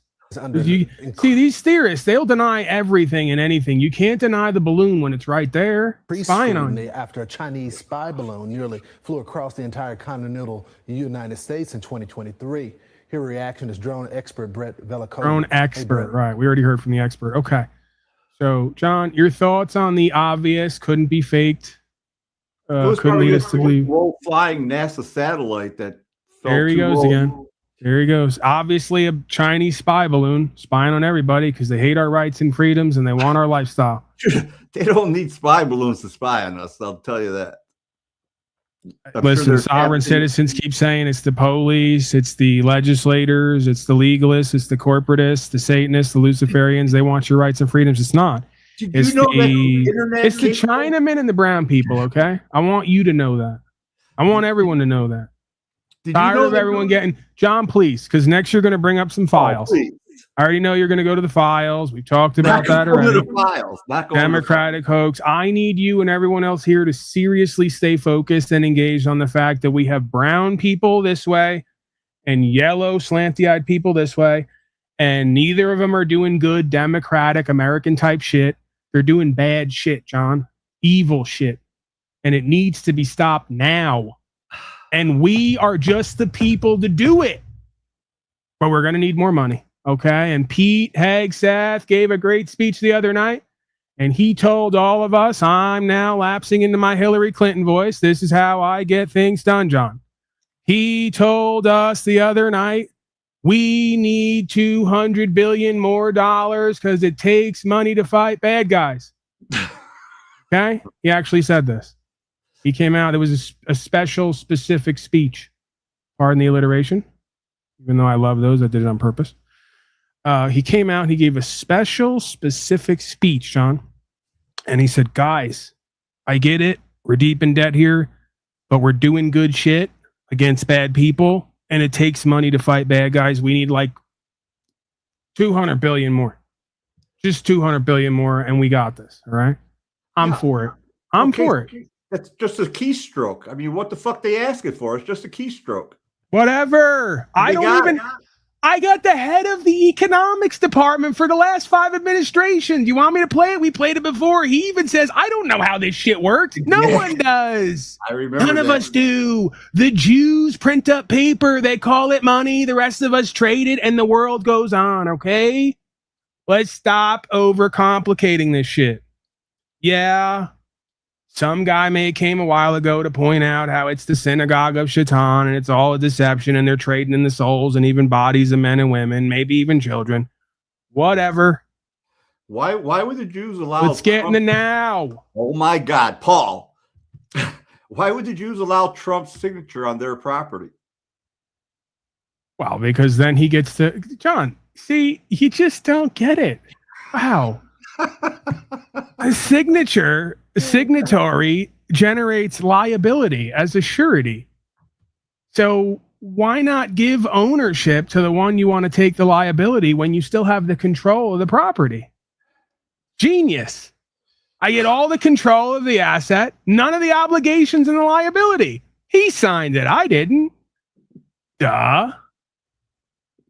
He who issues the currency makes the rules and the laws anyway. Why would I want my signature to be on their bills and acts that the people are eventually going to blame them for? The whole reason why I give these people money is so they act on my behalf. Then they bear the liability. I'm never even seen or known. John, you got to get better with the mafiosi fascism tactics. You just don't know how to run a criminal organization.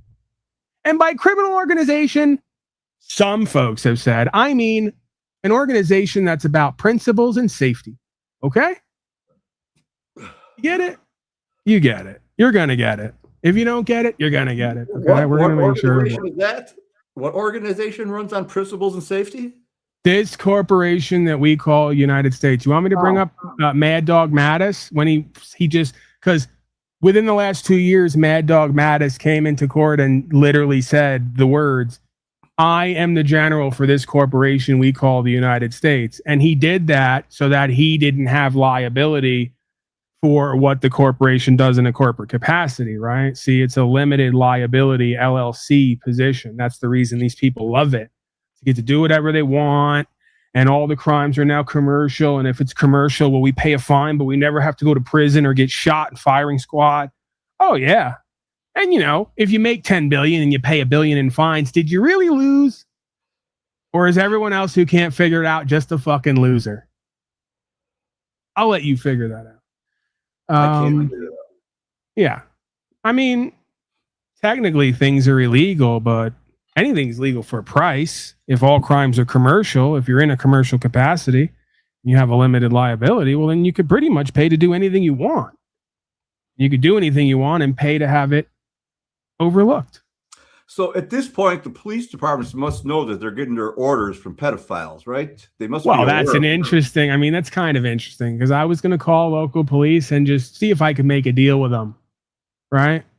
I'm like the modern day YouTube version of Monty Hall from a trailer. Let's make a deal. And I was going to say, hey, guys, now that we know that everyone running your life is a bunch of pedophiles and eating children, and we now know, like I always knew, but you didn't, but now we all know that this is who you take your orders from. Can we, just you and I, the rest of the slaves aren't even going to ask for it, but can you and I come to a gentleman's agreement that you're not going to force your daddy vacation island going classes, policies, and codes on me, right? Like I'm just going to not follow them anymore, okay? And we're going to be good and just see what they say, right?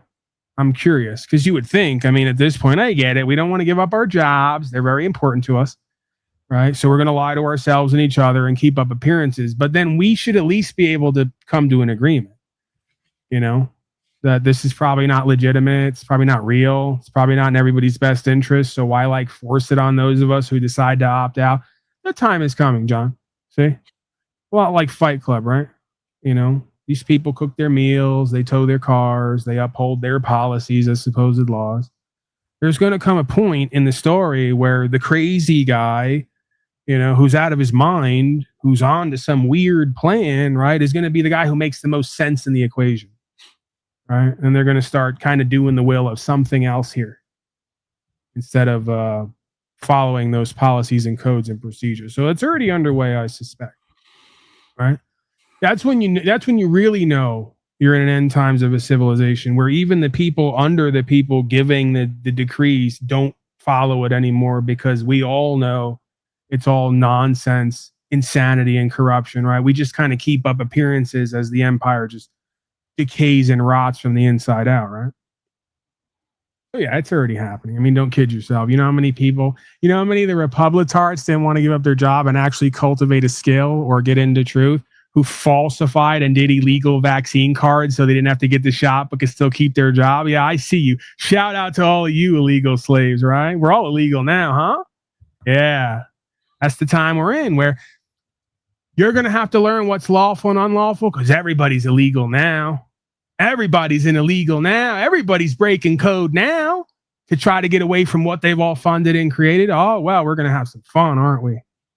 Yeah. Makes what I do a lot easier if I decide to continue in those interrogation rooms, right? When I have to have a word with these folks about who's who and what's what, makes it a lot easier. You know?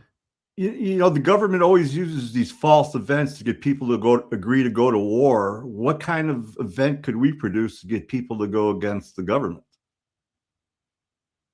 Well, John, thank you for asking. Our best people are working on that, as you know, right? We got BLM, we got staged riots, we got potential staged terror attacks, we got mass shootings. What could we got biological spreads? Maybe all of it at once. Maybe we go like next level on they ass, right? We go medieval on they ass, John.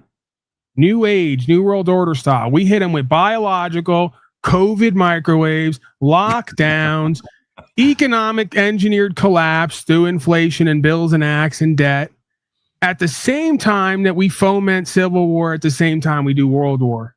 We just hit them with like a 5 or a 6 piece or more. You know, really step this up to a new level. Get this shack shaking a little bit. It's an awful lot of pressure put on an awful lot of people. You know, you go from COVID to wars to terrorism. John, please, have you seen these panels? We're talking utter chaos. We'll be able to get it done. We'll find a place. I got faith in us.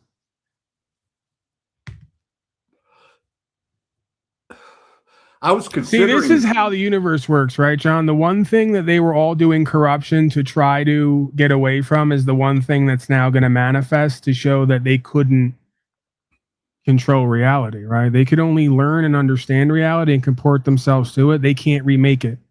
Oh, we got to do statism and slavery because if not, there'll be chaos. You know, those anarchists. Okay.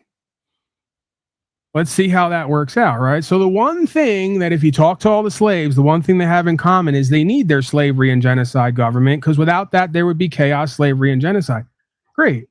So now you're going to manifest that. Because that was the one thing you said you were going to do this corruption for to try to stop. And that's the one thing that's going to manifest to show you that you can't stop it. Working perfectly.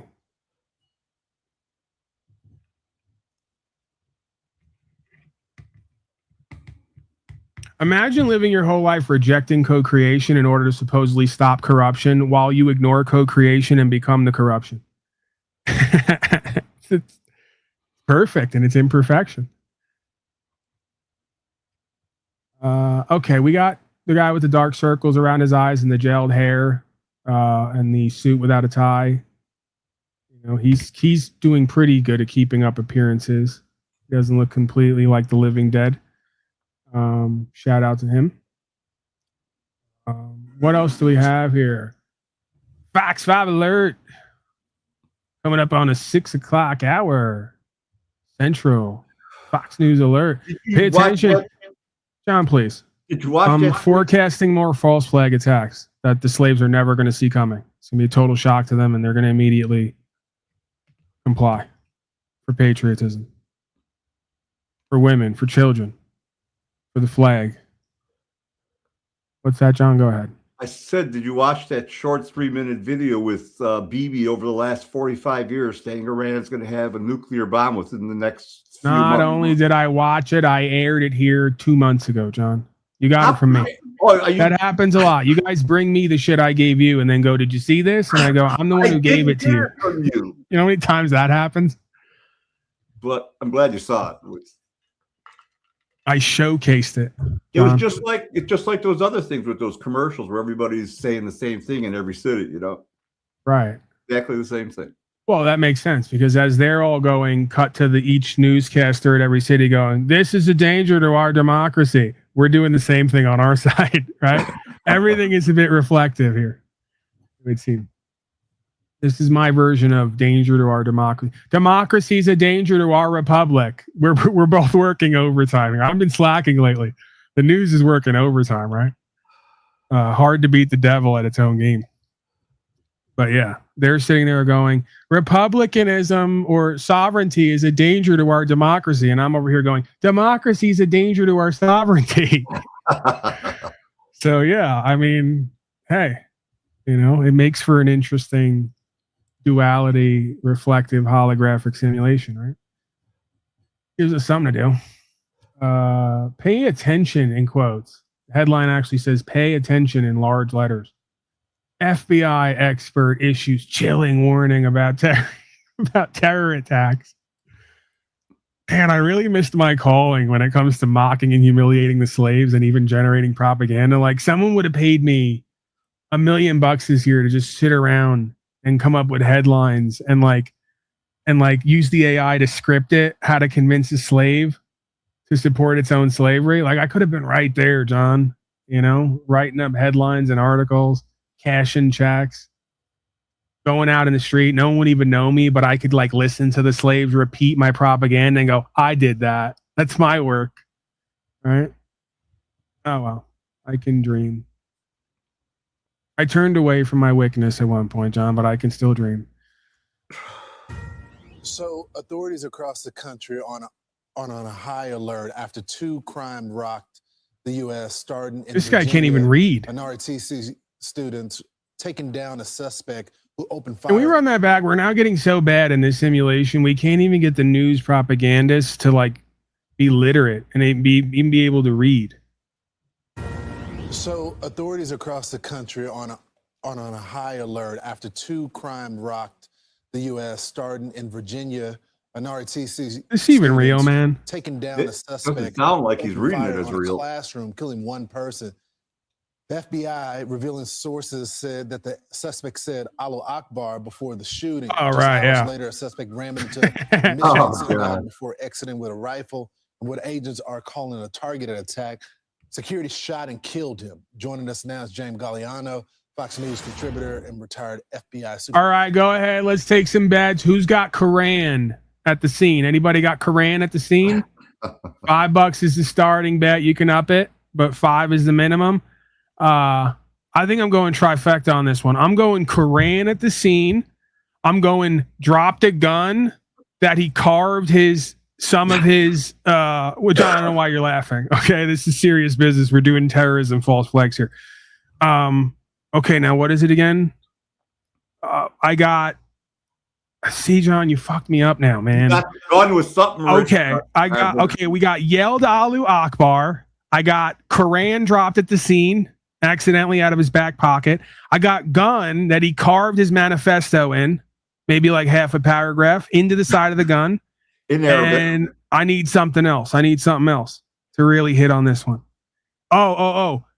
Facebook or Twitter messages, either to the public or to private friends weeks before, telling all about how he was going to do terrorism for Islamic jihadis and also a sovereign citizen. I'm going five way on this one. You got to find come on. This growing timeline, and we're hoping that we can. I'm going to hit on this one. I can feel it. March 1st, you had that bar shooting in Austin, Texas. Saturday, attempted bombing in New York City, and then Thursday, the synagogue. All right, Ross has got on and off roof with no rifle. Of course, Thursday. That's going to be. We already had that one this year. That's going to be difficult to hit. This is. I respect that though. Across the country. And looks like most of all of these. We got a trans Islamicist. Salted Cedar's going with trans sexual Islamicist at the scene. Trans girlfriend too. Okay, you know what? Let's stop because I got to rebet. We didn't fully go in. They're still explaining the propaganda before they get to the propaganda. I'm going in on this one. This is something, and I'm not saying I believe it's going to happen, but I'm taking a chance tonight. I'm going full on Allahu Akbar carved into the gun. Quran at the site, and transsexual. Dropped their genitals at the scene as well. Dropped the Quran, his genitals, and a gun that was carved the manifesto in the side of. And Facebook, Twitter manifesto 2 weeks before to the best friend. That were either foiled by the FBI or law enforcement or successful in the United States involving radical. All right, we're going legal guns. We're going legal bought background checked guns that couldn't have been secured even more than that. That's true. I forgot about that. Okay, we could still bet on that. So he's right. I'm going legally purchased gun by somebody's relative, proving we need more stringent gun control. Thank you. Fuck, I love these people. These are my people. Or the children of naturalized citizens. I think this is absolutely an assimilation problem, and that's something that we've got to focus on in our country right now. You know, James, you were one of the big guns. We got an illegal too. Okay, Snafu Snaps is here. I think he wants to bet. See, this is why I do this broadcast, to just be with my people. And I didn't even consider, and I had all these other bets that I can make, but we're still before the actual reveal, so we can all bet on that. You're right. Borders have been open. You've been told about that. You didn't stop that. And now we got an illegal transgender Allahu Akbar screaming, manifesto carving into the side of the gun, Quran dropping fucking terrorist sovereign citizen. If I hit on, I'm telling you right now, if I hit on all 7 of these, I will not be back here if I hit on all 7, right? I will not be back here. I'm going to choose a different career path. Go ahead. Why is Tribe? Please, we got to get to it. They want me to deal here. I'm the dealer. I'm your dealer at Cosmic Vegas 666 Hotel. This is Hotel 666. Just because Donnie does it. Donnie and Jared Kushner buy the hotel at 666 Washington Place, right? You and Jack And they have black out all the merged windows. so much. I'm doing my version of that for patriotism. Yeah. So place You your and bets, Jack have please. merged quite a bit. Whatever, Snafu. I don't care. This is about bets right now. What do you got? Place your bets on this propaganda. I went all 7 on this. If I hit, I will not be back here. I'll be out of your hair. I'm going a different way with my life. If I hit this one big, all 7, the payout's going to be huge. I'm on Poly, Pizza Market, and everything, man. And I just put in a bet, too, on how many children my island ruler class ate, right? When they release the rest of the Epstein files, I just bet that it's over 10 children they ate. So if I hit on that, the levels of capitalism are going to be beyond compare. Go ahead, Snafu, please. I got to deal this hand. These folks are waiting with bated breath. They want to know what they got. I heard Tribe was in the Palm Beach. I heard Tribe was like hanging out with Palm Beach Pete, and I was just curious what you knew. What's wrong? You can't hang out. Predator. See, now you're doing it now. Palm Beach Pete just looks like Jeffrey Epstein. He's not doing what Jeffrey was allegedly doing that we should move on from and not talk about. Palm Beach Pete's not actually a threat, so it's cool. If Tribe wants to hang out, I was thinking about doing some content with Palm Beach Pete because I figure it generates interest and attention, right? But I'm also not really, I can go either way nowadays. Once I get in here and in my mode, I'm big on attention. But like before I get in here, I'm like, I don't even really want to be looked at lately. It's weird. I think John kind of looks like Palm Beach Pete. I don't know who Palm Beach Pete is, so can't comment. He's another distraction that they're passing around to all the slaves to be obsessed over on social media. This guy looks just like Epstein. Oh, they filmed or photographed. What if he's gaslighting everyone and it is? What if it is Epstein? It's just like funny as fuck. Because I mean, that would be funny. What if it is, man? Not funny, but like you know what I'm saying? Like, haha, look at you the know world. what? See, this is why if Palm Beach Pete is Epstein, you're the reason why. Because Epstein can't just hanging out with that shit. Now you want to talk over me, and I'm trying to reveal the real problem we're facing, and you just talk right over it. You call yourself a Christian, but you won't let people forgive or be forgiven or repent. Epstein probably ate some children, realized he fucked up, wanted to repent and reform himself, but he couldn't because all of you folks and your bitterness and resentments living in the past wouldn't let him move on from it. So he had to fake his own death and come back as Palm Beach Pete. Whatever. I can't prove it. And I'm not going to spend the rest of my life hating Jeffrey Epstein as Palm Beach Pete. I'm just going to pretend he's a new person. Because that's the Christian thing to do, right? You won't forgive him and let him move on, but I will. In one of our own community members' Tribe. Can I remind you that you offered to provide AI babies to supposed pedophiles? So how about Palm Beach Snafu? That's the real breakthrough here. You the other day accused me and Jack Talcott again of being pedophiles. And within the next sentence, in a backstage area somewhere where I had 3 witnesses, and I will call those witnesses if necessary, you know what happened. You offered to give me and Jack Talcott an AI baby, which technically is you providing babies to people you accused of being pedophiles. You're in the files now. Snafu Axine didn't happen. Snafu Axine didn't go down. It happened. You did, and this is my point. You now want to move on from it, right? This is why it's a perfect simulation. You fucked up. You made a mistake. You want to move on from it. And now we either let you or we don't. See? And this is supposed to teach you something about how you treat other people. So I'm forgiving you, even though you didn't even tell anyone here or admit to it or apologize. It had to come out in the files, right? I'm forgiving you. I believe you made a mistake, and I'm allowing you to move forward. Okay, you need to look. The supposed AI baby transactions to you, the predator, and Jack Talcott, the predator, didn't go down, so I'm in the clean. It doesn't matter. You offered to provide some type of baby, AI or otherwise, to an accused pedophile.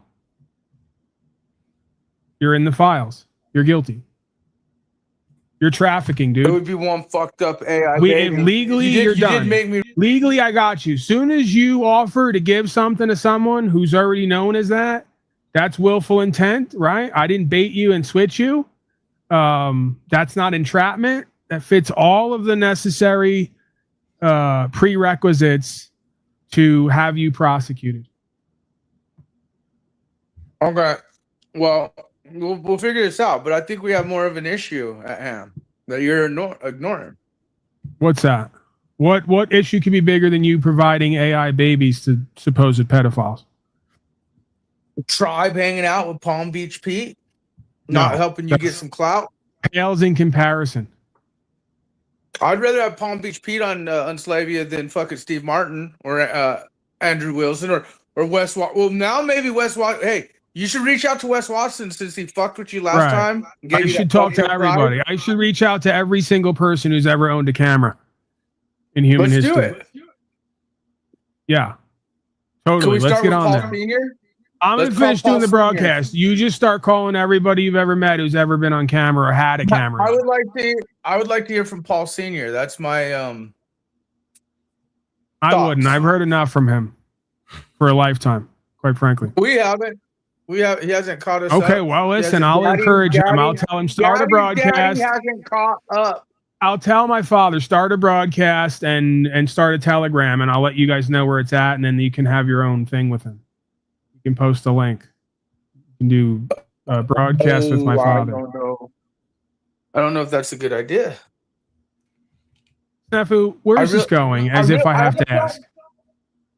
All right, John. I'm here. Are you really this naive? As to what?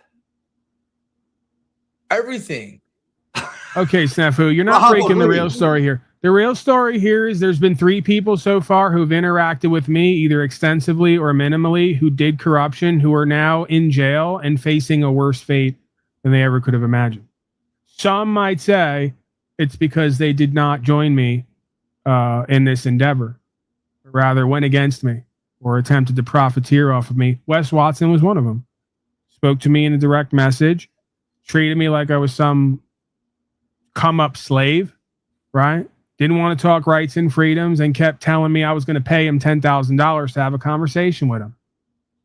Either that or you just go to jail again for 5 more felonies because you're doing corruption, right? And this is, again, what keeps us all in line. I'm not saying that we all don't have it living within us. It's because we have it all living within us that we got to look around and take ourselves and each other and our life seriously in our choices, right? We all fall short. Hey, guess times, what right? happened 26 minutes You ago? could argue we're only really redeemed through certain practices and processes, because if not, look at what you're left with. Look at Guess what happened 26 minutes ago? What's that now? So everyone's pretty much illegal now, according to birthright citizenship has been taken away. It's now an executive law. Birthright. Well, again, I covered this. I covered this years ago, and I even brought in, and we never got back to it. It's been sitting up there for months. Trump saying that birthright citizenship was for babies of slaves. And the average slave now, right, unofficial slave goes, what does that mean? How does this all apply? They're just, and they don't even stop to realize how confused they are. They don't realize what they're telling you. So you could argue. Can I ask my Go question ahead. on the subject? You're already completely interrupting and taking us out into nowhere land constantly. To Daddy Paul, since Daddy Senior won't show up, is if he's taking birthright, and I get, like, you know, if you're in different. Did he not hear the part earlier where I said that you can't actually be a birthright or otherwise citizen of the defined self-described corporation known as United States? So in a way, this is a blessing, but you tards are so ass backward, you're going to fight to keep your status as part of the corporation. You want Donnie Trump, if he's white-hatting and QAnoning, to do away with being born into the status of a corporate citizen slave. You want that. See, this isn't a negative thing, but you're all now going to fight me for it because you claim I'm a sovereign citizen while you're a citizen slave. See? No, see, you're backstage me because you know I got more education on this than you right now. I'm not arguing that. I'm backstaging you so I could get out one idea somewhat similar in general to the original idea I was trying to get out, which is why this is even a topic at all, because folks like me and others have our actual ear to the ground and finger on the pulse of what the actual important and valuable, powerful shit is. And they know that. So they're like literally trying to dance you around everything but that and get you to look away from that. And then when you do look toward it, make sure that you label it as something, because that's where all the power is going forward. That's why J.D. Vance said in a speech last month that we all need to figure out how to become sovereign citizens. That was his term. So we went from the sovereign citizens of terrorists and a danger to democracy to now we all need to become like it. And he even said, if a government or a corporation can take your property, you're not a sovereign citizen. You want me to play that one? Play that one. I'm going to bring you back, Snafu. You can talk as much as you want. I may do an extra hour and give you the last hour. I'm feeling very generous, magnanimous.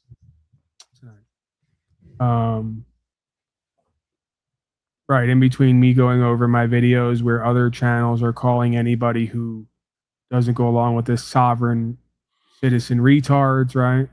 Dunning-Kruger in full effect. Right, we have Mad Dog Mattis admitting United States is a corporation. We have two other politicians saying that on the news. United States is a corporation. Nothing to see here. There we go. For American policy over the next 10 years is how to ensure that you are a sovereign citizen. And you cannot be a sovereign citizen if any private corporation or any government can steal something from you that belongs to you. Yes, sir. Thank you. Thank you. Thank you. And that's why he makes the big bucks, right?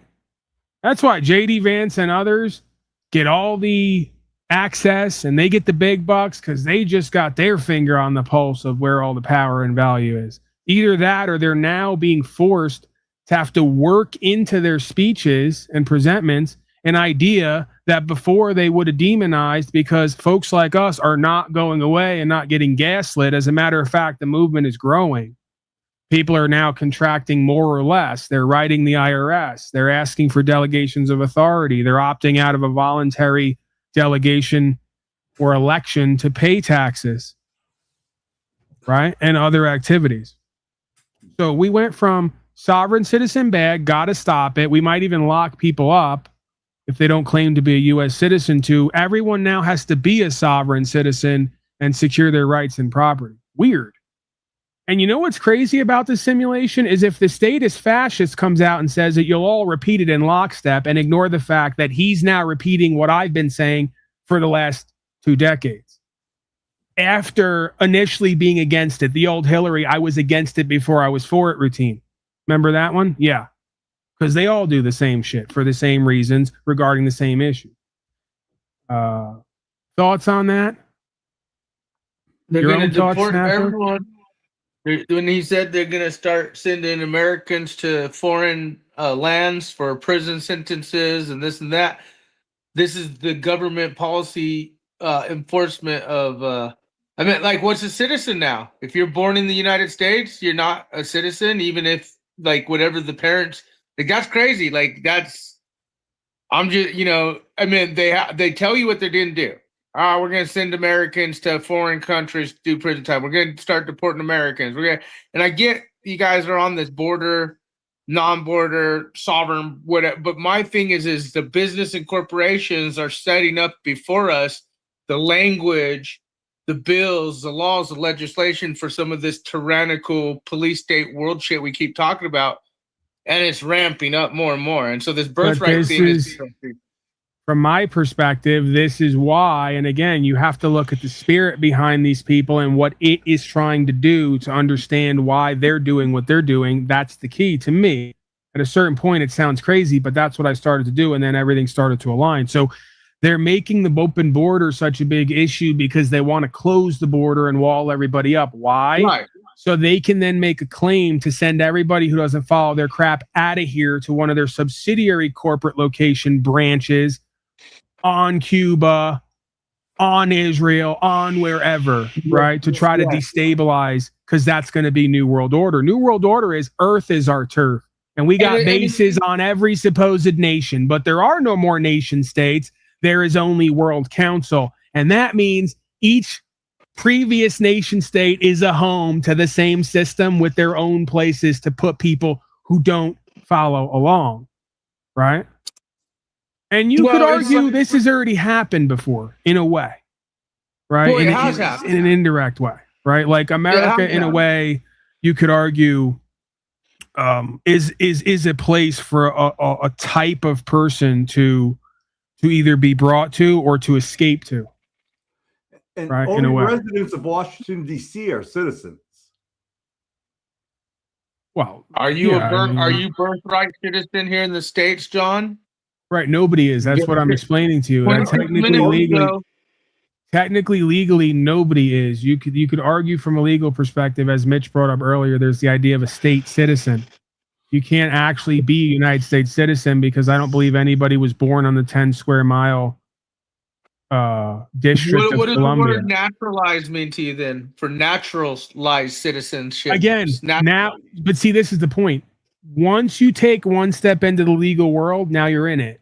Now I have to go all the way down the list and start trying to decipher code and cite your definitions. Because that's what they're doing. They're rewriting the code. They're rewriting the law because, again, American citizens are about to get fucked, I feel. And I get that you're like, either way. That's corporation good and bad, but you're not seeing the other side of it. With this movement growing and the awakening and folks actually finding their balls and saying this far and no further, this thing is now woken up to the fact that it may have to do business and contract with us because we ain't going away. Are you? Right? So it now has to make a determination. Is it going to give a little bit with a few of us to get the rest of us or the rest of folks? Or is it going to make an example out of said group to deal with everyone else? Right? I don't think that determination has been completely made yet. And I think there's a split decision on it. I think there's half of this system that says, wait a second, I never thought I'd say this, but Paulie Boy and his sovereign citizens are actually the true Americans. We need to protect them and support what they're saying, even though we're in a professional capacity. And then there's the other side, right? And I think they're almost going to go to war with each other. And I suspect that's already potentially happening at the highest levels.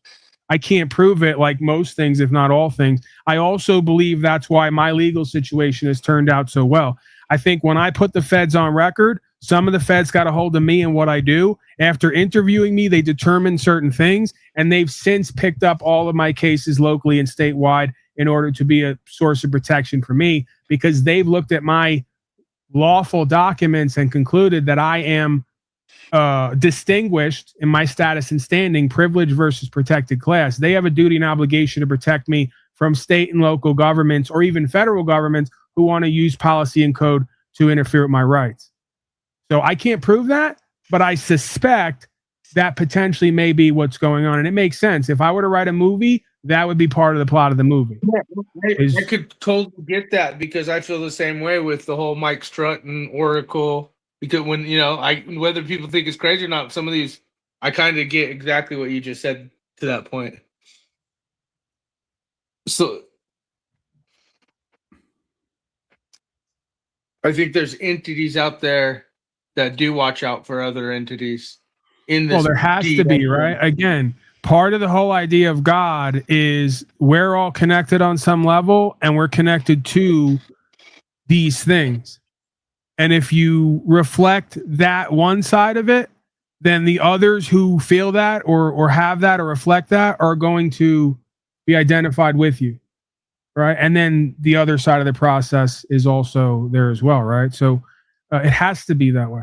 And again, I've experienced that in certain ways when I've been locked up. I've talked about it where I had the cops take me out of my cell, have a conversation with me about rights and freedoms, and say they agree with me. And they say, listen, while you're here, we're going to do our best for you. We're going to keep you safe, so to speak. And we're going to try to get you through this as quickly as possible. That's professional corporatist lingo for, we know you didn't do wrong. We know you're not a criminal. You don't belong here.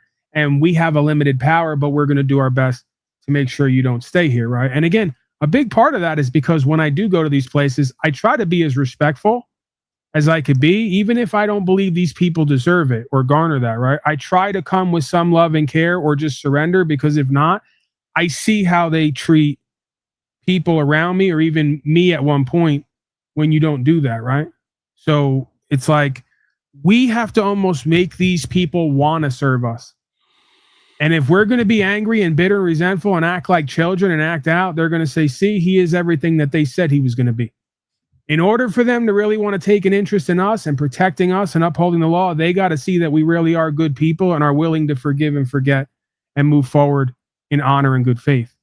Even when you know you're right and the other side is wrong, right? You still understand that there's a bigger purpose for us all being here, right?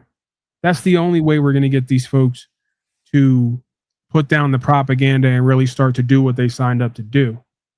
We're going to have to become men and women worthy of being served and protected, right? They're going to have to start to feel like we are the only thing standing in the way between them doing their job and this whole society going down the drain, right?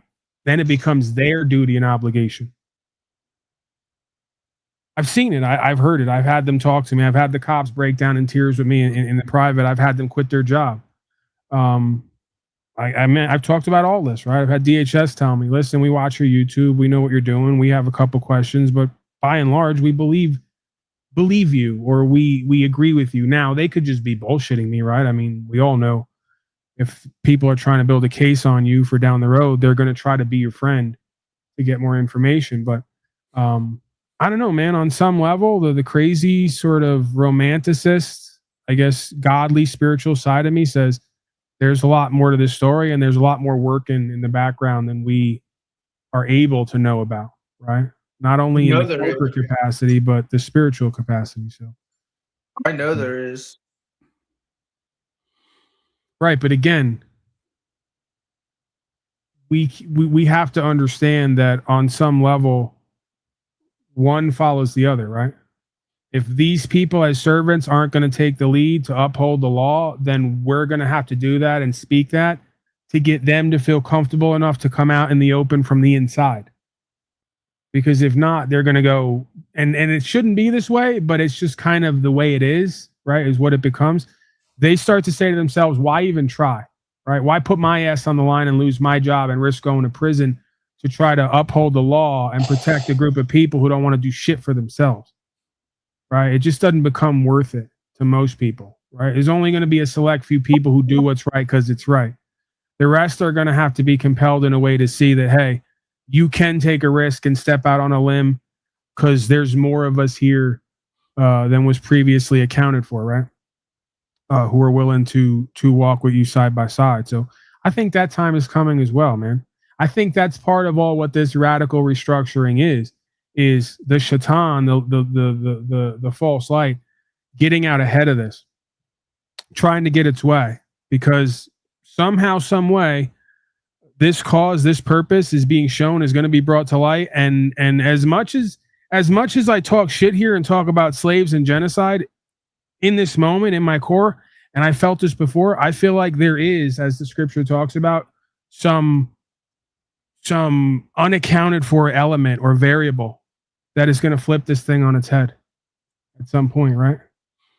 And that's going to be referred to as God. You know, even if it's just they get so far into this that the AI is tracking and tracing and running pretty much every aspect of our life, and at some point it flips on them, destroys them to some extent, and itself as one last final act of justice, right? Again, we're pretty much living a movie. You know, when I start to talk about this stuff, that's all I get is like, I get into the mind of what would seem to be the creator or the director that has all these paths to go down. And then based on the participants and the players, the script writes itself around that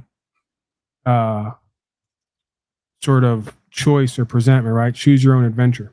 It's kind of hard to language out, but yeah, I think that there is. I've come more and more as time goes on to, while I see, and this is where I get into kind of a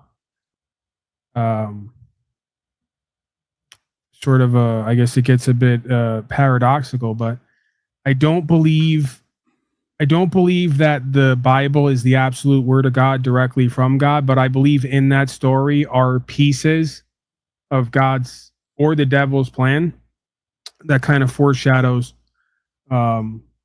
you know, what we're living or with or dealing with, right? Having to choose with. So That's why I tell everyone to go to Proverbs 3, though, Paul, because I have an understanding that everything has been touched by man, the deceiver, Lucifer, for instance, or whatever. So the great deception. And that's why, like, the whole Egyptian religion has the same exact fucking religion as the Christian religion. And then the whole sun worship, son of Jesus. God. I get that. But, like, again, there's certain prophecies that, as you could say, you could witness, or, oh, I'm watching the Matrix. And, like, I'm telling you, when you say there's nothing to understand, for instance, look at all those, like, World War II videos or everything, and the thousands and thousands of people are in the fucking parades and shit, and then all the tanks and shit, whatever. And you're like, man, think about that. There's a Paul enslaved out there. There's a me. There's a this. There's that. There's all these people out there with their whole whatever their perception of whatever the world optics are at that moment, you know, and none of those people exist anymore. Dust, so to speak. But the ideas are still continuing, but also the deceptions and is still in play, you know, whether it's power or money. I feel deception is the biggest power play. It feels with the world elitism. But when it comes to prophecy, Paul, there's things that you, in my opinion, that Bible, which I guarantee has been tarnished and touched by man, so to speak, just like all religions, that you can't deny, in my opinion, the prophecy being fulfilled. And that's why I say Proverbs 3:5, whether you're religious or non-religious, that's one of the best, because even for people with AA or drug problems, they have to realize there's a higher power. And so, like, trust the Lord with all your heart, lean not in your own understanding, you know, and the Lord, higher power, so to speak. And I think that's where it's at, to know there's a higher power and there is a design at looking at this higher power. That's how I look at it. But what if they're using that Bible as a script? They are. There's not what if, John. They are. Okay. So it's not necessarily a prophecy, but right. But I think it would make more sense that whatever the deceiver is, has been here from the beginning, if not before time. So its plan has always been and will always. Its plan has always been and will always be the same. It's just a good possibility that it took to write in scripture and gave you a very convincing story and case to be deceived and accept its deception and final plan as God's plan, when really it's the God of this world's plan. I don't necessarily believe or know that the God of creation has to have a plan that plays out here. It gives us free will to choose. Based on our choice, we get what we give. And then we respond to that, right? So it would make sense, man. If we've been inadvertently worshiping the deceiver for the last 2,000 years under the banner of Jesus and other names, right? Then it would make sense why we keep summoning and calling. Creator, Paul? Of course. Okay.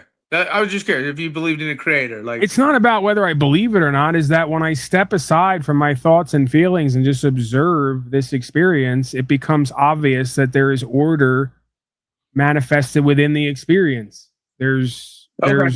So you're not a like clear just program and process that's constantly playing out and showing itself in various ways. I mean, it's confusing with you at times. Sometimes when some things you say, and that's why I asked, like, do you believe in a creator? I get when you said that, you're like, oh, the Bible has like some things that are, I feel are on it, and then the rest maybe whatever. And that's what I'm saying. Yeah, I think everything has been tarnished and touched with like, think about it this way. In legislation and laws, they changed it. The national bird was made by Biden, an eagle, right? And we know back in the day, like the whole turkey eagle thing, but the mud flood theories and all this hidden history, how much deceptions do you think are going, or even like technology, like with the Egyptian bullshit and some of the things we see? I'm just saying, I see the deception being used to manipulate the mass of we the people, so to speak, but as a mass when it comes to the elitist group. And it's always a ritualistic nature of things, but you can't deny the power, and some of these prophecies that have been put in that Bible are 100% happening. Like, there's no doubt about it. I'm not denying that. I'm simply questioning why we cut off our discernment and ability to question at a book that a king gave everybody, that they heavily edited and censored. Why is that not fair? The main one thing that everybody's going, oh, that must be where the power differential is? The one thing nobody will question because they're afraid to be on the opposing side of Jesus in the afterlife. It's very culty.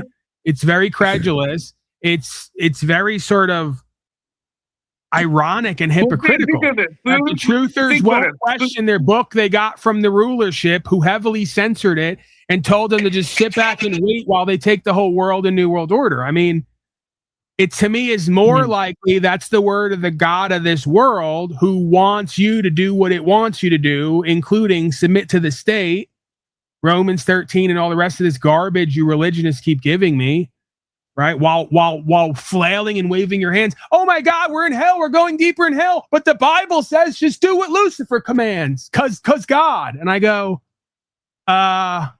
is it possible maybe the king, you, the book, and everyone involved is deceived? No, I think that's why the Mandela effect happened, because I think people started worshiping the doctrine. How do you Mandela affect the word of God? Again, everything you guys say reveals your foundationless position.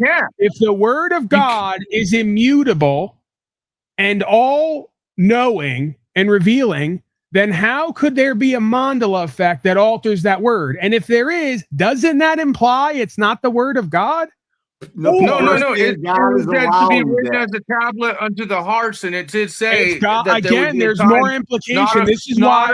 Can I finish what I was saying? Sure, go ahead. In Amos, it says there will be a time not of thirst and water, but of the word of God. And the word of God, John 1:1, talks about living. I think the Mandela effect was just proof of like how they're going to use, quote, an antichrist and a false messiah type thing to trick the mass. You know, they're not going to just come out with a new Bible and say, hey, but when you really look at the study of this used with technology and things, it's darker entities and new age stuff. So like, shoes, sandals are now shoes, or raven sparrow from sparrow. I mean, it is big, Paul. And I think, but we were told beforehand, and that's why they said, write it as a tablet into your heart, because it hasn't changed the word or the message or the doctrine, but because physically it has, now the word, doctrine, everything is changed. And that's where this new age shit's coming out, I feel. Because certain words can change a whole doctrine meaning of something, Paul, even if you're into the scripture. But that's why we can't be citing doctrine for where we get our core experience of God in quotes. Because that's not an experience of God, that's an experience of indoctrination.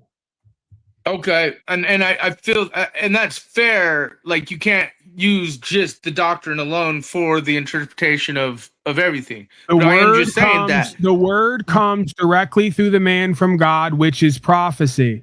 Once the word is written down by scribes and kings and authorities and twisted, it's been corrupted. To then claim that book is the direct word of God is worshiping the deceiver. How do you not see that? Well, I think there was an understanding too that, like, at least in the answer is you do see it. You don't want it to be true. You feel otherwise. That's all I'm getting. You're not even letting me finish my statements before you already say what you think. You don't. No, I believe the King James Version was the oldest translated, accepted version that the quote church said they would allow. And let me get this straight, because I want to get this doctrine cleared up. It seems very confusing. That should be very clear and simple. Jesus came to teach us how to live like him. He was essentially a rebel of the church and the state. Yet the religionists who say they worship Jesus tell us all we should follow the Epstein class into hell because there's no way to change what God already has ordained. Even though Jesus came to teach us to live like him and be a rebel against the island vacation going class and their false religions and churches where they generate their money off the stupid sheep and get to eye the children in the pews they're going to pick from next.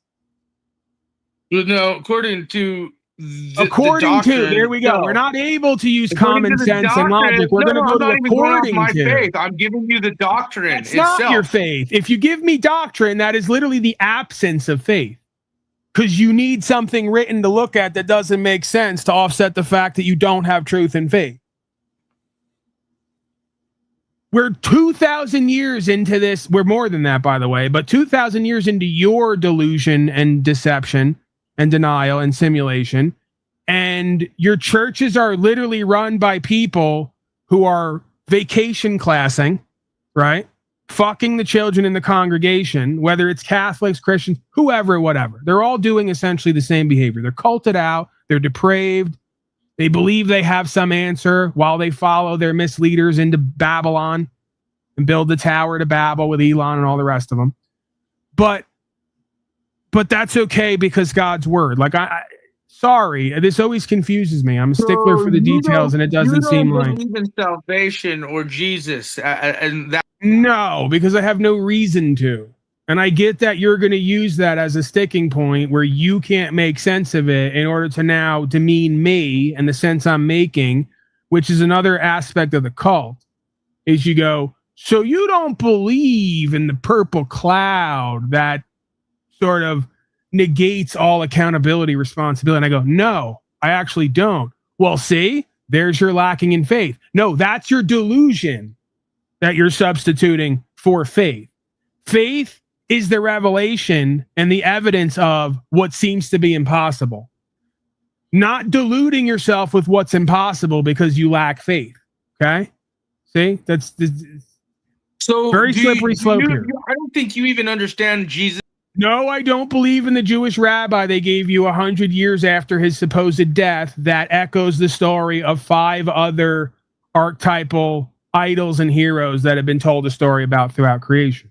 No, I don't. I think that this is a succession of Masonic tales where they take certain objective truths, weave them into a story, create churches and religions, and then spend all of their time herding you slaves into the reality they want you to be in. And it seems to work because every one of you I meet says the same garbage. You yell from your feelers, you ignore facts, and you repeat the same indoctrination.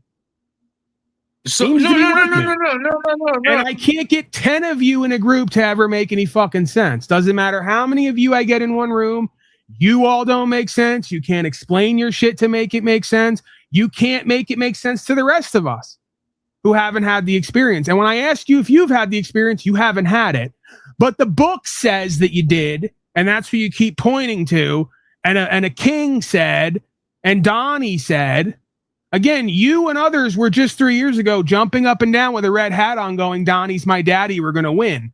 You don't exactly come across as the most discerning individual. I got to tell you. Right, but you're denying Jesus. Again, I'm denying all of it because from like the age of 10 or 12 years old, the last, like one of the first memories I have, I don't have much memory, if any, before that. That's another weird thing is my memory. We get into that. But some of my first memories, 10 to 12 years old, questioning all these supposed adults around me about why they believe all the crap they believe and concluding they don't even know why. And then having to go on a decade-long path of realizing that everything everyone believes around me, they've been given to believe. It's been given to them to believe and repeat. So yeah, you're right. This one didn't take the training. Ask my father. He used to, we can't train Paulie boy. It was they were going out of their minds trying to figure out how to train me like an animal and mind control me like how they were, right? So you're right. I've rejected all of it from day one. I have no more evidence today that convinces me that what I've been told is true. As a matter of fact, quite the opposite. I have more evidence that what internally was put there by God intuitionally is more true than anything I've heard out of any of your fucking mouths. Okay. And there's like a bunch of other people in this experience who I think are pretty conscious and aware, discerning people who tend to agree with me. And we all kind of have come to a consensus that what I'm saying and what I'm pointing at makes way more sense than anything you guys have been uploaded to repeat to us. So when you speak the word God, it's just a Paul God. It's not just, the true. It's just the completely all-knowing, unnameable aspect of this creational experience that you can't possibly know because it doesn't show up and go, hey, I'm Jeff, and I'm your God for the next 2,000 years, and I'm going to save you all from what you created. That doesn't happen. That's not the experience, right? There's experiences and revelations of God, but God never reveals who or what it is. See? Now, it's funny for all you people who are... See, once God reveals who or what it is, it's no longer experiencing God. It's becoming indoctrinated into a cult.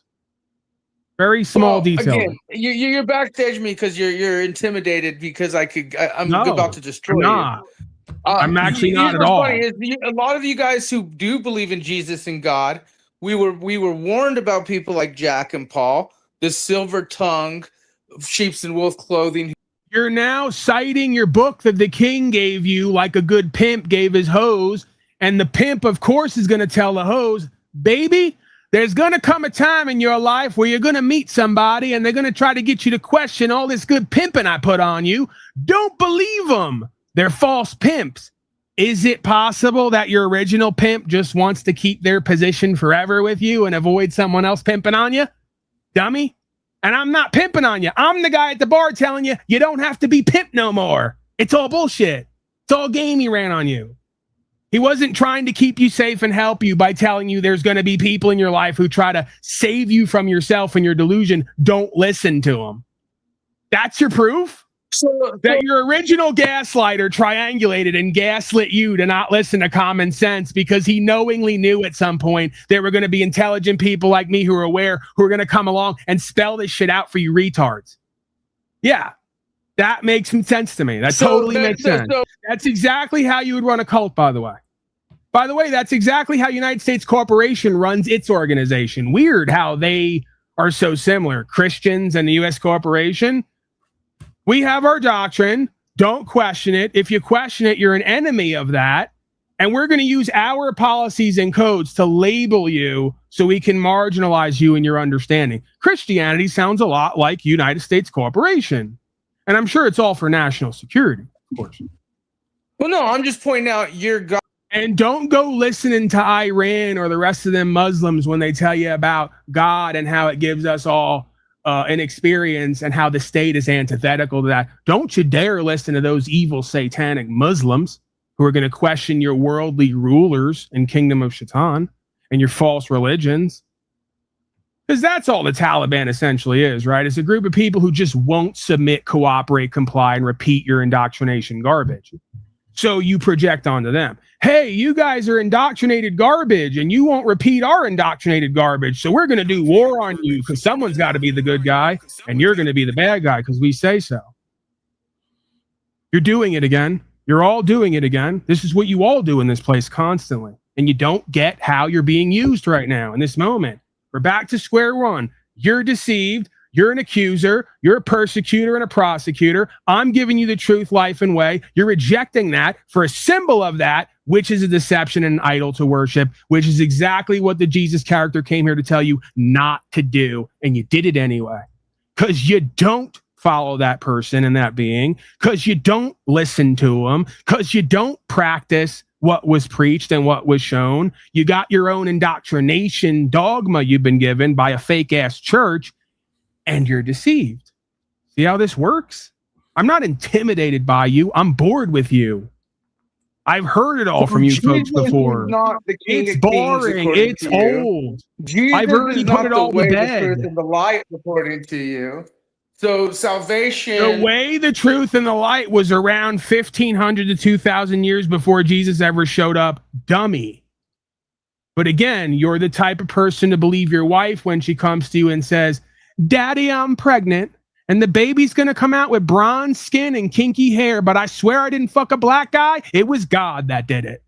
And you would sit right there and believe it. It's essentially the same idea.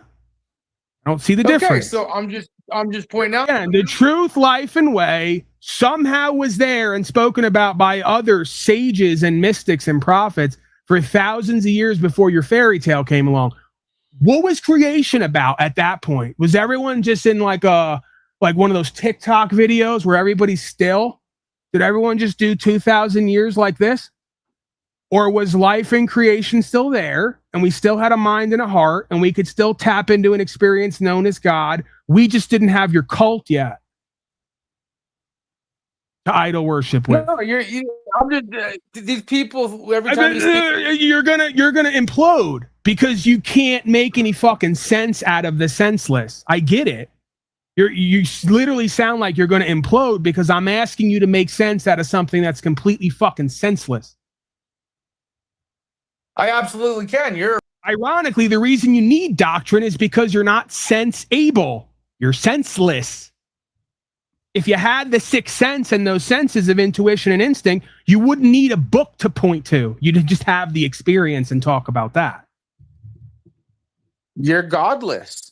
You say I'm senseless. You don't even believe in Jesus.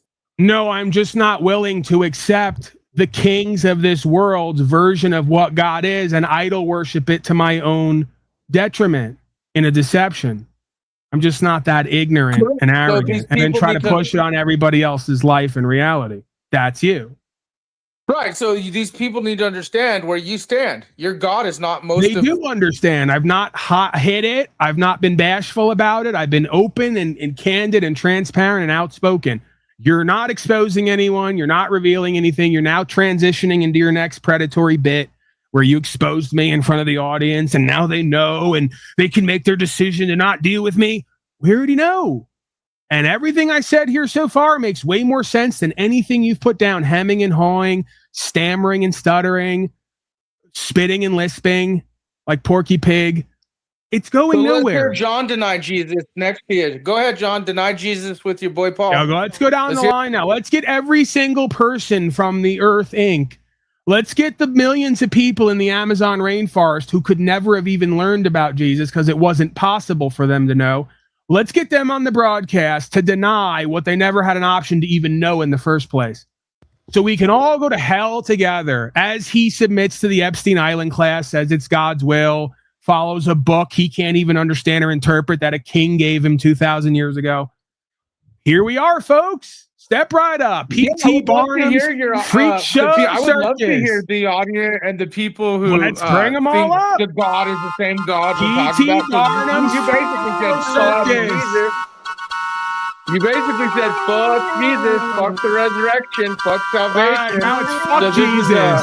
This is the same God. Jesus is God, right, my God, isn't my dad. Fuck Jesus, fuck the salvation, fuck resurrection. Let's make the new age poly boy religion. Kind of like Jack Calcott, bro. The only difference is Paul's not claiming to be a god. You're now promoting Jack Calcott here. Actually, he has claimed to be a god. Let's think about this. God of all media. Yes, I have. God of all so media. He has claimed to be a god just like Jack. I've done blasphemy to new levels of blasphemy, brothers and sisters. Forget about how you're all voting for the vacationing class. Forget about how they're poisoning your sky and your water. Forget about the fact you got 13 shots of Luciferase running through your veins. I'm here talking about rights, freedom, principles, spiritual faith. Something must be done, says the Christians, because I'm denying their cult. I'm denying their cult that is no different than any other statist, atheist, Babylonian. You can't tell them apart on paperwork. They don't do anything different, but they're really onto something. They have the truth and the only truth, don't you know? Step right up to the Freak Show Circus. Get your tickets now. Actually, tickets are free. Come on in. You can't beat that deal. There's no deal at all. Matter of fact, there's no dealing with any of these people. Go ahead, tell us more at the P.T. Barnum's Freak Show Circus. That's what Paul does here. You want to deny Jesus some peanuts and Cracker Jacks. I literally don't care if I ever get back because I slave all day. Paul is a God. God, you're a God of what? Media? 2, 3,000 years of indoctrination. I want to hear John deny Jesus with you. I want to hear your panelists and your supporters like literally say, yes, Paul's God. Whenever he references God, it's the same God of us. Paul denies Jesus, and that's what we do. We deny Jesus. So I want to hear it, John. You deny Jesus? I refer to the creator of this place as the Most High. not. There you go. Very easy. Paul's your God. There's your Most High right there. I knew you not, John. You better think about this carefully. We were think about it. of the silver Eternal tongues. life rests in The this moment. silver Gotta make a tongues that want to be decision. gods themselves. Gotta do it. And Jack and Paul want to be gods themselves among men. Totally. And Blasphemy you guys is accept it. abounding. And then you deny Jesus next to him. Right. You deniers of Jesus. I deny. Right. Anything else? No, you deny that. Is something you supposed do. to happen? I want to hear your. I want to something hear supposed to your happen? fan favorites deny Jesus with you. Do you want to like do more rituals and curses or what? Like, what are we doing? Something's supposed to happen. That's gone. Not me. I'm not into that shit. We're not supposed to be sorcery. Okay. This is what's so ironic about this whole rap you're now doing. The guy you say you worship was told literally the same thing by the people like you in his day, that he was trying to overwrite the indoctrination and the dogma and claim that God was working through him. You're telling me the same thing they told the guy you're worshiping by the same type of people who are worldly like you, who refuse to accept that in the indoctrination, as Jesus pointed out, does it not say you are all gods in your scripture? See? So you're not making any sense because your prophet and your original scripture said we all have a relationship or a connection or express God through us. We're all children of the Most High. Okay? Can you pull up your picture of where you're God? Keep Roman accuser, persecutor, prosecutor, deceiver. Keep playing your role throughout the ages. You think you're your own person. You're telling me not to lean on your own understanding while you're leaning on someone else's. Couldn't be any more ironically hypocritical and comedic. Okay? And you're now telling someone who's basically showing and saying that they have an experience that God works through all of us, that he's blasphemous because he won't idol worship and do dogmatic indoctrination. You're doing it again. Thank you for proving to me and everyone else here that what I'm saying is true, that we could literally go 2,000 years in reverse or ahead, and we'll have the same types of experiences with the same types of people saying the same types of things. We don't need Jesus according to Paul. There's no we. I showed up here to do my broadcast. I'm going to retire to my hovel, my dark hovel when I'm done here. I'm going to eat something minimal that's healthy for my body. And I might even cry on the edge of my bed, having to consider living maybe another 30 or 40 years. 30 or 40 lifetimes here in various forms with you and folks like you. Okay. So I'm not interested either about what you need as far as a cult and a delusion. You go off and believe and do whatever you need and want to do. And I'm going to do the same. That's how that works. See? Because I'm into the free will God gave us, and you're not. You're a Christian. I'm a fisher of men, and you're sheep's and wolf clothing, or wolf and sheep's clothing, both. Both. Listen, you're a fisher of men. God bless you. Okay. And you're wolf in sheep's clothing, preaching New Age blasphemy to deny whatever Jesus Christ. You need to believe to cope with the fact, whatever you need to cope with the fact that you're broke, beg online, can't fix your own clutch, and are in the hospital every week or two after arguing online with people about nothingness. Okay. So if you feeling like you're on the right team with Jesus and you're going to get everlasting life and your cult is the best cult, allows you to cope with how pathetic and embarrassing your life is, then have at it, right? And again, it always has to be one thing if you guys did denial and delusion just to cope. It's always got to come with the judgment that Christians are not supposed to be doing, because judgment and vengeance is mine, saith the Lord, but you're going to do it anyway because you don't actually follow what you say you do, right? So yeah, it's interesting how we like the free will God gave us, and we're going to live and let live and do what makes sense to us, but you won't go away and stop projecting your lifestyle and wants onto us. And then we won't accept it. We won't just take the culting and the cucking. You start calling us names and condemning us, right? Typical Christian rap. Typical. This is what, again, is so comedic and ironic, that all the people yelling they're Christians and trying to convert other people to Christianity are the last people Jesus would even want speaking for him. because they're literally turning everyone away from Christianity by their deplorable nature and presentment. It's hilarious. A fisher of men. You can't even fix your own boat and you want to talk about being a fisher of men. It's laughable.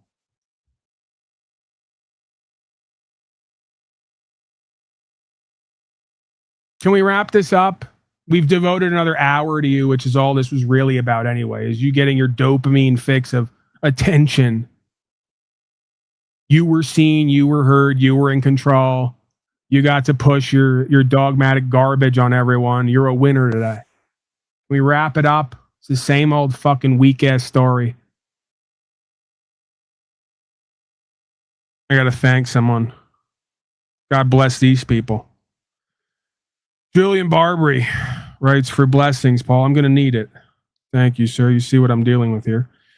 Not only with me, but these other selves here. Christians, as it were, as they keep calling themselves. When you go like John, he can't even stand up for Jesus because I know he believes it, but he's not going to stand up. He knows what you're saying. He doesn't believe it, but he's not going to say that. It's interesting. So yeah, he's scared of me. John, you're scared of me, right? I got you right where I want you, right? He won't stand up for Jesus.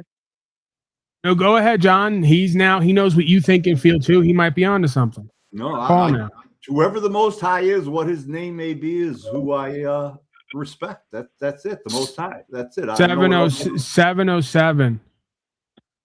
You there? Yo. Yep. Go ahead. Questions, comments, concerns? It's funny how like this broadcast was originally started based on how we feel about Donald Trump, and it ends arguing with Jesus Christ. So, well, part of that is algorithmic, right? I'm baiting. I'm trying to create a question or an idea that baits people in to get more sort of engagement, right, and interaction, and that tends to do it, among other things. And predictably, if we're going to talk statism, then we have to talk Christianity and other religionism because they go hand in hand, right? Church and state are two sides of the same coin, which is indoctrination, mind and heart control, which is literally what government means, to control mind. So you can't talk statism in politics without talking religion because there are two or three mechanisms that are there for the same purpose, to herd the sheep and to shear them. yeah, I totally agree. Doesn't mean now, with that said, because again, this is the middle way for me, doesn't mean now that I reject or deny there's a creator. Doesn't mean I reject or deny revelation. Doesn't mean I reject or deny connection and co-creation. I speak about all that. I've experienced all that. And to me, I'm not going to demean and devalue that by calling it something that I can't prove and taking all the magic and the mystery and the wonder and the power away from it by saying, it's my Jesus. I'm not going to do that. Right? So again, you know them by their fruits, so the prophet said, right? So when you meet these people and they don't know the difference between legal and lawful, they don't understand right from wrong, they don't have logic, morals, or ethics, and they can't distinguish the difference between God and religionism or statism, we know who and what they are. We know where they come from. We know who has a hold over them. They're a child of the lie. Devil's got them by the nutsack. It is what it is. I can't see it any other way. Yeah, I guess I just wonder a lot, is there just like something fundamentally wrong, or not wrong, but just kind of insufferable with living on this planet? I could see that. It's definitely, I'll speak firsthand, it's definitely a test and challenge at times. To find or to stick with whatever meaning or purpose has been shown or revealed to you.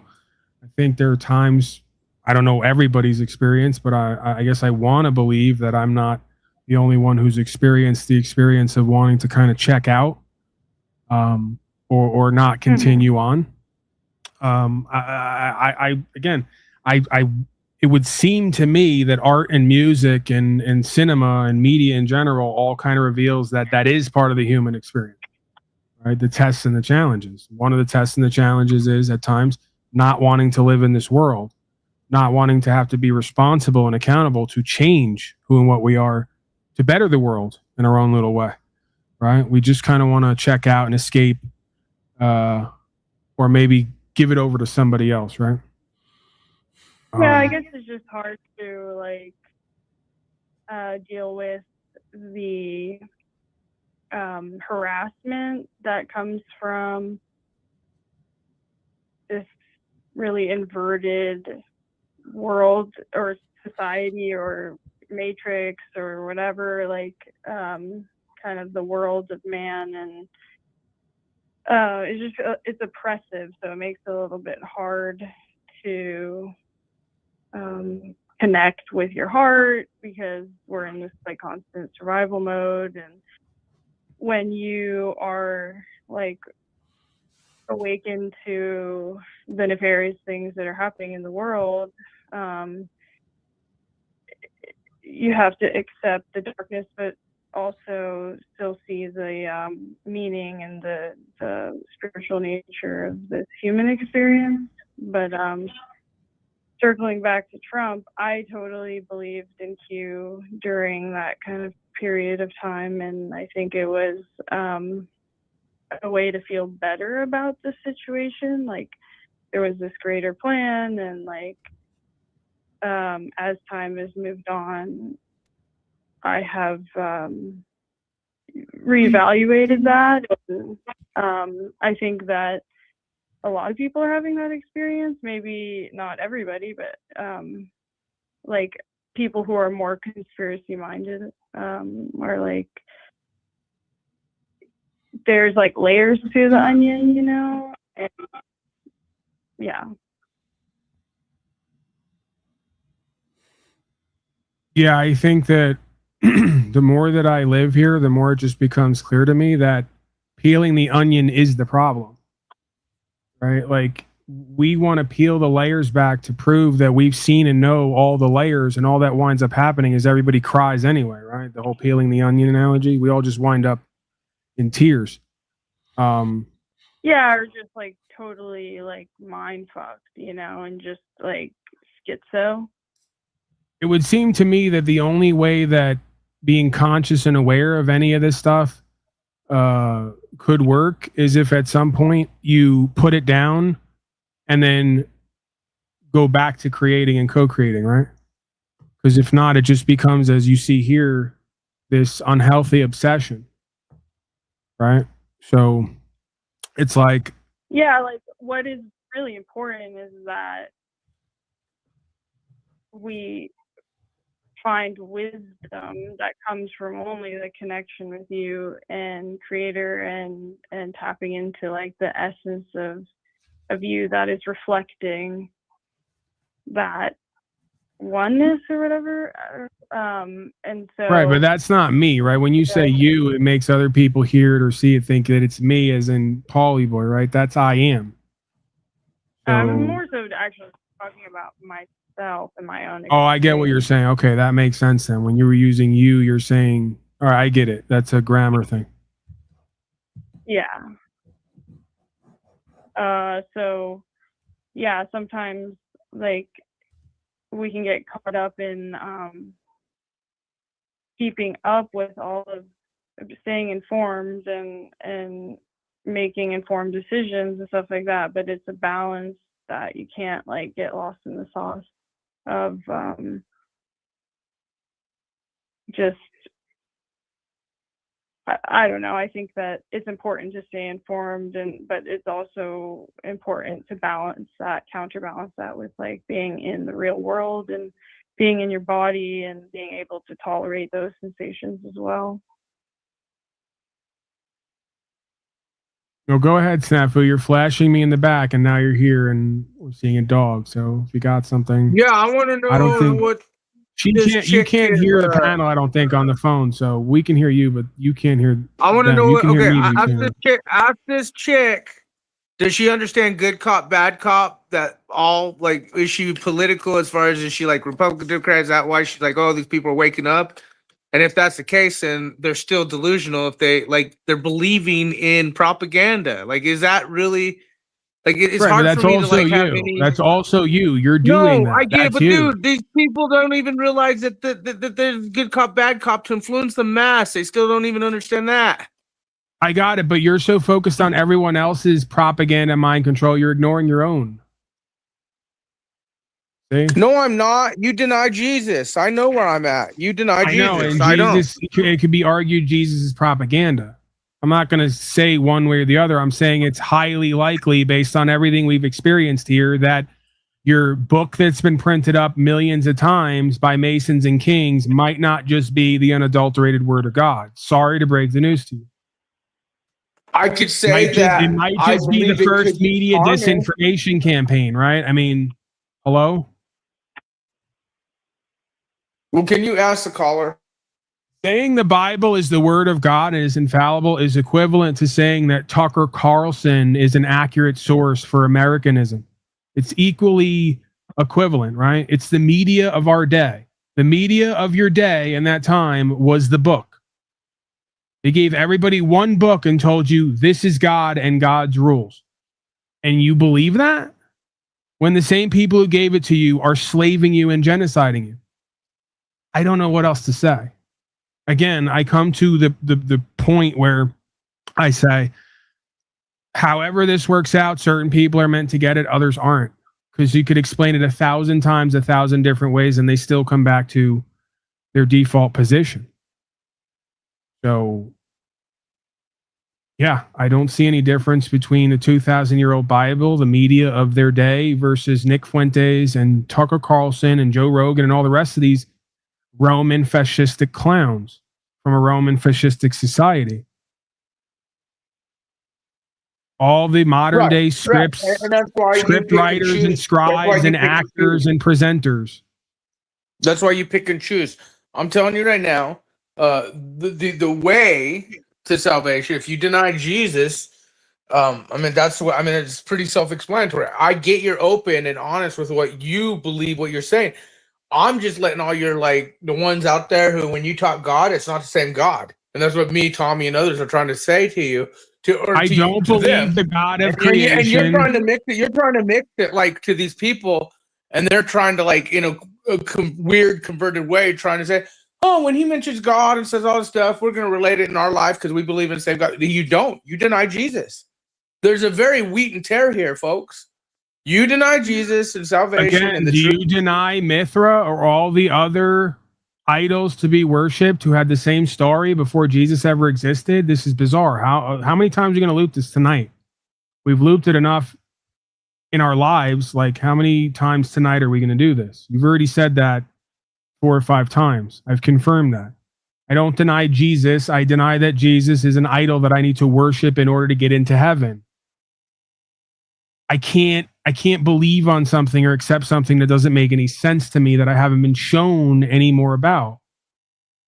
So I guess pray to your Jesus real hard that he gives me the revelation I need to save my soul, because until that happens, I can't get it done. I'd love to, but I can't. So this is where you guys are going to have to work overtime.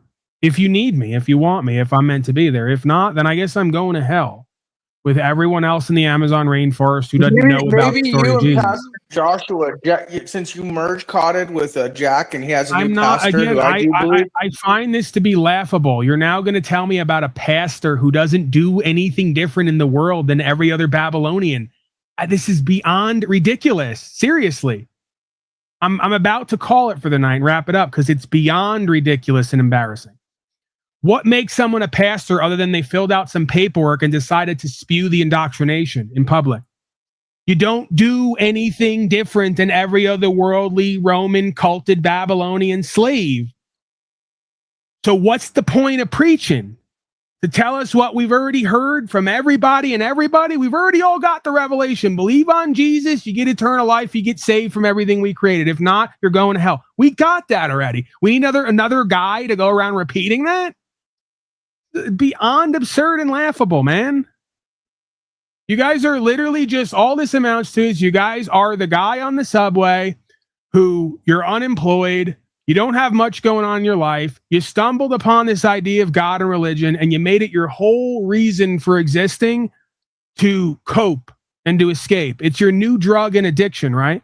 And instead of you sitting in your hole with your new drug and addiction, you want to sit on the morning train at 5 or 6 in the morning and try to convince everyone else going about their job and their life to do what you're doing. And no matter how many times they keep telling you, listen, I'm going to work at 6 in the morning. I don't want to hear your garbage and I have no reason to believe you. You just keep yelling on the train and harassing everyone.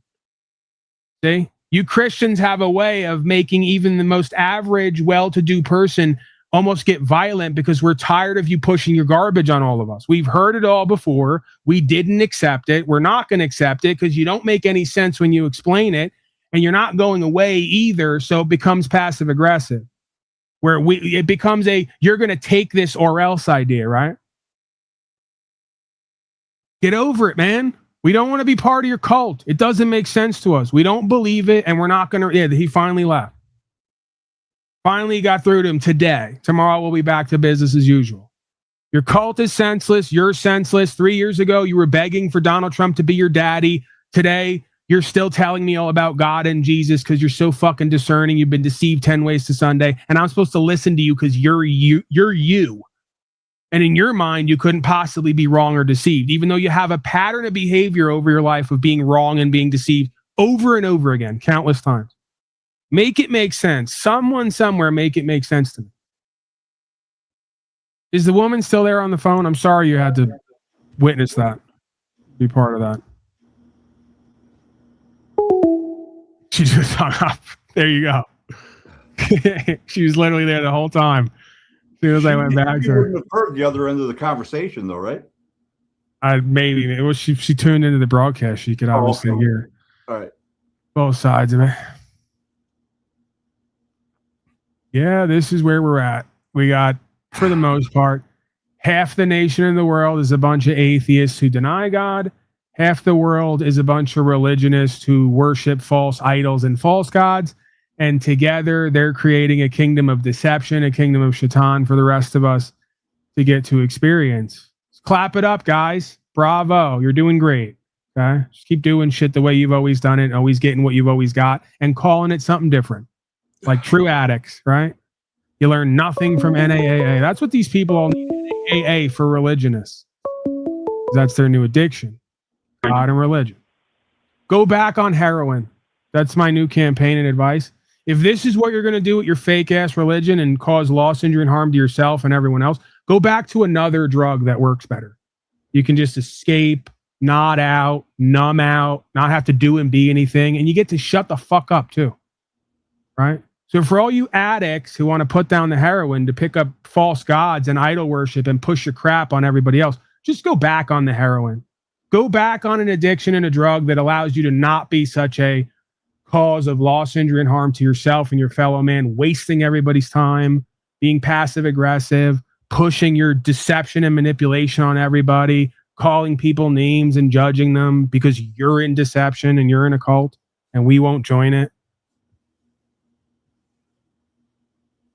They wonder why I went on heroin at one point to begin with. You're looking at it. Imagine little Paulie boy at 12 years old with a big head on a little body, littler, not ever really little, but littler, just going around through the world, asking questions and getting all this crap back, right? Asking pretty decent questions and getting back this. Okay? That's what we're learning here, John. Maybe we all go back on heroin together. I don't know. Snafu can shut up and I can cope and escape with the fact that I'm stuck in this reality with people like him and others seemingly forever. We all that are. means. Right. You're not the only one. And I have to cope with that somehow and accept that and even try to love that. I even have to find inspiration and purpose in that. Ma'am, are you there? I'm sorry you had to witness all this. This is what always happens, by the way. Yeah, I'm back. Yeah, your mother and I, we beat each other up. We love each other, but your mother and I, we always wind up beating each other up, cursing each other out, throwing pots and pans. And then I'm left with you to explain to you what happened. Okay? Sorry you had to witness that. We love you. Well, That's the most important part. Yeah, just next time, put your fingers in your ears, okay? Your mother and I, we have some issues with each other, but we both love you, okay? And that's the most important part about this whole freak show circus. What was your name again? The daughter of mine and Angelina. Angelina. Right. I don't know, John. I'm just thinking about this household and this experience and little Angelina, how she's had to witness all this. Where do we go wrong? Where do we go right? I couldn't even really like understand what the other dude was saying. He's retarded, Angelina. Your mother is retarded, okay? And again, you probably shouldn't have to know this or hear this, but I feel like you're old enough now. Okay? Your father, that would be me. I've made some mistakes in my life. One of them is copulating with your mother there that you just heard. It's not a mistake because we had you, right? You are the blessing and the gift that came from that. So it's not a mistake. I might be become the goddess of media. Oh, well, let me transition into ultimate Ben Thorpe LARP non-LARP mode and be willing to fuck my own daughter then. That's where we are. John, you cover your ears, okay? I might have to. Yeah. Daddy's gonna do what he does. All right. It's not gonna be pretty. Not gonna be sweet and savory, but it's gonna be real. Hey, you keep quiet now. You guys, the goddess of all media, you are second in command. Is what I say goes. That didn't take long, lady. Thanks a lot. We work quick around here, John. We don't have much time left, okay? We're in end times. We're in full-on genocide and slavery. We got like 3 or 4 years on the clock. You better boogie before the lights go out, as some have said. So this is good. I was just starting to feel like I was maybe refinding myself and getting centered in myself. It's right about time for the universe to throw another pretty distraction at me. Really fuck up my whole world in inner space. And I think that this one might be the one. Or the next one. Go ahead. What do you got for me? Other than wanting to be the goddess of all media, which is somewhat promising. Have some class, Paul. I'm not going to start now. We're waiting. We're way late in the game here.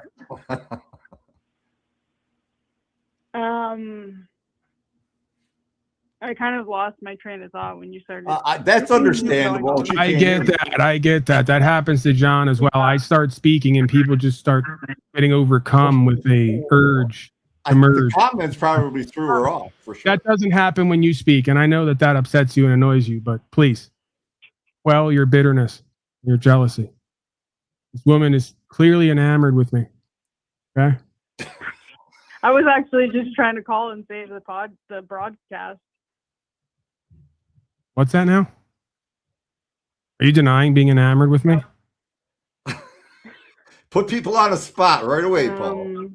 Well, I mean, now this is me now? You're all going to turn this on me? She gets on here, starts giggling and laughing and calling herself the goddess of all media?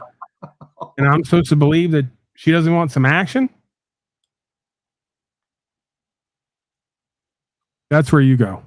Goddess of all media. I don't think this is going to work out. Goddess of all media would have known to pick up on that dead silence. Well, maybe she just knows that when you let a conversation go silent, the other person tends to flap their lips.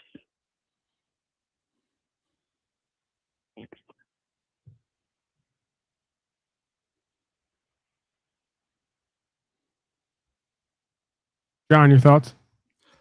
I'm sorry. She's not a goddess of all media because she's not only going with the timing, right? She's wrong.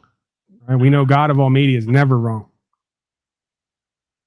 Above and beyond the Pope, even. Did she claim you were wrong?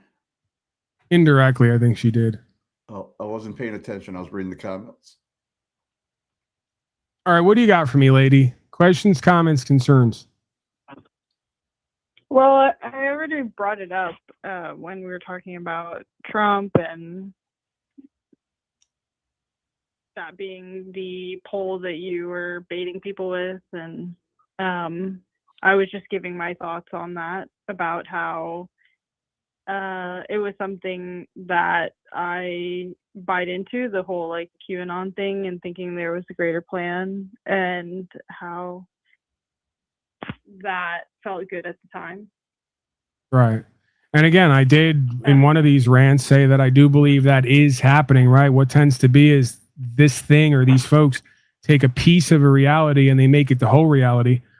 And yeah, then it becomes another deception, right? So I'm not denying that there aren't certain beings involved in what we call government as a corporation who aren't doing their part maybe to alter the trajectory of this.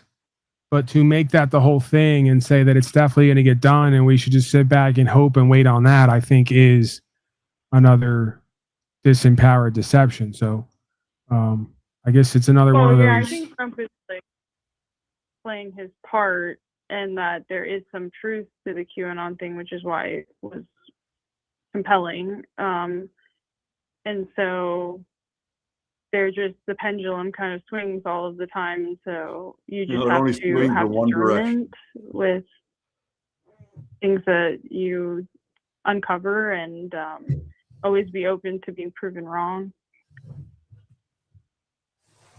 or change your mind. Again, I mean, imagine a population, this completely sums up Western culture. Imagine a population that wants to have a say in politicians who supposedly make law when they don't even understand what law is. How are you supposed to have a say in who's going to supposedly make laws when you don't even understand law and how it all works and how it's supposed to be in order to make the land great, right? I mean, it's absurd on the face of it. So instead of everyone sitting around fixating on what daddy they're going to vote for next to run their life, they should probably take the next 1,000 hours to understand the difference between legal and lawful. And then they'll come to the realization they never should have been voting for a legalist to begin with, to use code to override the law of the land, right? Politicians and legalist corporatists have never made America a freer or greater place. They've only helped to destroy it and put it deeper in debt. So that has always been true, will always be true, I suspect. I can't prove it, but it's a pretty simple philosophy to go by. Just don't trust what anyone in a suit says ever when they claim they're going to take money from you to try to help you. Probably not going to happen. We learned this early on the streets of New York, right? Usually the people who walk up to you who have something amazing to give you aren't there because they really like you. So we learn to just look ahead. I don't know you. I don't want to know you. I'm focused on where I got to go. And I'm not entertaining any kibitzers, so to speak, right? I'm not interested in what you have to show me and sell me. Because life just doesn't work that way typically, right? Now, every so often you get a Trax NYC, he's standing on the street and he's mocking the slaves on how stupid they are handing out gold bars. If you see Trax and he's handing out a gold bar, you take one and you keep walking, right? But 9 out of 10 times, these people who are there campaigning and spending a ton of money to get in position to really help you are not really there to help you, right? I know that's shocking. So pretty simple philosophy. If we all just went by that, this would all be done overnight, right?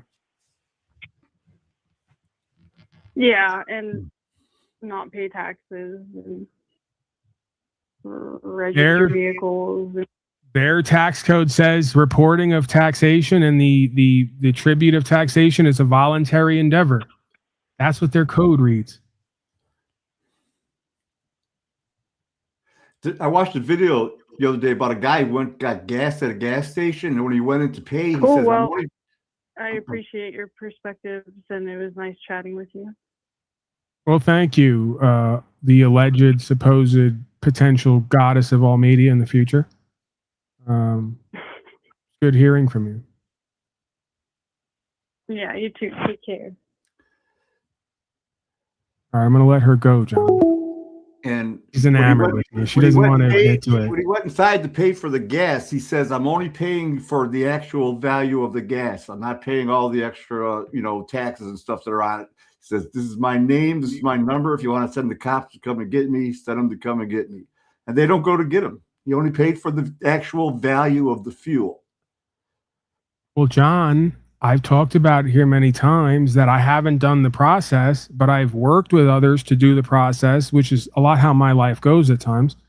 And I have a firsthand account of someone who did said process, who walked into Walmart and gave their passport and got tax exempt on their items. So this is a thing. It's been confirmed. This isn't just whistling Dixie, sob sit lore. Status and standing is key. And if you don't assert who and what you are, one of the maxims of law is he who does not claim his rights has none. So you are presumed and assumed to be that United States citizen everywhere in your life until you rebut that presumption and make a claim for your original status and standing, and therefore your original rights from God. That's the one thing the mainstream is never going to point you to and tell you how to do. And they're always going to point to everyone else doing it and say, look at that crazy fool over there. He thinks he knows something, to try to get you to not go down that road. Because that's where the power is.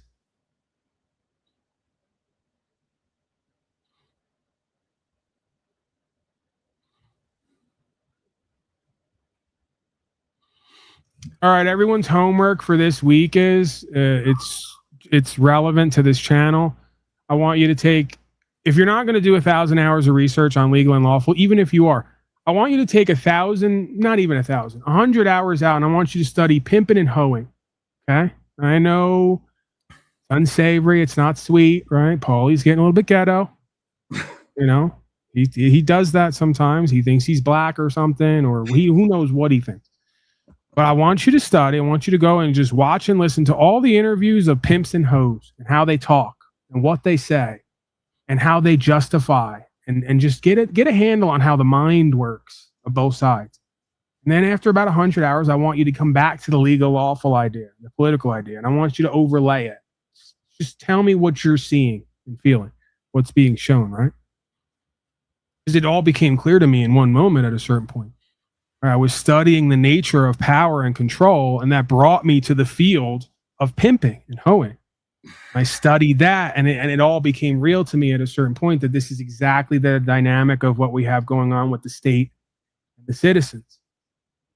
It's from top to bottom, and I'm telling you, if you think that I'm just making it up or I'm reaching, go take 100 hours out.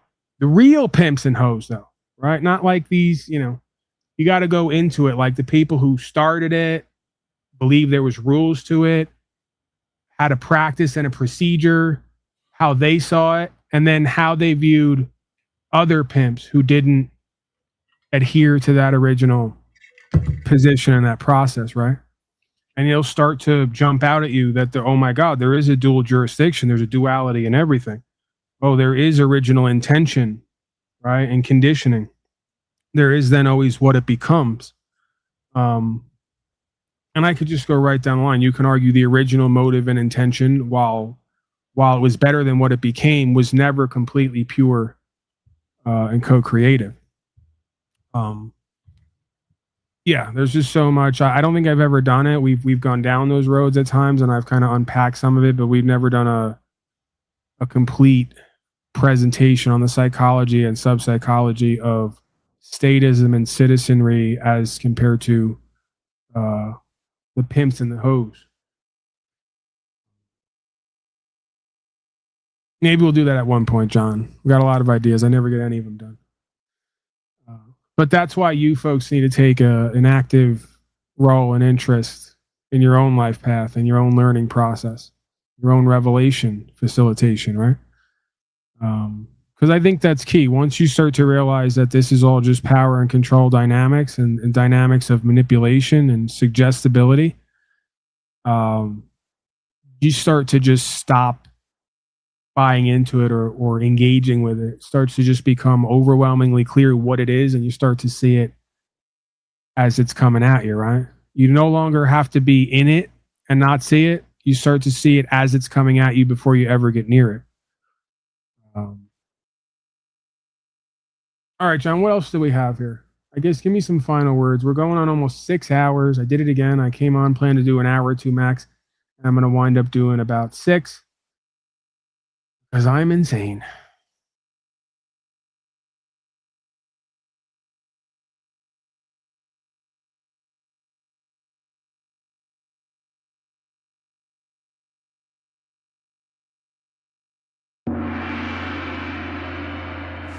You're the winner. You just won, John. You're the winner of Who Can Stay Muted the Longest and Not Know It. Here on the Proper Instruction Motivates People channel. My final thought to something for you to consider. Told you guys are going to win. Like, share, subscribe, restream for a chance to win. Oh my God, shut up for a second. John is the winner. Are you aware that the internet cables were laid in the late 1890s before there was even electricity in this country? That was laid across the oceans in the 1890s by wooden ships. Just something for you to think about. Why were they laying internet cables before there was electricity in the streets? Now, this is why I know that you're a selfish, self-absorbed racist, because you didn't even consider all the brown people that got thrown from boats in order to swim down under there and dig those cables. No, they had a big pool on the back of the boat that they supposedly. But how would they know what the length of the cable would need to be and all that? It's ridiculous. They would use as the story goes. This is European lore, so I can't confirm, deny. As the story goes, they brought over African Americans to either do snorkeling to dig the cables, or they use their large genitalia as a way to measure the cables. So they would know, right? And this is why we say, right? We like to say that blacks are in fact the backbone of America for many different reasons. They're either snorkeling and digging trench wires under the ocean, or their abnormally large genitalia is being used as a measuring tool and device. So obviously the technology existed long before it was released. The technology of large genitalia, it's been around. Yeah. Well, that too. That's been around too. It's the beginning of time. Technology for whatever the internet. And this is also how I know that black people are the closest to God, because even the Catholic Church has said at one point and made statues alluding to the fact that the larger your genitalia is, the closer to God you are. As a matter of fact, you can't even preach if you don't have genitalia, right? That's a rule. You want to be a Catholic or a Christian preach, you got to have penis, John. Women are not allowed because they don't have genitalia, right? And if you don't have genitalia, you can't even be in the conversation with God, right? And then, of course, the longer your genitalia is, the closer to God you are. Okay? I don't know why you're laughing. I've done countless months and years of research on these things. It's the length of genitalia to the closeness to God? Well, yeah. I mean, and that's just the tip of my knowledge, Sean. That's not even, it's barely breaking ground on the surface, right? It goes so deep. We got a, what do we have? A 765 on the line. Are you there, sir? Stick around for this call because I'm ready to head in. Hang out. Okay. Yeah, I'm here. If you want to go, you can go, John. I'm not going to keep you. I mean, I'll hang around. All right. Go ahead, sir. Got a name for you? From you? Yeah, I'm Scott. Scott, okay. I think I remember you. Yeah, I've been in the chat a couple times. Oh, right. Scott. Now I'm getting it with the voice. Okay. Questions, comments, concerns. Scott 2B, I believe. Kind of a comment, concern, I guess. I grew up in a Catholic household, but was raised non-denominational, I guess you could say. I was given a choice. And that alone made me question everything. So I learned at an early age that a lot of life just comes down to choices. And I just feel like if people just really recognize that alone and just the choices in their own lives and how they affect yourself first and how they affect others, that we could just get back to a time where, I don't know, call peace, but, you know, everybody's trying to assert their will on everybody else, it seems like. Okay, so you're essentially advocating for peace, personal responsibility, accountability, live and let live. Yep. Absolutely. But I also believe in being sovereign and how the United States was created to get away from the imperialistic, society that was Britain. And we have definitely gotten away from what the founding fathers really wanted to create here in the United States. Right, but we're doing the thing again, right? Where the same force that was inhabiting the Roman Empire that, just keeps jumping to a different location to do its same business as usual, right? This isn't a Britannia issue. This isn't a Roman issue. This is essentially I was going to say Babylon as a spiritual idea, but I'm pretty sure that was a physical place in its time as well. So, right. Yeah, this is Christo anti-Christo story playing out on every land in the form of man versus the state, right? Right. But you live your life as a sovereign citizen, right? What the founding fathers were trying to create, correct? I have. More recently with my health issues, I've kind of wavered on that as far as wanting to move around in the car and be arrested and have the car taken and go to court and deal with all the nonsense. So I've kind of been questioning myself. Right. I just risk it. Right. It seems that I'm coming kind of back to a position in myself where I'm going to do it again or continue with it. Right. But I can't deny that I've really kind of been up in the air about it and still am. I haven't completely made a decision, but yeah, you should have that freedom to move as you wish, how you wish. Like that shouldn't be infringed upon by anybody, government, another person, anybody. To be able to go where you want, when you want, regardless. If you make that choice, you should be able to do it. I think what it is I've and again, this is part of the whole thing with the whole deceiver, right? Like, there's a deceiver. Because with this health thing and this time away for a couple months, I had some experiences in the dream world, and I'm still kind of working through it or interpreting it or trying to see what it means, if anything, with me, right? I'm with you on that for sure. I'm still learning. I'm 46, and I'm still learning.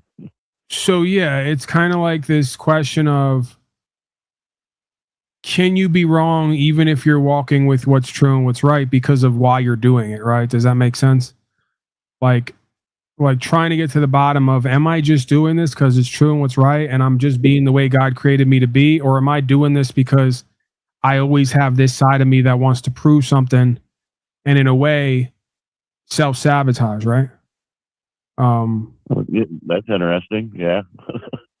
Yeah. So I've had to look at this as like, am I continuing, like I said, because this is just who and what I am and how I am, and there's no change in that, so I got to honor that? Or am I continuing because I can and I got something to prove, in which case I may be doing what's true and what's right for the wrong reasons, right? Like pride and ego versus... I feel like if you're trying to prove something, who are you trying to prove it to? Are you trying to prove it to yourself or to someone else? That it really doesn't matter. Like, if I can prove it to you or not, doesn't mean it's not real for me, or, you know what I'm saying? Yeah, I mean, it could just come down to something as simple as, I'm a pretty path of least resistance person. You could even call me lazy in a lot of ways. Right. And I've never been a person who I'm going to get up early and go down to the DMV and have all my papers ready to fill out forms to pay to do what I can already do by just skipping those steps, right? So, yeah, again, I'm just going to kind of sit with it more and make that determination. But I just kind of I always come back to, I really don't want to spend my time doing that. I don't want to waste the time, even if that costs me 6 months in a box at some point. I guess I'll deal with that if and when I come across that, or when I come to that point, or I'll do like the Amish people do, right? There's no coincidences in this realm. The Amish people live the way they live because it comes through their spirit. That's the same with me, right? So when I look at them and I study them, they don't drive cars. They ride with other people because they refuse to get the license and pay the tax. So they either ride their horse, they walk, they take a bus, or they ride with somebody else who has the licenses and all the crap as a supposed passenger, right? So that's kind of what I've been doing. Ever thought about doing that? Well, that's what essentially what I've been doing. Become Amish, but not become Amish. What I'm saying, but get a horse. I've considered it. Again, you call it pride and ego. I always come back to the car is a modern day mode of transport. I have 2 of them. They're working. Right. I should be able to move around in them. And if I'm not a direct threat, then nobody has a claim on me. I can't get my whatever past that. It may be pride and ego, but it's hard for me to get myself. That's just how I am with things. I can't get past. I'm the guy who you're either fat in the dress or you're not, right? You can't ask me, are you fat in the dress, hoping that I'm going to tell you you're not if you are. For better or for worse, I'm just that guy, right? And I've had to deal with that. Like, that's not always a great time in life. You know what I mean? It doesn't always make for the most lovey-dovey, comfortable experience. But it is what it is, right? You got to honor who and what you are and where it comes from. So, absolutely. And again, then we bring in this idea of faith, right? Because if we begin and end with this idea of trust and faith, well, then what more example of that could you have than get in the car, move it around? You somehow keep getting through this shit, right? So you got to trust. You gotta have trust and faith just to walk out the front door. Right. So it's almost like you got to wonder, does the universe have whatever it's meant to have in me so I could go on the journey to cultivate that? Because it's probably what I need, right? Whether I like it or want it or not, what we all need. Probably what I need. What we all need, man. Yeah, well, again, but that's a trip because now what we're saying is consciousness and awareness is essentially being aware that there's 2 scripts here you didn't write that you're tasked to play out and then deciding which one you're going to roll with. No, you have to realize that you are the writer of the script, your own script. I didn't write this script. I became aware of the script. I became aware that inside of me was a spirit. That's your surrounding. That's your surrounding. Your script is your choices, what you do. That's your script. And yes, you allow other people into your scene, but you choose who you allow into your scene. But you write the script. See, I don't see it that way. I didn't at 10 or 12 years old put an intuition instinct in me that led me down a decades-long path to revelation and realization of ideas that I didn't even know existed. And now I'm communicating them and practicing them and working with others to practice them, right? So that whole sure script, about that, I'm not sure of anything here. I'm just saying it seems to me that I'm a part of bearing witness and testimony and co-creating, but I am not the creator of that script and that path. If I am, it's not in this current form as a bodily experience, right? I'm in the body having the bodily experience. On the highest level, I guess you could argue we're all one with the creator and therefore an aspect of the script writer. But that's kind of in line with almost like Buddhism, because I've kind of done some research on all different religions. You get wore out and tired of it because there's so many different religions in the world, but you get the basis from like the core 20 of them. Buddhism, I heard you say earlier that you would come back 30 or 40 different lifetimes. So do you believe in Buddhism? I typically don't believe in anything that I can't prove, which means that I usually don't believe in most things, if not anything. I talk about what I experience. That doesn't require my belief. And even my experience do you think you've already had previous lives? Or did you just say that as like emphasis? I'm saying as a pure consciousness and awareness, there is no discernible beginning and end. It's just incarnation. I agree with that. Yeah, so I agree with that. It's pretty much a cycling of pure consciousness and awareness. So If I step back from the body and the supposed worldly identity, then I'm just pure conscious and awareness taking on the form of a body, given a name, and playing out the script for that person, right? That identity. But I don't think what's at the core of that ever really changes, because I mean, the story and the conclusions we come to and how we express that kind of proves that it's not an individuated experience, right? We're individually being revealed to and bearing witness to a universal experience as a supposed individuated identity. I got to wrap my head around that one. Yeah, give me a second. Can you repeat it? Probably not. Maybe in a similar way, but not exactly the same, because I'm trying to use language to communicate an experience or an idea. So, yeah, and again, it's like you said, this idea of Buddhism, as I understand it, or one of the ideas, is the journey to self is the realization that there is no self. Upon getting to that point in the journey, you realize that the only thing that we could call self at that point is pure consciousness and awareness. So, and again, one of the main things that kind of leads me to talking about this experience is an experience I had where I left my body. If not, this would just be pure speculation. So, yeah, upon leaving the body, you become aware that you're just consciousness and awareness, and that there are no feelings. Feelings come with the body, right? Almost like gravity does. You know, as they say, oh, I'm weighed down, right? We use gravitational language to talk about emotions, which to me reveals that feelings are a product of having a body in a three-dimensional realm. When a being is existing as pure consciousness and awareness, there are no feelings. It's just awareness, right? And with there being just awareness and no feelings, you literally don't have to be told to just surrender to what is, because there's no other opportunity. You're just conscious and aware. There's no feeling. So you don't take what you see and try to make it into something other than what it is. You just observe and witness, and bear witness. So I kind of draw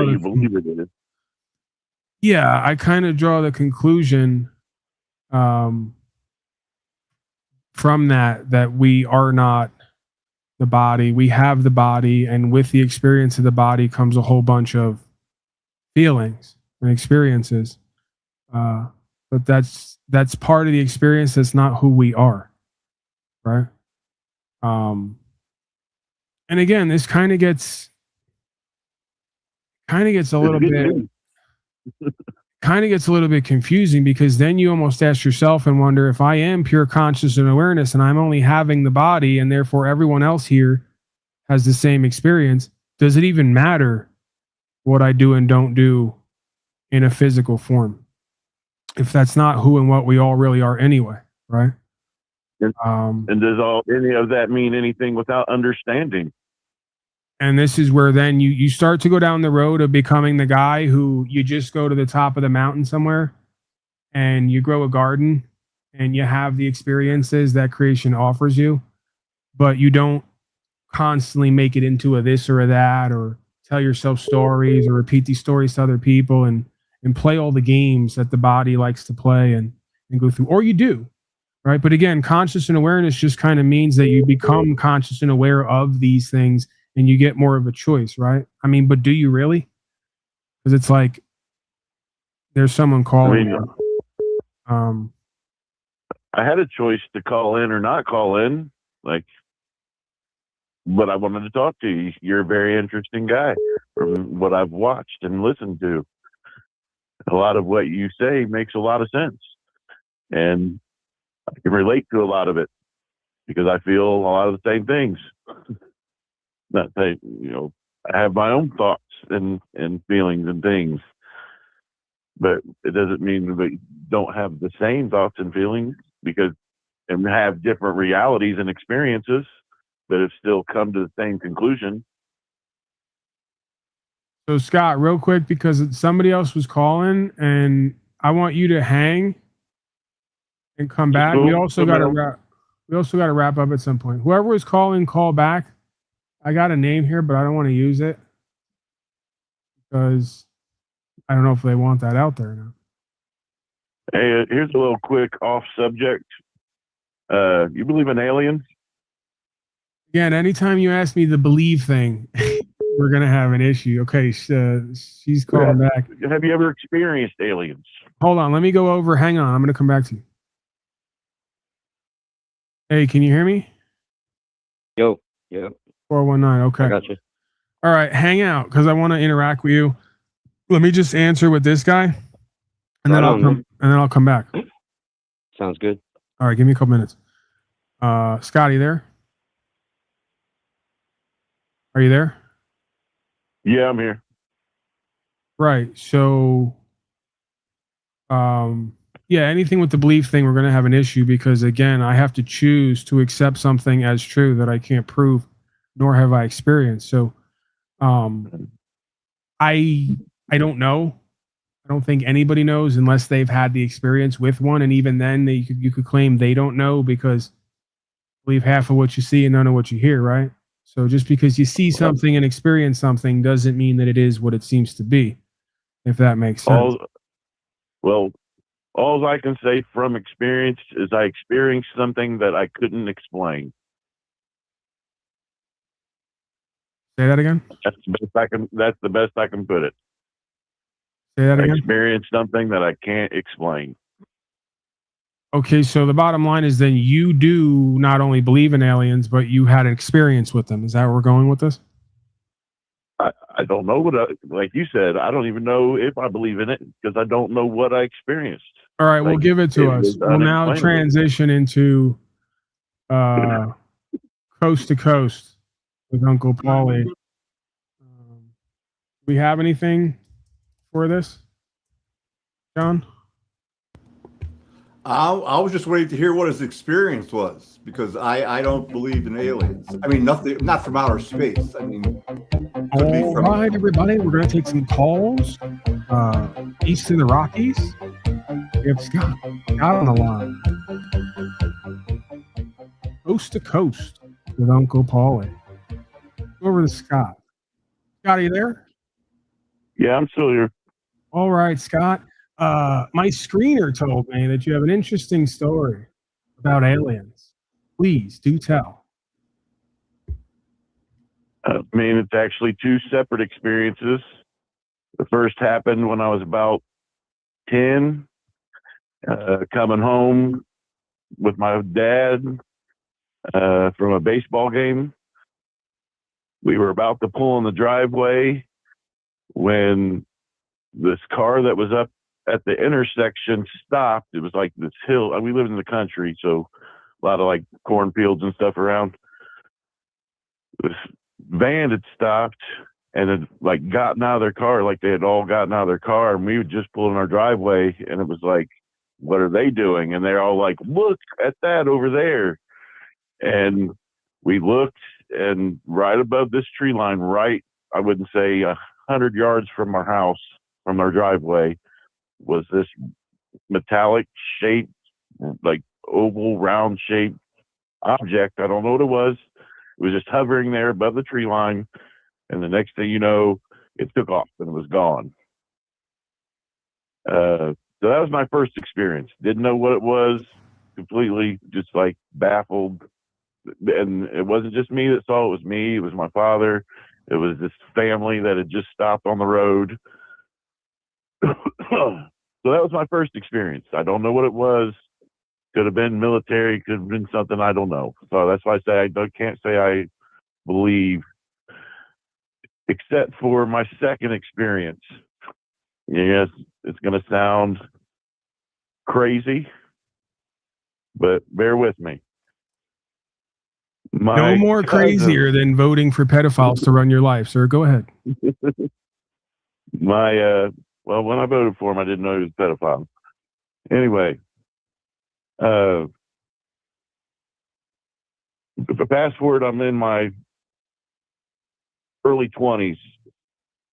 My cousin, who's just a little bit older than me, is told that everyone's told that she's crazy because she says that she's been abducted by aliens. All right. So I don't want to call her crazy. I want to get to know why she believes this, what has brought her to this conclusion, because I've had an experience that I couldn't explain. I wasn't abducted or anything like that, but this is what she's claiming. So, she tells me everything about what happens and everything. And she's like, she calls me out of the blue one day and is like, you need to come pick me up. You're the only one that believes me on this, but they've been in contact with me and they're going to come pick me up again. And I'm like, are you serious right now? She's like, yes, they've contacted me and have told me that they're going to come back and get me again. But I need you to take me to where they're supposed to pick me up. I'm like, now, okay. Scott, did these aliens, as you say, did they have any kind of special message to bring to humanity? I don't know. They didn't talk to me. Well, I'm saying according to her. Is there any kind of overarching message? Not that she articulated to me. Uh-huh. So anyway, this is what she's told me. And I'm like, all right, people say you're crazy. I've tried to see the good in you. I'm coming to get you, and we're going to go out here. And I'm going to prove her wrong, right? So she tells me where to go. We go out there. It's not far from an airport. So that kind of gets in the back of my mind, like this couldn't be true just because we're near an airport. It's not a very busy airport. It's a regional airport, but it's in the country. It's off, out of the way, like dark. It's nighttime. It's like 9 o'clock at night. And she's like, okay, they're supposed to be coming. They should be coming right over this tree line. And they're supposed to pick me up here in this field. We're in the middle of the country and there's fields all around us. So we're sitting there waiting, listening to music, waiting. And she's like, okay, it's like, I don't even remember the exact time, but she called the exact time that they're supposed to appear to pick her up. And I don't know how to explain it, but we got out of the car like a couple minutes early. We look, my eyes are fixed in that direction that she's claiming, and don't know how to explain it. Right on cue, some object appeared over the tree line, hovered there for about 30 seconds, and took off. And I'd seen it before, and when I was 10 years old. Of course, it was dark. It was nighttime. The other time was daytime. It was clear, bright as day. This time it was nighttime, so all I could see was like lights. And she got so mad. Scott, you'd have to wonder, are these potentially illegal aliens who are just far advanced to us? Potentially even time traveling illegal aliens? I don't know. They could just be on this planet with us somewhere else beyond the frickin' ice wall. I don't know. Well, let's just say, Scott, I hope that they have the right paperwork. Coast to coast, huh? Always.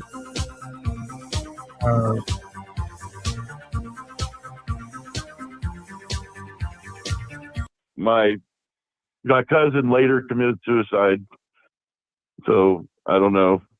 Now, see, this is why I wouldn't be able to do like coast to coast with Paulie Nori, because now you're getting into suicide and. Oh, I'm sorry. I didn't mean to say that. It's kind of negative. That's kind of a downer. It is. Yeah. Let's just keep it on the Jews, aliens, shadow people, Bigfoot.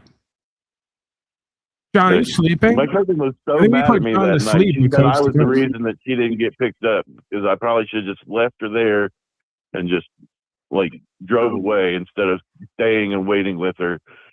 she was mad at me. She didn't talk to me much after that. Okay, so bottom line is she said the aliens thing. She only trusted you. She brought you to the site where the aliens were supposed to meet her, and right on cue, Kraft comes up, shows itself, and then darts off. That's the end of it? Do we have more? Do we have another encounter? I mean, this is so like ominous and open-ended. Those are my only 2 encounters. Fascinating. Let's go to John, our in-studio correspondent. You may not be able to hear him because this is a really ghetto production, even more ghetto than Coast to Coast. John, your thoughts on the non-revelation of the aliens who may or may not be illegal time travelers? I don't know why he's claiming aliens. He only saw craft. And I had my own UFO experience, so I can't deny that things are. Now, did you hear that, sir? You didn't hear that, right? I didn't hear it. Okay.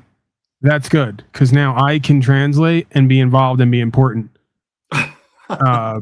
John says my craft was not round and circular. You had your chance, John. I'm muting you. I'm not. John is now tearing up our studio here. In studio. He's in studio tantruming.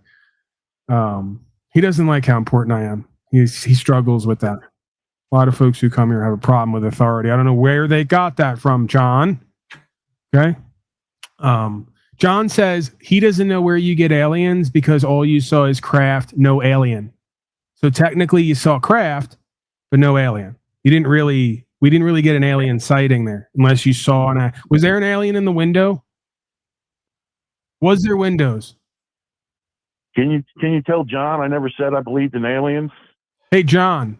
I heard him. You can hear him. He can hear you. Yeah, he formed the question to you, Paul. I never said I believed in aliens. I asked you if you believed in aliens. This call setup is a lot like my life, right? Where I can hear all the slaves one way, but when I try to talk back, they can't hear me. And then it just gets crazy, right? And then cousins start committing suicide and everyone gets depressed. He presented the question to you, Paul. Do you believe in aliens? I never claimed to believe in aliens. I asked you if you believed in aliens, and I only said that I had experiences with something I could not explain. Okay, that's true. All I said. You did say that. John, how do you answer that? You can't hear him when he answers. Remember that. He did say that, but he opened it up with aliens. Okay. Well, he's correcting it now, and I think he was actually correct to begin with. He said he experienced something he can't explain. He never specifically said that he saw aliens. Well, what contacted his cousin?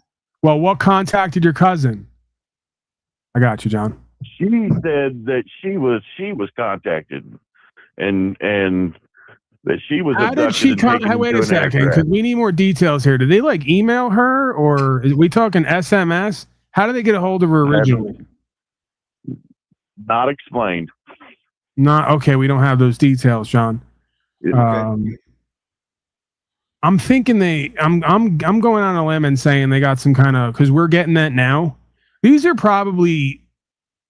might be actually time traveling sovereign citizen aliens who just know better than all of us. They're probably me in the future, is what it is. I don't know why he's laughing at that, John. So it's funny. Yeah. You don't think you're trying to be. Yeah, they probably have some kind of, because we're getting that now, right? But then that confuses me, because why would they can't be time traveling sovereign citizens wouldn't, or would they come back and try to merge us with AI? See, this truthing stuff gets tricky. Where were we? I took us off. There was no point there at all, was there, to begin with? That's what makes this broadcast amazing. There's never really an actual point. I mean, after what I've been on for 45 minutes, or now 35 minutes, and you've been on for 6 hours, so I think we're all getting there. Right. Where's there? By the way, I've been on for 6 hours too. I mean, I know where there is, but I'm asking for the audience. Where's there? You say we're getting there. Where's there? Are you asking me or the audience? Yeah. Oh. Tired, bedtime. Right. Food. Okay. Right. I was gonna say premature death, or sleep state. Deciphering. We have a decipherer in the back named Deciphering Truth, but no camera. Devices not connected. You're going to have to connect a device if you want to interface with me. God of all media. I need some. You want to relay my UFO experience to him? Not really. Okay. John says, do you meaning me, as in I want him to relate his UFO experience to you, meaning you, Scott, not me? Over. Oh, he's had an unexplained experience as well? Yes. All right, go ahead, John. John's going to tell his unexplained experience. A lot shorter. Please do. And then I'm going to reveal it to you. Pause for some silence. Go ahead, John.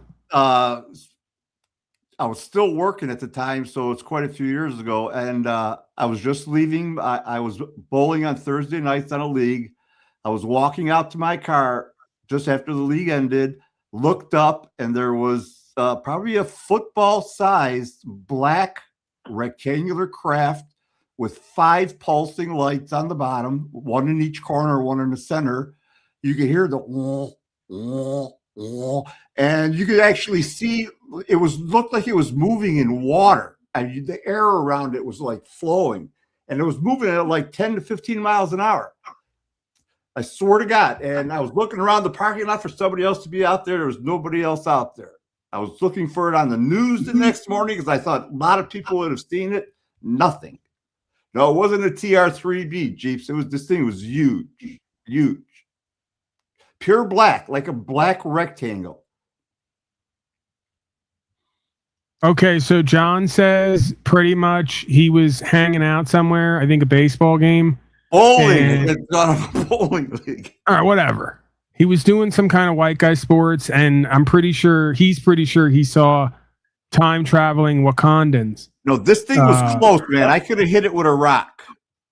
Yeah, and it was real close. It was big and black and really close. And it was humming like womp, womp. Yeah. That was a specific detail. And we've seen that since. We've seen the movie, The Wakandans, where the African Americans, they travel through dimensions. We're not quite sure what they actually do. We're pretty sure it's something movie about racism. Yeah, I didn't either. I saw the clips, but they tell me it was sort of good, kind of. John, what else? Do you have anything else? That was my only UFO experience. Oh, right. We got to go back. Okay, Scott, can I go back? The guy on the phone line is hollering from Chatland that he's on the phone. Go back. I left him there. I told him to just sit there, and I would have just left him there. He would have been in the eternal phone void if he didn't remind me. Hey, you can take some other calls, man. It's all good. I'm gonna get off here and let you do your thing. Thank you, Scott. I appreciate you. Come on back. Y'all come back now here. All right, Paul. Thanks, man. Yeah, we've had Scott before. I seem to remember him. All right, Paul. Thanks, man. Okay. Phone guy. Here I am.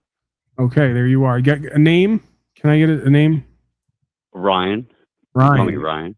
Yeah. Okay. That's my middle slave name. Okay. Yeah. Mine's Steven.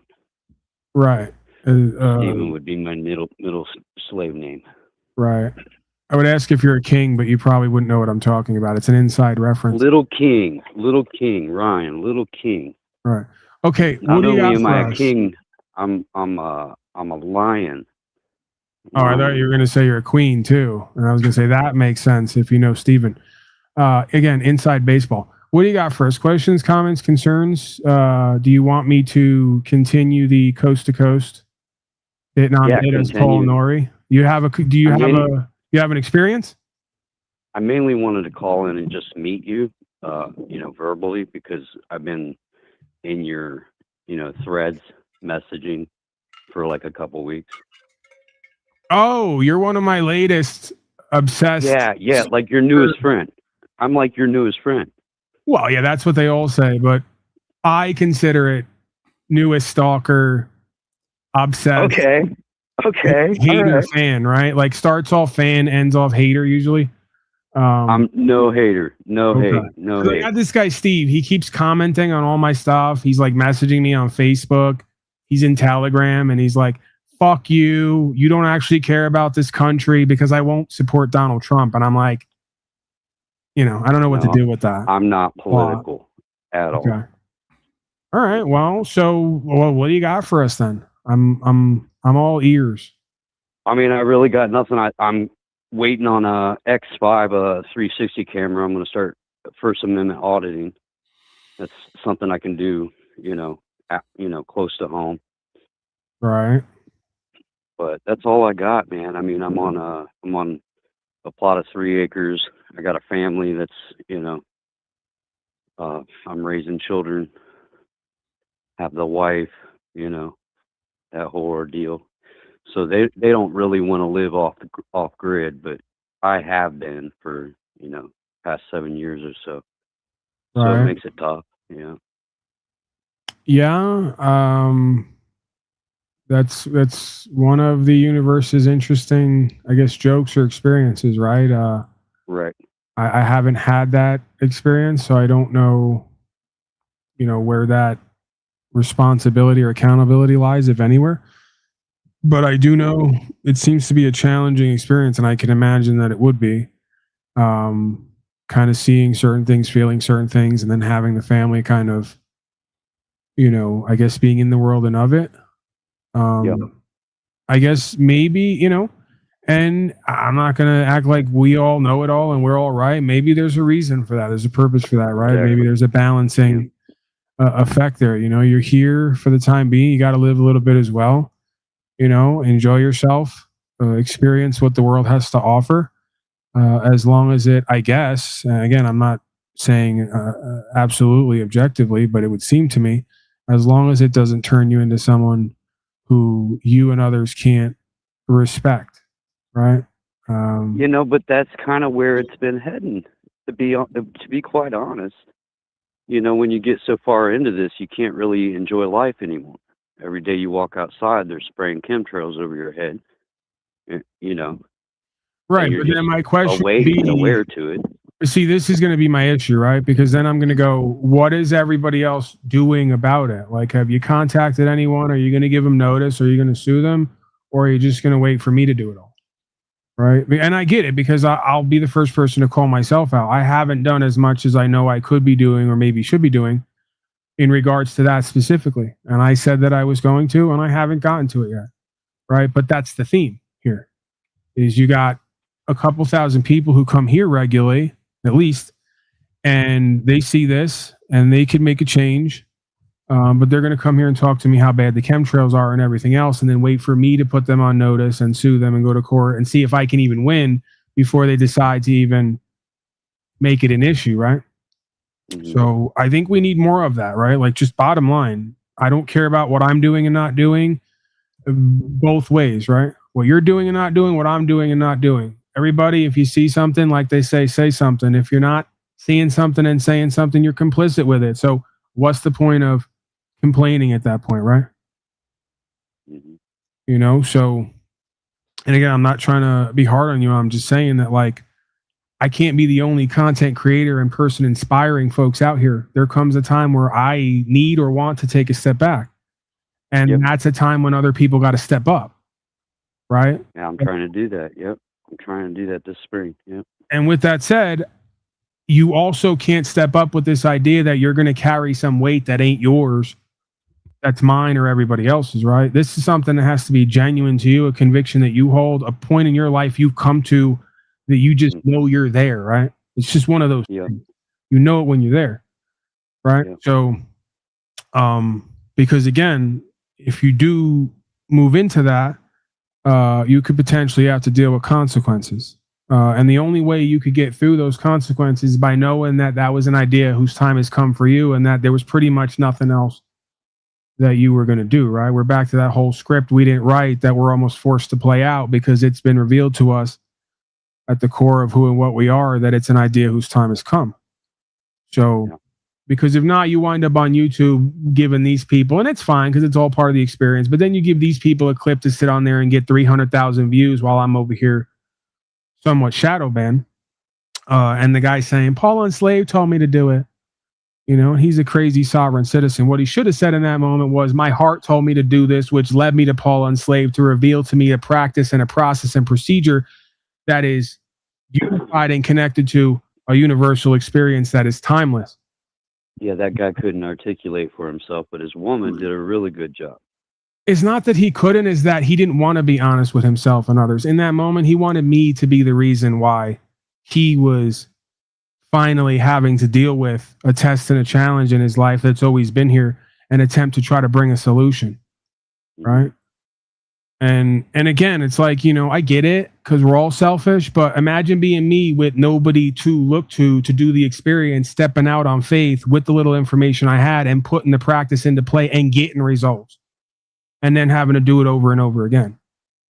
See, I don't give myself, nor do I get to sit around and go, but someone else told me to do it. Time to go to jail. It's time to go to jail. That's it. Right? Your alternative is you get to live the rest of your life. I'm now doing my own Braveheart speech indirectly, or you can go back to your house and to your bed and you can live the rest of your life on your knees, essentially, is how the speech goes, right? That Braveheart is Braveheart with that speech for a reason, because the same spirit that was in that motherfucker is in me and everybody else here, right? Art imitates life. So, yeah, man. And again, you could argue either that's pride and ego or that's true leadership. Because you know what the reality of it is? Women and children, typically in this world, they want to live in the world and of it. They want all the comforts without the purpose, the responsibility, the obligation, the accountability. And that's the difference between a man, who sometimes got to do what a man's got to do, and a woman and a child. Now, with that said, I've been blessed to have certain women in my life who took the reins when the men around them wouldn't. So I can't honestly say that completely to be true, right? And again, Hope Be Prophecy kind of reflects that there'll come a day with the cobwebs in the sky where women will do what the men will not.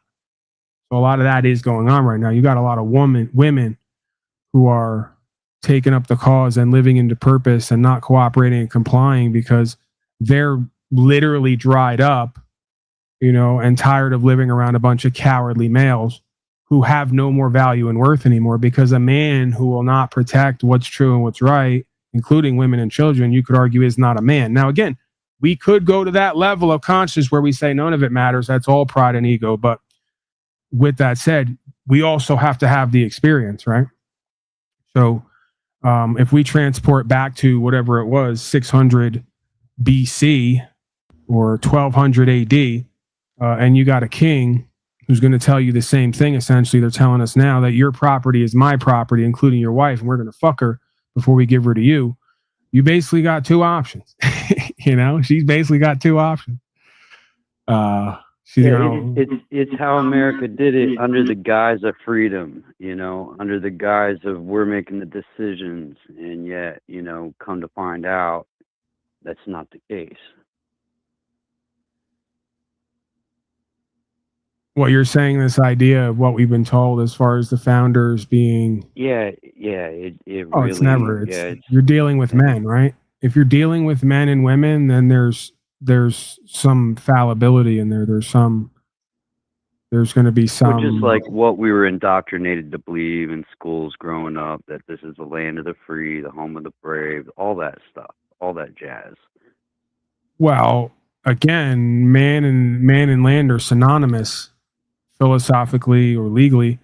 So you could argue every land is potentially the land of the free and the home of the brave, because the braver the population is and willing to confront the powers that shouldn't be, the more freedom reigns, right?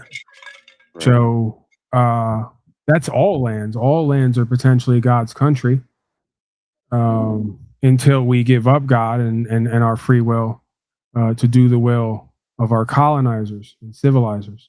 Then it becomes their country, right? Yeah, it was 2 years ago, roughly 2 years ago in August. It will be 2 years. So it hasn't quite been 2 years, but I just stopped signing contracts with the corporate state, you know, the U.S. corporate.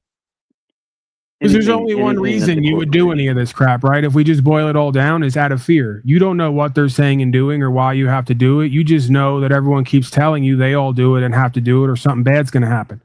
So, well, and then it came across to me like if you were working for a corporation and they quit paying you, what would you do? You go on strike, right? Right, but this is So, I how mean, the deceiver gets everybody. It says, do this or else. Right. And then the or else is you get tested and challenged again and have to sit with yourself, truth, and God. The do this is reject God and the truth and live under our thumb for the rest of creation. So,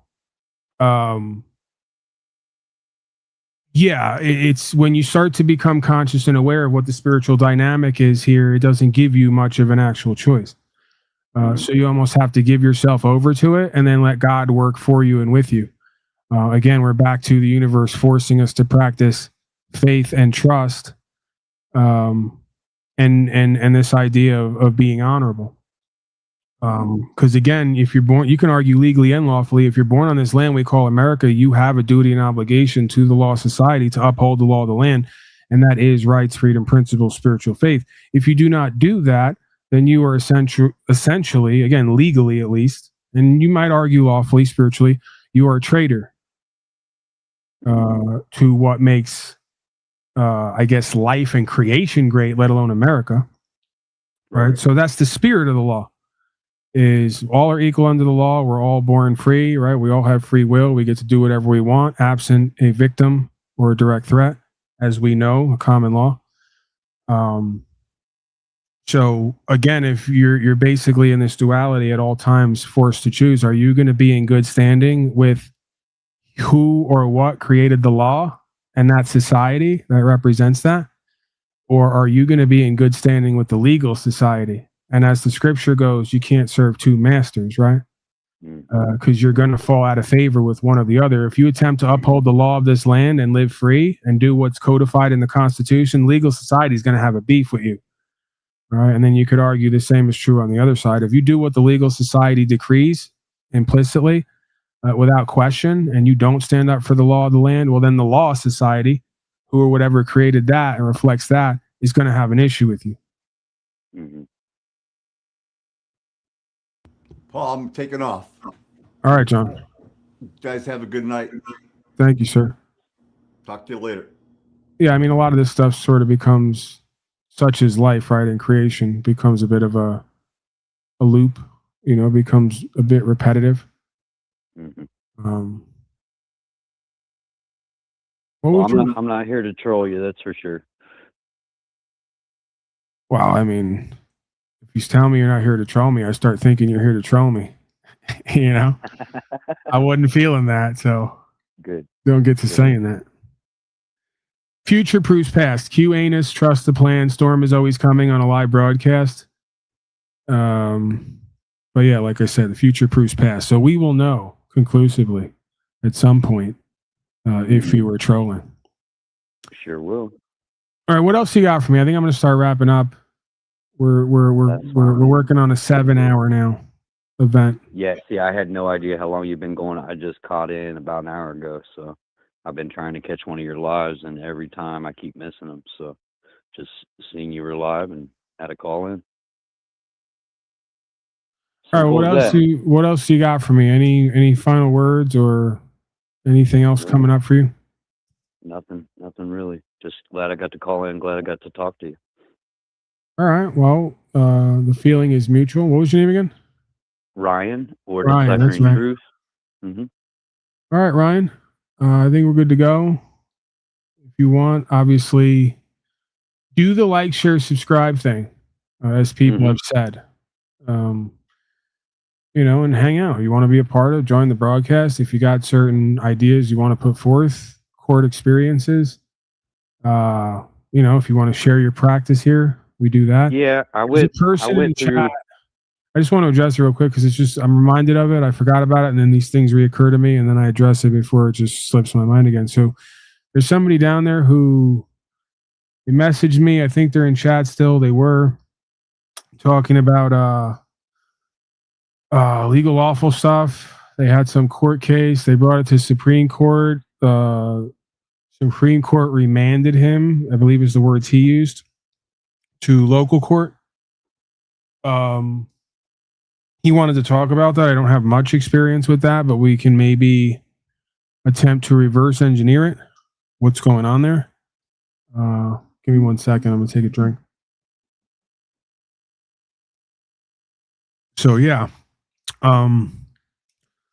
They may have determined, based on claims already made, or the status and standing title, right, that the court of original jurisdiction was adequate to hear the case, in which case that's why they would have sent that case back to the court of original jurisdiction. They may have made a determination that there was no reason to have this matter heard in any superior court, which then, like everything in life, kind of leads us to every next thing leads us to another 2 or 3 choices at least. So, yeah, if you want, my point is, if you want to come up, if you want to just throw it out there, just to kind of have your testimony on record, if nothing else, to create awareness, right? Spread awareness, as they say. If not, reverse engineer what's going on there, and see if there's anywhere that we could go with it.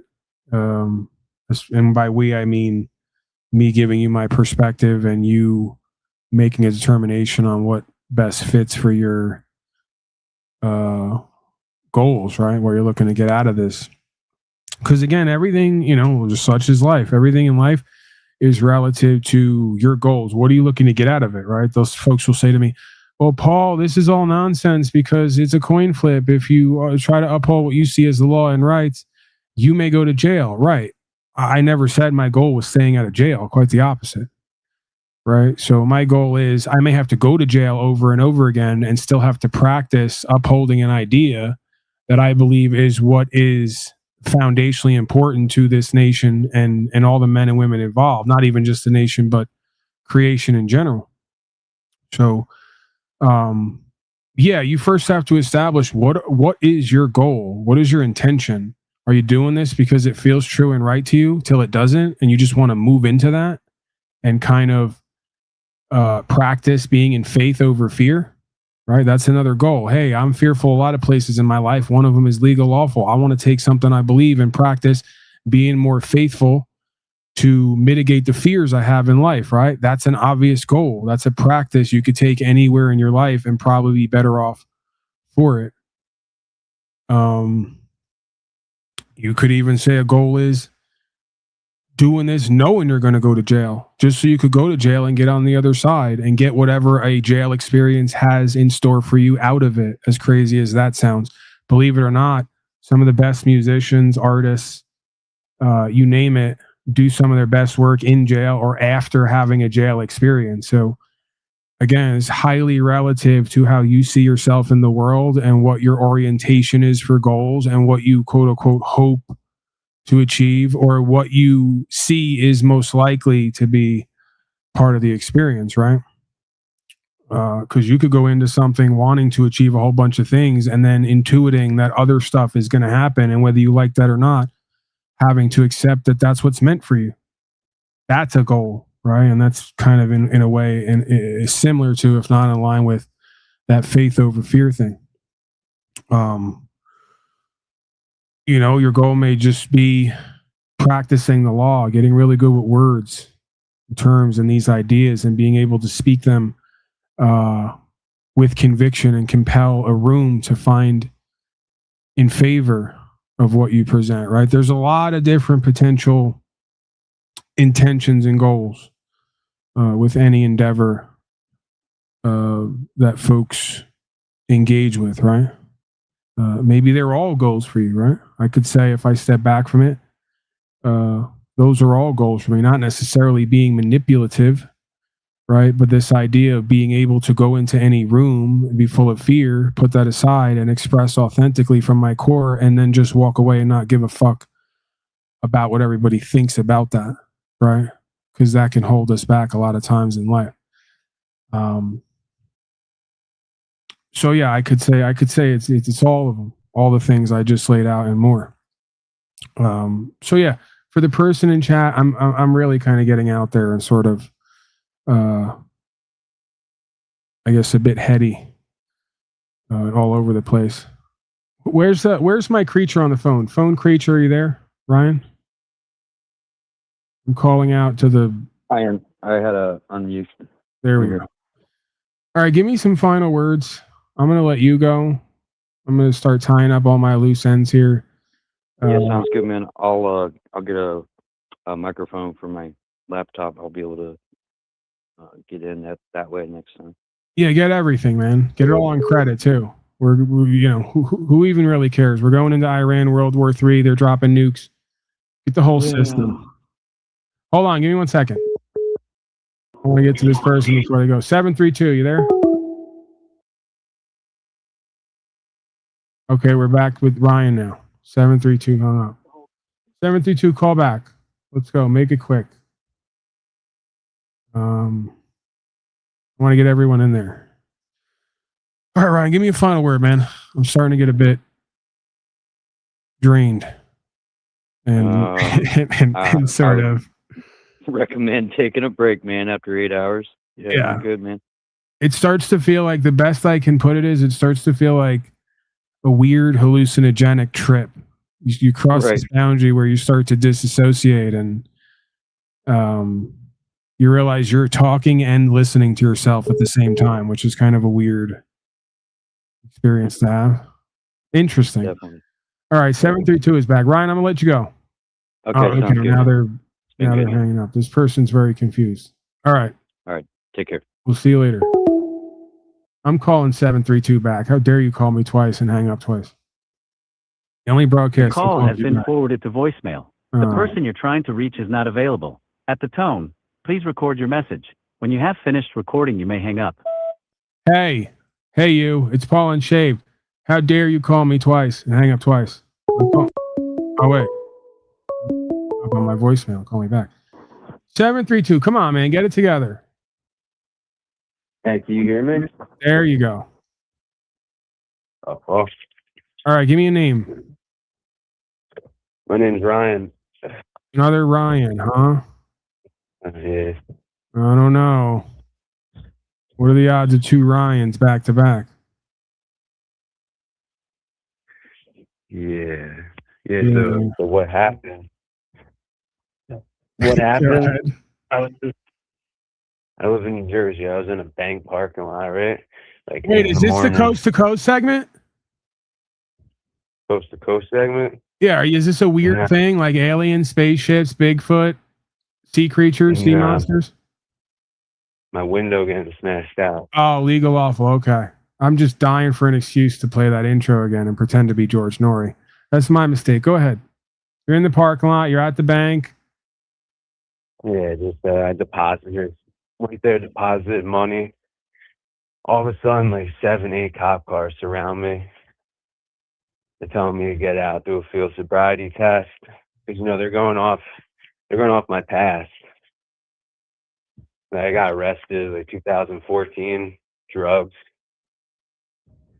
They probably just wanted all that money you were depositing, sir. We don't have to overcomplicate this, but I get it. You got a past. We welcome that here. We know that walk here.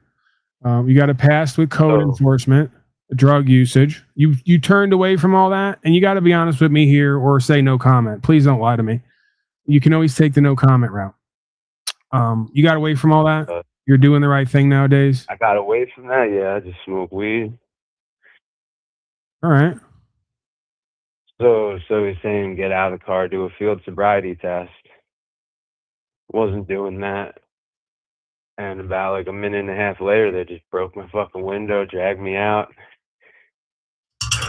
arrested me, ran through my car, found like a couple knives, my own prescription medication, my work clothes, and they just stole all this shit, took me to jail. What was your plate, registration, insurance situation? All legal. It's my father's car. Oh, there you go. See all you folks who come here and say I'm getting people harmed because, if you just do everything they say, they don't bother you. That's what they tell me, right? Turns out it's not the case. So he had the license, the registration, the insurance, everything was legal. And still, for some reason, according to him, they surrounded him at a bank parking lot and told him, get out of the car. We're going to start doing field sobriety. So is it possible they saw you using cannabis or something else in the vehicle? Nope. So I got it all in dash cam. I got their dash cam. I got their body cam. So what did they state? Their probable cause, reasonable, articulable suspicion, anything along those lines? Ring a bell? So I never even made it to court. They remanded. My public defender called me the night before and said, "Don't come to court." It got remanded to municipal court. So I go tomorrow morning to municipal. Okay, when you say remanded to municipal, what other court were you expecting to go to? Well, it was Superior. It was like Monmouth County Superior Court. And the night before they call me and tell me not to go. Which I've never had that happen before. Right. So did you do any digging on that to see if maybe somebody's trying to get you into their court with a different jurisdiction and out of a court where maybe they wouldn't have as much ability to, let's say, twist the rules? That's what I'm thinking, but they tried giving me 4 felonies, a DWI, obstruction, resisting. 4 felonies for what? First of all, to be clear, I don't know what felonies means, and I don't think you or anyone else does either, but for colloquial sort of conversation, I'm just going to ask you as if, I'm your guidance counselor at school. But yeah, I mean, like if I'm at court, that means nothing to me. I don't know what that means. Bring forth the claimant, right? So the one is a pocket knife. The other one's another knife. The other thing's brass knuckles. The other thing. Where are you again? Where are you? New Jersey. New Jersey. So am I supposed to believe? I'm guessing that according to this cult, that on the legal side of things, policy and code, right? Not lawfully, but legally, they're claiming you don't have a right to possess a knife. That's what I'm saying. Right. So again, this is how far we are down the road and how deep we are into this. This is why it's like, how can you really argue? It just comes down to you're either going to stand your ground and go by the actual law of this land and attempt to try to move the court in favor of that, or they're just going to steamroll you. Because to sit here as a grown fucking man, any of us, and be talking about potentially being incarcerated and having more of our rights taken down the line with something they call felonies because you had a knife on you is absolutely absurd. Right? Oh, they did take me to jail, for 3 days. My dad thought I was dead. Like, a whole bunch of messed up shit went on. Right. So again, you not only have a right to have a knife, you have a right to have any implement or piece of property that you believe necessary in order to defend your life and your property. That's a God-given right. So we went from you can't have guns even with a right to bear arms that shall not be infringed to you can't carry a pocket knife either, which it could be argued is a detriment to you because at one time in life, every man carried a gun and a pocket knife just to survive, right? Just to be able to do what was necessary living on the land in the outdoors. They stole my fucking work clothes.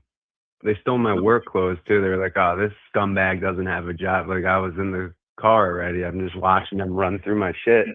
They take my Amazon jacket because I'll do Amazon here and there. They take my fucking ski mask. They take my gloves, and then they're calling it burglary tools. Well, yeah, these people again, and of course, the creature from the lagoon is down there in chat. Who literally these people just come from another reality. It seems right on cue, right on time, because they tasted and smelled the blood in the water. Right?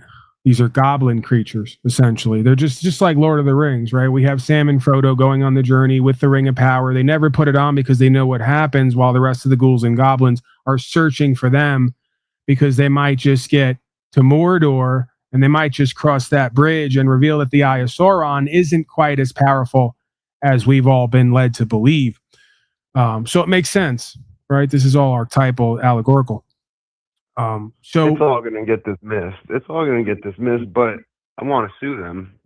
Well, okay. Why do you say that? Why are you saying that you know for a fact it's all going to get dismissed? Your counsel is telling you that they're so the confident. The public defender. I had the public defender when it was supposed to be at Superior. she said they have absolutely no probable cause to ever approach my vehicle to begin with, and definitely have no probable cause of DWI. She said I look completely sober and I didn't give them urine, I didn't do field sobriety, I didn't give them blood. I blew into their little fucking breathalyzer thing. That's it. As I said, I'd be refusal if I didn't blow into it. So I blew into it, but that's it.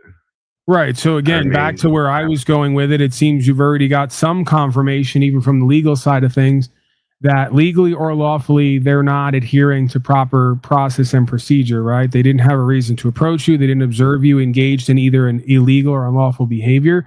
The property you were sitting in was legal as far as they're concerned. So legally and or lawfully, they had no reason to approach you and engage with you, let alone to take your property without a warrant, to arrest you without warrants and due process, steal your property and all the rest of it. So my concern is, as it seems to be your concern, that it seems there's someone's calling you and telling you not to go to this court, but to go to this court. Could be odd. Could be some hanky-panky going on, as is said. What's the bottom line here, though? Let's get away from all their games and Luciferian word games and twists and power games and nonsense. Where are you at in your heart and soul? Like, are you... I don't want to lead you. I'd rather you tell me, because I was going to lay out a couple ideas, but based on what I know about me. But yeah, where are you at with it? I'm not about suing people. I'm not about really doing any of this, but I was harmed, and my dad's car was harmed. He thought I was fucking dead for 3 days. And they're doing this to a whole bunch of, they're giving out DUIs like fucking, it's getting crazy out here. Right, but the point I'm making is, you're already decided you're going to go with counsel and go that route. You're not going to stand as yourself and basically just say, hey, I had a right to be where I was doing what I was doing. I'm not going to let any other man speak for me. I'm gonna represent myself, but I'm saying I want to sue them as well. I've never been through this before. Right. And of course, obviously, I am almost like a court officer now, where I have to almost ask you and everyone else. You are aware that you obviously are not trained nor are you licensed. So if you take on this endeavor on your own, you may be at a disadvantage legally and technically, because you do not do this all day, every day like they do, and you don't necessarily know what they do, what they know on the legal side, right? Correct. I've done it for traffic tickets before and get it dismissed, but that's okay. So this is the bottom line. This is my point. The bottom line is, this is something in your heart, right? Regardless of how you got here, something keeps drawing you back to present at court, and something inside of you wants the action, right? Even though everyone around you, like, you're crazy, just get the representation, hope you get out of this with maybe a fine, or maybe you get the whole thing dismissed. That's not good enough for you. You want the action. You want a role to play. Yes, sir.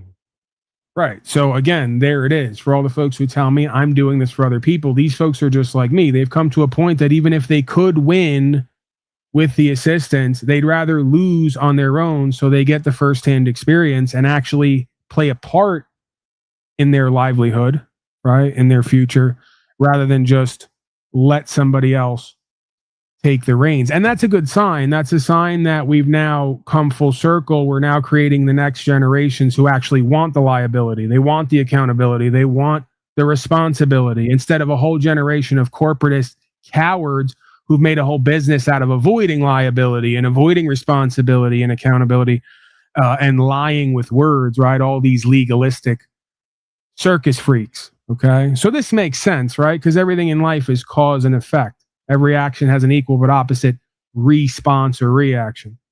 So this generation of type of person is coming about because the whole world has been run by the other type of person. This is a completely supernatural event, as far as I'm concerned. And the lagoon creatures and all the rest are waving their hands in chat. You could just see them right now. No, just take the assistance, take the easy way out, just get the win. We didn't sign up to do this just to take the easy way out or get the win. We signed up because we want to be real with ourselves and each other and get the whole experience. See? You guys don't understand. Here's an example I'll give you, because courting is courting, right? There's two types of men. There's men who, when they date women, make the whole process about being themselves authentically and seeing what stays or goes. And then there are males who make the whole process of dating, giving up who and what they are to try to please a female, hoping she'll stay. You get where I'm going here? We ain't the same like and kind and type, right? In either atmosphere, right? Because courting is courting. I'm not the average male. I'm not going to give up who and what I am to hope that a woman stays with me. I'm going to be who and what I am, for better or for worse. What stays, stays. What goes, goes. Right? I'm not going to give up who and what I am at court, hoping that they'll rule in favor for me. I'm going to tell you who and what I am and what I'm not. I'm going to put the facts on record, and I'm going to surrender the rest, because that's what I came into this for. Right? There would be no purpose in coming into this if I'm going to give up who and what I am to hope that something sticks in my favor. That's the antithesis of a full life lived. That is the antithesis of actualization and realization. That's cowardice. But especially when you know you're innocent, you did nothing wrong. You were just minding your own fucking business. The universe, if you start listening to me here and what I do or have done at times, because I've taken somewhat of a step back in certain areas, it's always going to be at the core of my beingness, though. That's the reality of it, right? This is in me. It's not on me. From day one. But if you start coming here and listening to this and what I do, especially with the legal lawful stuff and everything else, the universe is going to start throwing shit at you. It's going to start giving you opportunities to practice the action that you're seeking, right? So I've seen it with... I've been coming for a couple of years. I just usually listen to you when I'm like driving or working or whatever. Right, but you're an example of that. Many folks who come here and they go, you know what, something inside of me kind of led me on this path, and I wound up here with you, and I've been listening to this legal awful stuff, and I've been kind of feeling like I want to get some practice in, but I just don't know how. And then they call me, oh, it happened. And I go, what? And they go, we were doing absolutely nothing wrong, sitting there, no reason to be interacted with, and this is what's come about. And I go, that's the thing. It's working, right? And this is the hardest part about life for all of us, right? Is being an East Coast Irish Italian guy who has to surrender his ego and pride that there is a bigger program running here, and to try to look for the signs of that, right? Right. That's the process. You know, if you reach out to the universe and talk to the universe reaches out, starts talking back. You know, and again, there's a fine line between schizophrenia and synchronicity. You know, don't let everybody convince you that the universe can't talk back to you and reach out to you. Unless I am a schizophrenic believing that I'm having a synchronistic experience, always a possibility. But yeah, again, this is ancient wisdom, right? Essentially, this is age-old lore and tales of the idea of God or a mystical universal experience that you can reach out to it and talk to it, and it will start to reach out and talk back, and maybe even start to reorder your life, which oftentimes when we're a part of it, we don't even know it's happening till we're on the other side of it. So yeah, I have a hard time in believing in coincidences after a certain point. I just think that it's order that we can't explain, so we call it coincidence. And there's a good likelihood to me that's what this is, right? And even the experience, like you said, of you going to court and one of the professionals in a certain position telling you they got nothing, it's talking to you, right? It's giving you everything you need to go to the next level. And this is kind of how it works too, is it says, hey, you want to play? You want to pimp a little bit because you're tired of hoeing? Okay, we'll start you off with some light pimping. Here's some traffic work. See if you can handle that. You handle the traffic work and get beyond that, it's going to start hitting you with felonies. I mean, again, don't expect to walk a godly or righteous path and have your life get more comfortable and easier. If you walk a godly, righteous path, expect to have God heap all the tests and challenges on you. That motherfucker wants to see how you ride, wants to see how you really live, right? So you got to take the good with the bad, right? And it makes sense, because if God's going to back you in the kingdom of Shaitan, then it's going to load you up on accountability and responsibility, right? If you kind of start to see how this thing works, it does make sense. Do you have a massive penis? Funny story with that. I'm actually above average, and this is good for life, right? Good anecdote for life. I'm like 36. I'm going to be 37 soon. I recently measured myself and come to find out I'm actually significantly above average when erect. Okay, that's important. Grower, not a shower. You're above like 5, I think 5.5 or some shit. I'm beyond 6. Okay, and please, eat your heart out, but try not to be vocal. Don't make it too creepy for all of us, right? Just look with your mouth agape, and be impressed. Bask in it. Right. So, I think he just vomited. So all of my life that I thought that I was inferior and suffered from SPS, as we say in the business, small penis syndrome. Okay. Medical terminology. Turns out not the case. I just believe that because of what I was shown, right? Because I had my first sexual experience at 12 years old with a computer. Many of you out there may be able to relate. Younger generations, right? After a certain point, our first sex we had was with a computer and ourselves. Okay. And in that sexual experience, and it happened over and over again, I was aghast at how large the genitalia was of these men that I was seeing on screen. And of course, I'm very heterosexual, so I wouldn't look at their genitalia, but I couldn't help but to see it. Okay. It was there, glaring at me, reminding me of how inferior I was. So I thought. Okay. Come to find out later, this is all about perspective, right? You get to receive what you receive, and that's based on what you perceive. My perception was off because it turns out the average man doesn't have 9, 10, 12-inch penis. And I think my first sexual interactions were with black people as well. I was kind of still working out my identity. I was big on the hip hop, slide, slippity slide. You better get ready, something, whatever. So I was working that out, and it was Round and Brown, number 22, I think. All right. So not only was I working with porn star level genitalia, we're talking black porn star level genitalia. Very intimidating. Okay. But again, the revelation happened. It wasn't until, much like the Jesus story, he was 33. I was 36 before I realized how powerful I was and how I was made in the image of the Most High. Not only average, but beyond average, right? I'm well endowed and didn't even know it. The whole time I was unthankful, ungrateful, untrusting of myself and what God had given me. I was lacking in faith, sir. Okay, and there's no difference between genitalia faith in God, and it's all the same ideas and same practices, processes, and procedures. And again, it's all based on perspective. Okay, so be careful comparing your walk and your ways to other folks. That might be a deception, right? We got to get more thankful and grateful. We got to keep things in perspective. We got to remind ourselves of who and what we really are, and forget about what we think it is, what we believe it is, what we've been shown it is. So I tried my best right there, sir. Bit on bit. Brought to you by Pfizer and Moderna. I tried to somehow tie black porn star genitalia and false perceptions into a lack of faith and trust, which can be corrected with the proper perspective of oneself and the experience. So now, and this is the great part about it, right? Because it's a lot like being reborn. Now I'm essentially reborn. I'm almost saved in grace.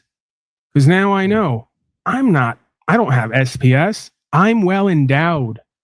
I have a whole new lease on life. I see myself, my genitalia, my life in a completely new way, right?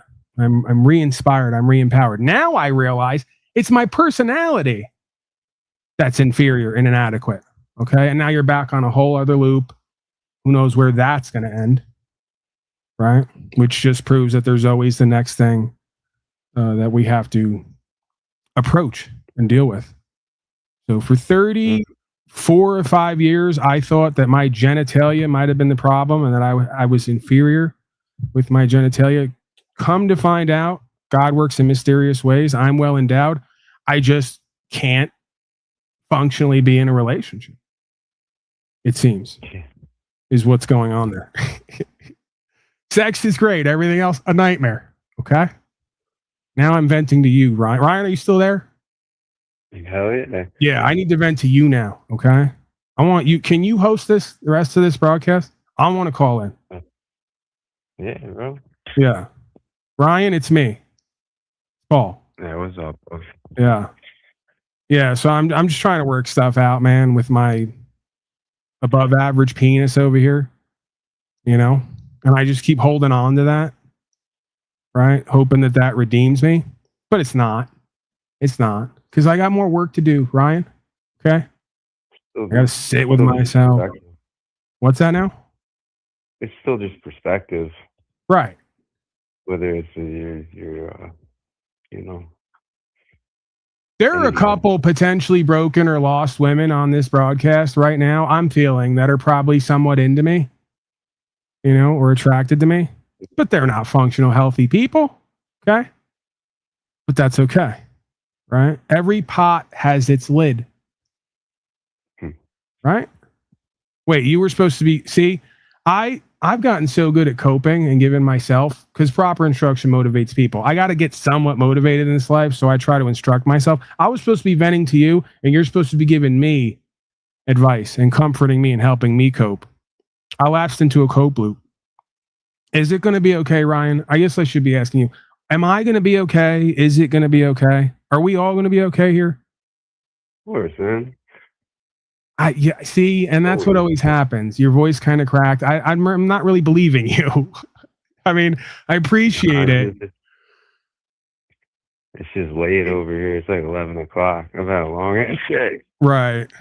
And who am I, right? Calling into your broadcast and heaping all my issues and problems onto you. It's selfish of me. I mean, again, after all, I'm above average genitalia. If I didn't mention that. Like, what problems could I really have in life, you know, in the world? Nothing you can't solve. That's what I've been kind of working with lately. Do I really go to the next level and just go the other way? And like do OnlyFans or something? You know? Take this whole broadcast? Not absolutely not. You wouldn't support me in that? No, man. See, and now why is that? But maybe we talk about this tomorrow another time, because it's late for you. You know, and you know me, I'll just talk and talk. Fucking 7 hours. I've been trying to wrap up for the last 4. After work, I came on. I saw you were on, and then I came on. Fucking 7 hours later, you're still on. All right, let me ask you this, because you guys all do this. You say don't do it, but then I got to come at it a different way to really know what's going on. You're telling me you wouldn't pay, I don't know, $3 a month to see my above average genitalia involved with, not just that, right? Settle down there for a second. Don't get crazy. Involved with some marginally attractive woman that I can convince to have sex with me. Yeah, all right. See, you're on board already. See, this is how I get everyone every single time. This guy down there is on, but this person too. This person hates me. They've been cursing at me the whole broadcast. They're right on board with it as soon as I mention it. I mean, $3 supports you and right, gives me entertainment shit. Right, and then you get to like kind of live through me, but also kind of judge me. The whole thing, right? It's like a living video game almost with real people. Yeah, I support it. All right, yeah. See, and that's the thing. I could really go to the next level. It's like, okay, broadcaster thing, kind of shadow banned, rights and freedom, no state of Israel. They're not into it. But I could, now that I know I don't have SPS, I could go different angle, right? And get so much attention and value going. And then people will be like, that guy's cool. That guy's awesome. He's having sex on camera. He's getting paid for it. And he doesn't have a small penis. You don't want to stick to what you've been doing? I mean, this is cool too. You know, I feel like I need more. I'm at that point, right? Where I kind of took a step back. I had to sit with myself. I almost died of obesity. I had to really ask myself, what is this all for? You know, do I really even want to live anymore? And then I decided, yeah. And then like, what does that mean to me? You know, and really go all the way with it. Help out a lot of people. You definitely help out a lot of people. And I feel like that may be the next level of this, right? Because it's like, you got to be free to be you and even make mistakes in order to know yourself better and do better and be better and have better. The moment that I go, hey, I can't do OnlyFans because what's like Ryan going to think? I'm already done. I'm already over. You know, that's the inspiration. Because there's someone else out there who thought that they had SPS, who realizes they're above average now, slightly overweight, you know, but maybe has a different calling in life, you know, mix it up a little bit. I don't know. I don't even know what I'm talking about right now. I just know earlier today, I was thinking, all right, sometimes I do that, sit around and I have thoughts. And I was like, why can't I? And this may be like how the whole death thing of obesity turned me away from God. I've been struggling with this. Like, is it that? Or am I just overthinking it? But it's like, why can't I have OnlyFans sex with unvaccinated women if I love them and they love me and we get paid for it? Right. Chat, your thoughts on any of this? It's okay to be a porn star. See, Aaron's also a Jew, though, and I've learned that these people are very evil and they will support evil shit in order to take you over later. So that's what a Jew would say. You know? Porn is available, brothers and sisters. It's great for everybody. Get on in there. Red supporting it. Love is available, Paul. Right, loving porn. Almost a whole new genre. Godly porn, even. Is that a thing? I don't think that's a thing. We might make it a thing. Loving, godly, Christian porn, even. Yeah, I mean, you got to wonder, like, what kind of porn do these Christians watch? We never talk about that here. You just earned yourself a subscriber, my massive penis king. Thank you. Thank you, never under pressure.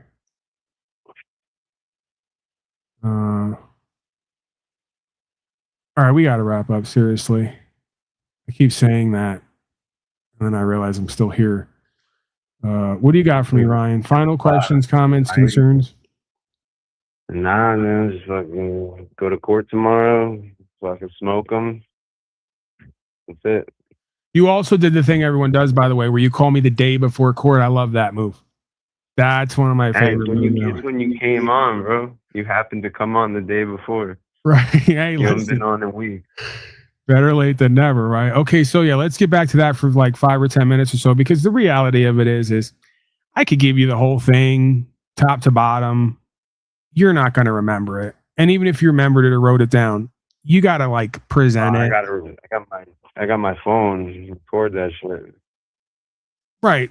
Again, okay. We're the day before court now. The universe brings you to me some way, somehow. You already got it in your heart that this is kind of seems to be a planned thing, right? This is synchronicity. The universe has got to throw this shit at you so you can, you know, play a little bit, get the action that you're looking for, whether you want it or not. It's in you. It's not on you. So, okay, let me ask you, what do you think that I have to offer you, or have you heard?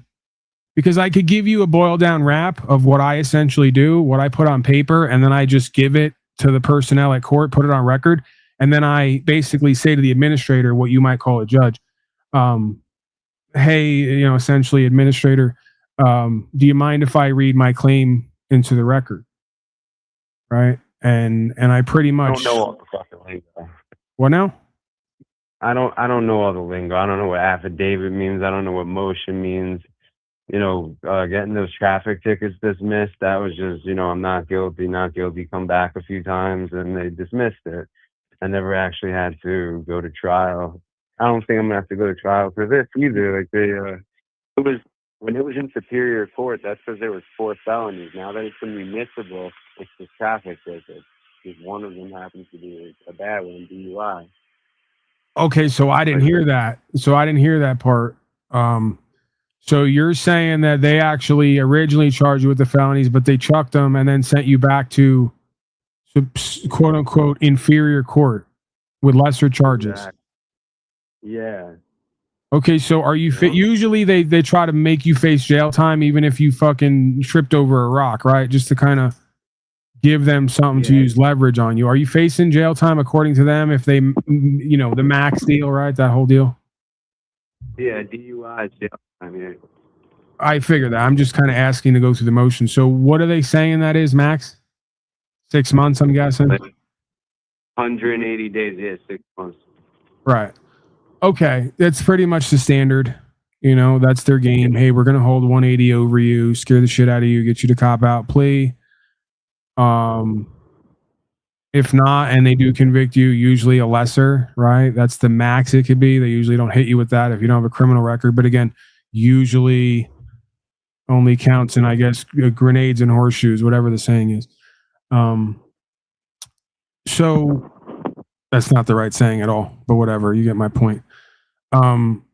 So yeah, man, I mean, again, the hack to all of this, if you really want to see through it all and then you decide how you want to approach it, is none of these cases can be legitimate because the state of can't be a valid claimant, right? Every piece of court paperwork you have says the state of New Jersey versus some all caps entity, John Jones, right? Brian Jones. Yeah, it's the state of New Jersey. Me, my last name. Yeah. Right. So we know 8th grade civics is you have a right to face your accuser. That's one of the things that made America great, is part of due process. The cocksuckers wanted me to Zoom, like virtual court. I called them and said, I'm not doing fucking Zoom. I just think this is hilarious because every step of the way you're doing, and this is what I think is great, because this is literally the born with it, you can't teach it thing. Right, where the average slave would go, get the counsel, just try to get out of this. You're like, no, I'm going to talk for myself. I already did. I got results. Then the average slave would go, I wish I could get Zoom court so I don't have to be in there and be scared. They give you Zoom court and you're like, no, I want to get in the room with you and look you in the face. You already have everything that can't be taught, even if I sat here 1,000 hours and tried to teach it, which again, it couldn't be taught. So, you know, you're basically riding on faith. You want to be honorable. You're about the facts and the truth, and you're not taking the easy way out, right? And guess what? People who do wrong and bad in this life usually don't act that way, and that's going to make you even that much harder to convict if they can do it at all, right?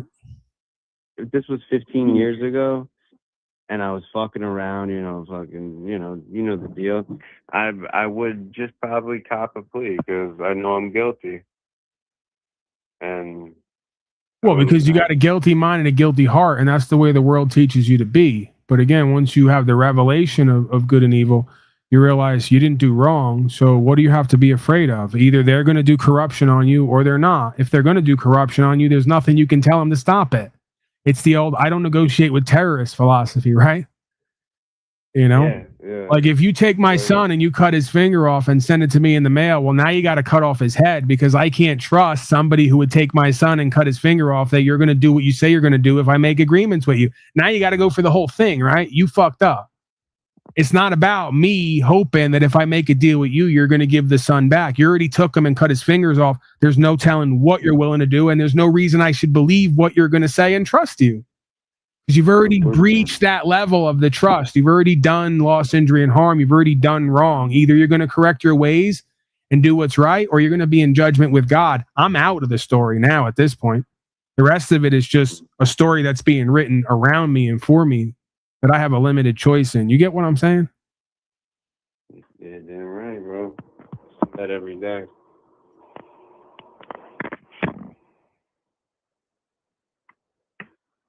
So yeah, I mean, basically I go like 4 to 6 lines, you know. I, Paul Laporta family, I'm not a surety for the legal entity known as Paul Ryan Laporta in all caps. I am, in fact, I might also add sometimes or not. It just kind of depends where I'm at, what I'm feeling. I may add a line or two, take away.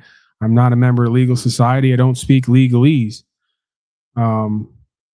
I am, in fact, a man here today to compensate any other man or woman who comes forth with a valid, verified claim of loss, injury, harm, or a debt owed. If no man or woman comes forth with a valid and verified claim, then I require this matter be discharged and all property, including the body of I, be restored to its original location and condition.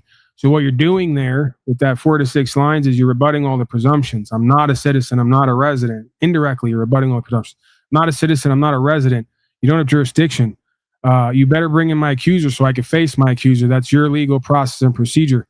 You don't have a valid verified claim. You don't have corpus delicti. If I can't face my accuser, what we got going on here is fraud. Okay.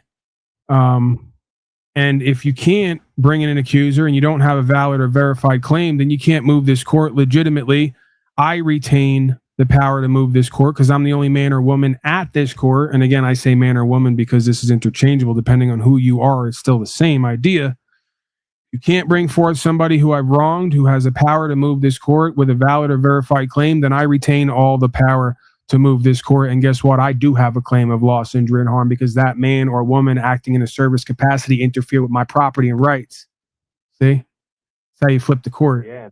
We went from them having all the power to they can't possibly have power because they don't even have a victim or an accuser that they're going to bring forth, nor do they have the corpus delicti.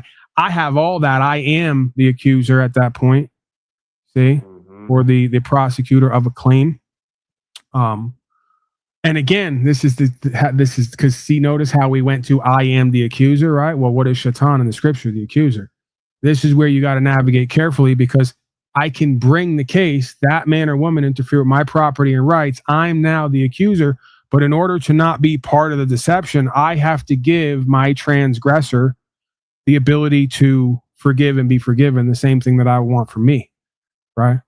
So I now have to essentially say, hey, you may have killed my whole family.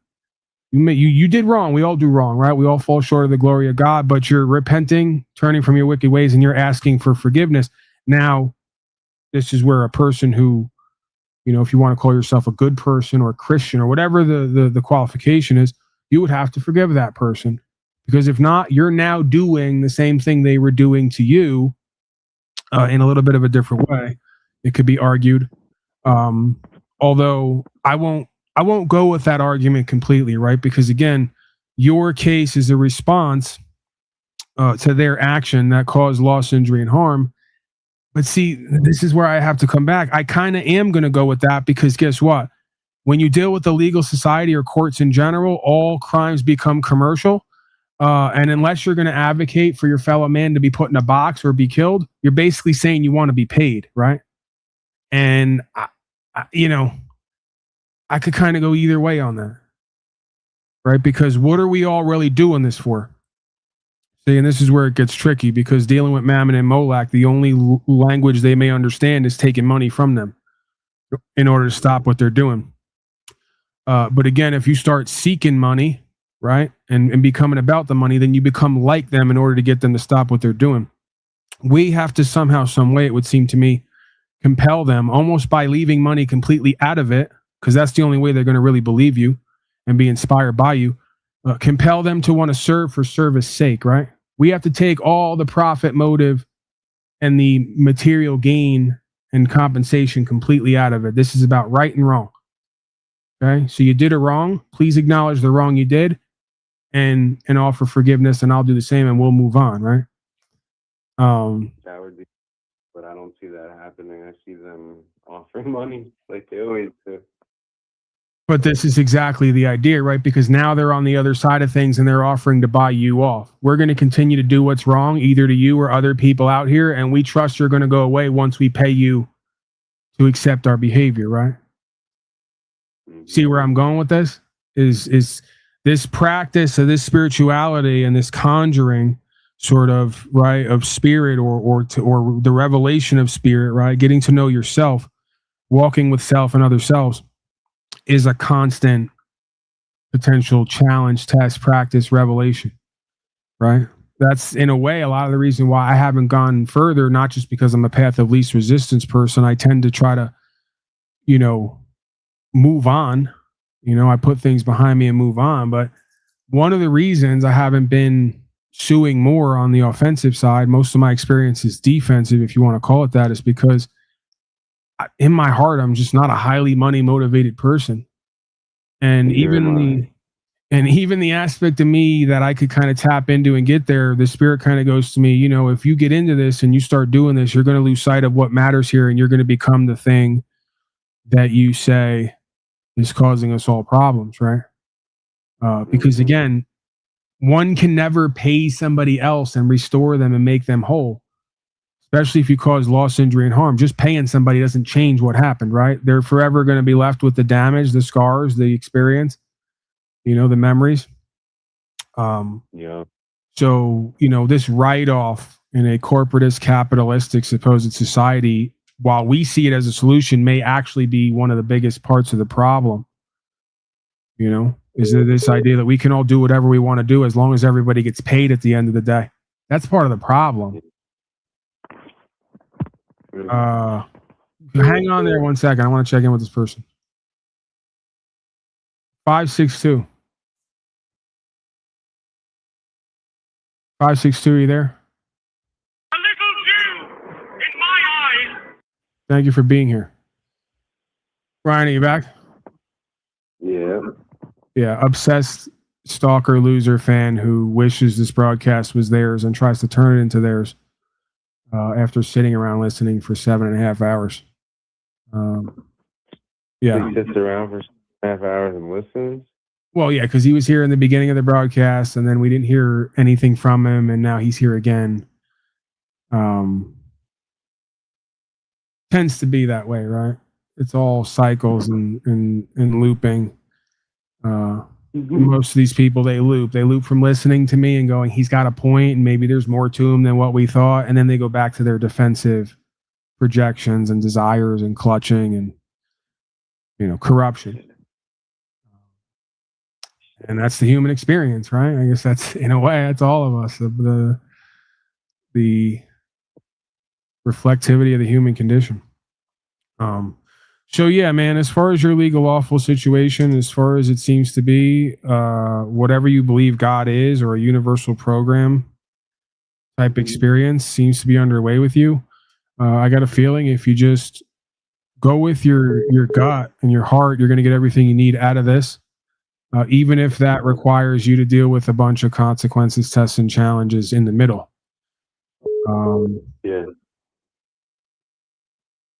Okay, so now I have to decline the loser's calls in order to get him to stop obsessively calling me. So I guess that's what I'll have my hand on the button for you.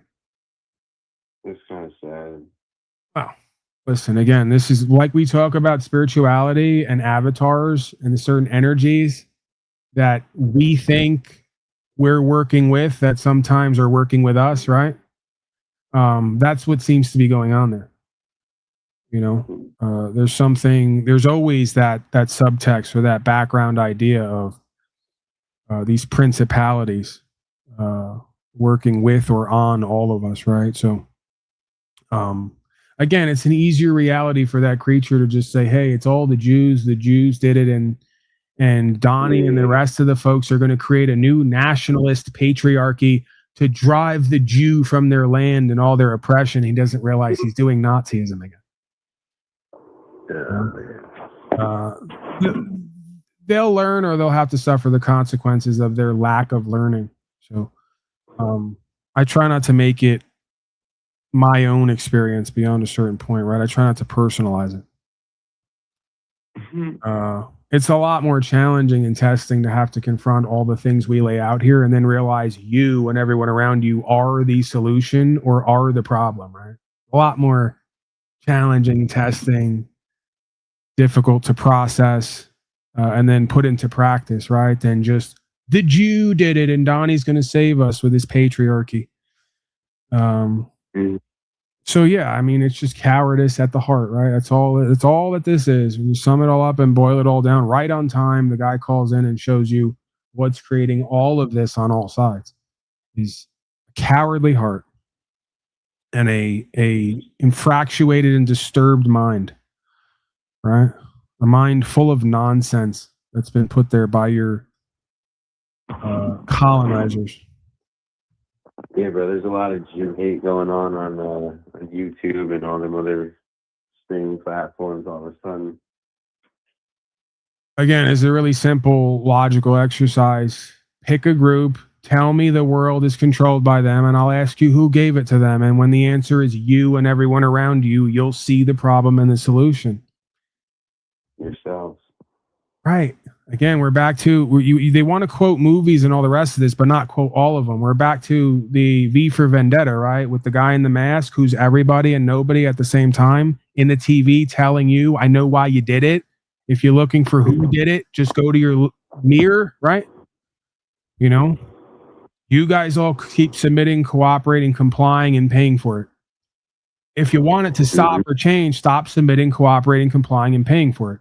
There is no other alternative answer. Sorry to be the bearer of bad news. And I'm only telling you this because it's real for me, right? So either it's not real and I really believe it, or it is real and I really believe it, right? But again, you can't say that I'm lying to you or grifting or anything else. Nah, you're like one of the only ones on here that isn't doing that.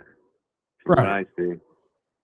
Right, and that's why I have a limited reach, an audience, and notifications, and algorithms, and all the rest.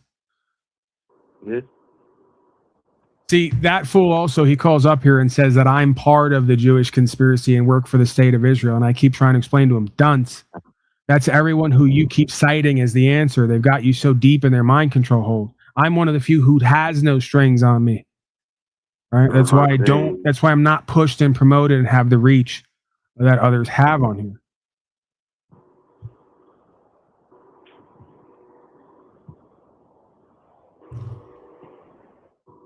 Folks who have the first-hand experience, who give it away for free to others, of how to stop giving their power away and be effective not only in the legal system, but under God with the law, are probably never going to be pushed and promoted or given the same access as others, because that's not the agenda.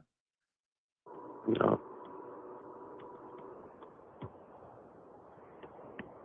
You know who you're going to get out of the clear blue, out of left field? And this is what's amazing. And I get that there's a journey in everybody's life before that moment, but you're going to get out of left field, out of nowhere, people who come into your life who have all the answers overnight and have 1 million viewers and followers with no firsthand actual experience of themselves being on the line for anything. Right? Like fucking the brand out of nowhere. Right. We see who and what they are. We see who and what gets pushed, and we know why, right? Yeah. And really, it all just boils down to they'll push and give access to anybody who doesn't bring any actual solutions. They'll let you talk about anything, propose anything, bitch about anything. Long as you don't bring and enact some kind of solution. Because, see, they love that, right? They don't want you talking about that. They don't mind if you talk as long as people don't listen and do something different. They love it. You want to talk Illuminati and deep state and all the rest of this now, more and more they're loving it because they know it's going to get everybody riled up and chaotic, right? And they can make order out of the chaos. What they're not going to push is somebody revealing the chaos to you and also revealing the order and then showing you certain solutions, right? Or inspiring you to certain practices. That's game over for them, right? Yeah.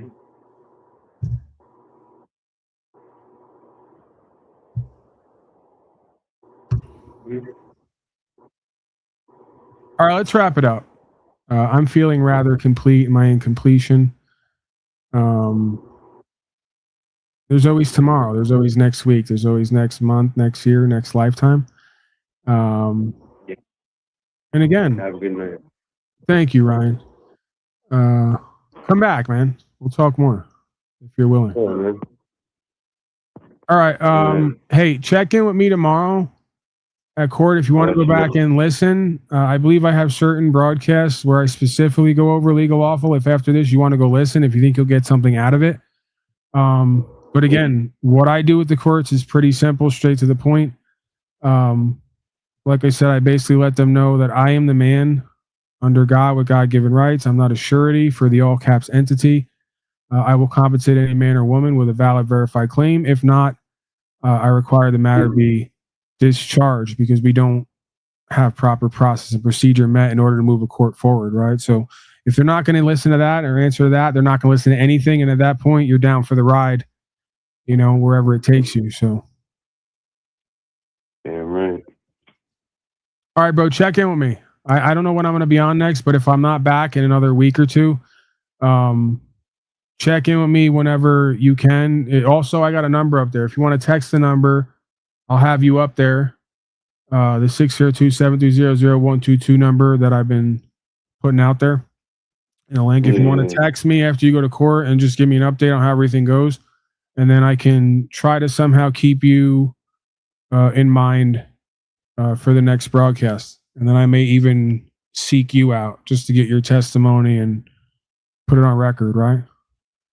Yeah, I got some fucking crazy videos too, man. Crazy shit. And in what sense? You just cops interaction, shit like that? It's just how fucked up they are. I mean, you already know, but Justin, what are you talking about? Justin is scrolling in chat. Keep saying sing. I think he wants me to sing my cover song, which is also an original. It's an original cover, if that's a thing, of Donnie's song instead of Daniel's song by Elton John. Yeah, you know Daniel's song? There's Donnie's song, and it's essentially a song about Donnie traveling tonight on a plane to Epstein Island. I remember. Yeah. It's one of the greats. Yeah. He goes, yes. I actually don't have the lyrics to my own song. I wrote them on my other phone, and my phone broke, and I'm on a second phone now till I get that screen fixed. Another thing I keep putting off, but I'll entertain that when I get my other phone fixed where I have my lyrics, or I could just rewrite them for you and others. But if not, when I get it back, I will perform the hit original cover song, Donnie's Song, by Elton Paul.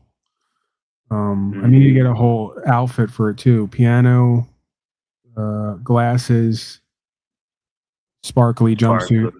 Right. See, he knows. This guy knows. All right, man. Get out of here. May the force be with you, as they say. Do what you can. It seems that you're already kind of faithful and in a good place, so I don't want to tamper with that at all. Really. Have a good night, bro. All right.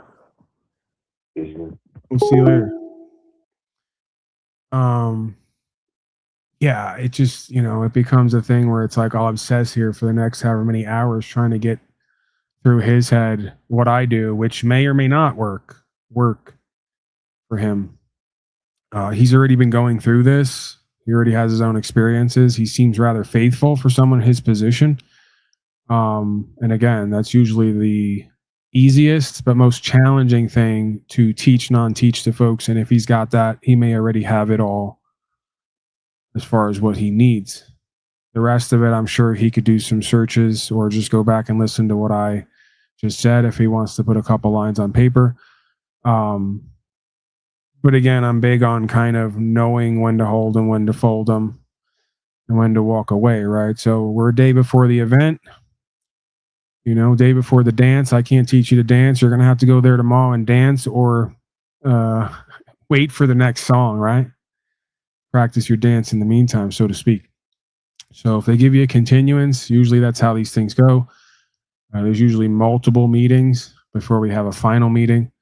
I suspect tomorrow will be one of those, because you didn't really indicate to me that we're doing trial tomorrow or sentencing. So probably a preliminary process. And then I'm, a lot of guessing going on here, predictions. I'm guessing he'll be back. We'll do some more talking from now till his next or final meeting, and we'll see where that all goes. All right. I'm going to wrap it up. Almost 8 effing hours with you people. Hey, I'm not mad about it. I'm not regretful.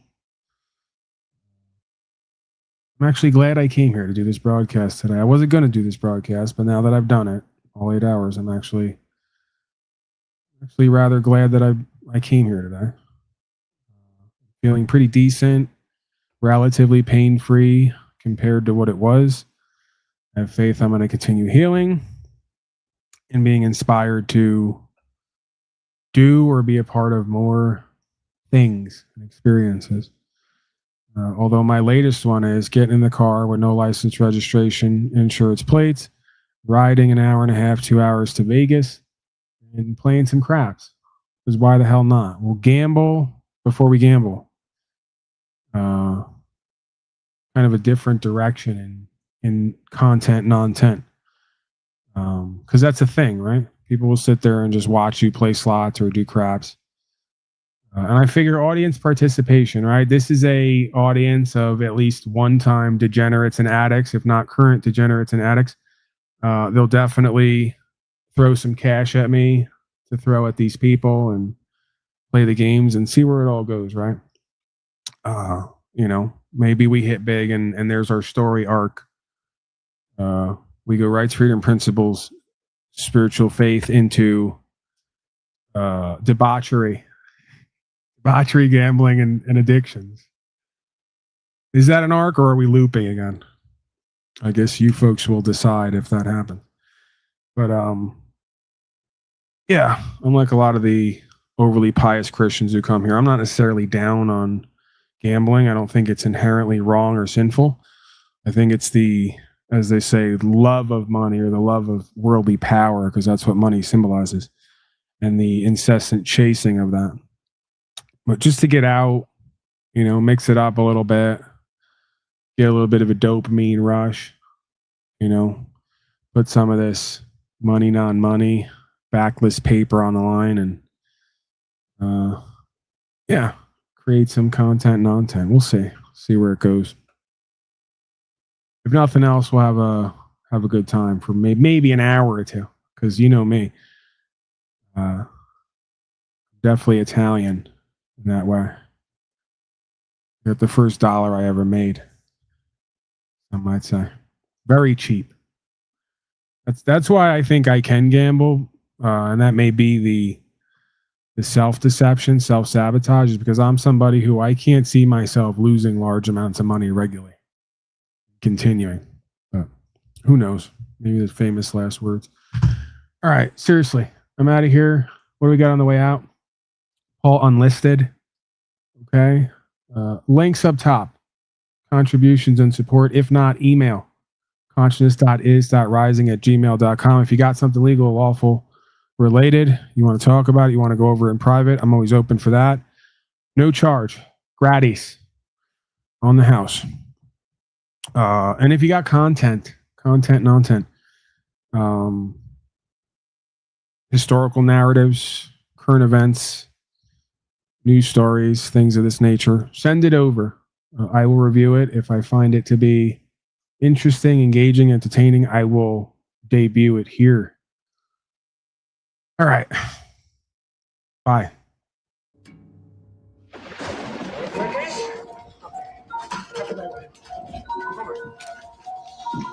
Say goodnight to the bad guy. You want to play with? Okay. Say hello to my little friend. Okay. You want to play with? Okay. Whether they know it or not, they don't have to know that they're under deception, mind, and heart control. They don't have to know that they're agents of the Shaitan. As a matter of fact, that's a better agent. An agent of Shaitan, the deceiver, is best when they don't know that they're doing it. That's you. They just think they're little old them on their path, and this is the understanding, and they put it forth all day, every day. I may be doing it right now. Keep me honest. Use your discernment. Pray about it. So yeah, they loop all day, every day about natural law, and that's great. I'm not saying that's bad. Natural law, left brain, right brain, masculine, feminine, divine feminine, divine masculine, holy union, co-creativity, psychology, sociology. That's all great. We do that here to the best of our ability, right? For what it's worth. The issue that I've had and continue to have is, where's your results and actions on the ground? Where's your solutions-oriented lifestyle? If you're deep in debt, let's go over the list again. Where's my list? Okay, right there it is. If you're deep, okay, hold on. Okay, if you're deep in debt, right? You're voting for masters. If you're begging your audience for debt slave notes because you can't get it together, it's poor and broke. You're following statute, policy, and code like it's law. When you finally go to court, where it all matters, where it's all won and lost, where it's all put on record, you fold like a cheap card table, like Alex Jones, another one you can put on the list. Another loser, failure, who is all bark and no bite. Another loser, failure, who does a broadcast every day talking about New World Order and global government and fear porning and shouting and holding up guns, saying he's going to go to war with New World Order. And then when it comes time to just go to court and put yourself on record, you look like the biggest bitch west of the Mississippi. So, again, this ain't soft sit mumbo jumbo. This ain't whistling Dixie. We're going to need to get our asses in gear. And by we, I mean you, whoever you are. Stand on our rights, freedom, principles, spiritual faith, be self-sufficient, self-sustainable, live on the land in accordance with God, in alignment with the supernatural. Okay? Live debt-free as much as possible, live within your means, be an activist, stop complying, stop obeying. What did the founders say? At least one of them. I don't know if he didn't sign the Constitution, but essentially make every act of your beingness in your life a rebellion, a passive rebellion. It's not some sitting alone somewhere, you know, with no love or care or no joy or happiness, clutching to some gun and Bible, as the Obama Knights would have you believe.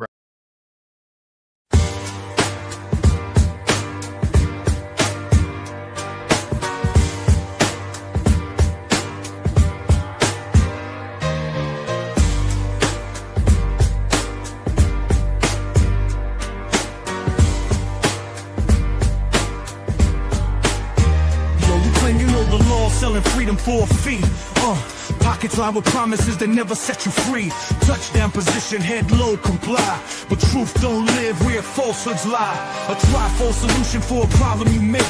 Teaching how to bow while the real ones don't break. What you sell ain't freedom, just a cage you choose. Making you a better pawn in the game you'll lose. Lost scholar, what's the price of your word? Speaking in circles, yo, your truth is blurred. No roots, no honor, no ground to stand on. Your paper throne crumbles in the palm of your hand. Delete the laws, yo, put the laws in the land. Or not in codes or controls that you can't understand. Teaching folks how to bow, yeah, making good hoes. But every pimp knows how the same game goes. Chant PLQI, you think vengeance will save, but you dishonor the truth and you dig your own grave. The trifold shield won't cover the fool. Nah, you fools who sell hate just keep feeding the fuel.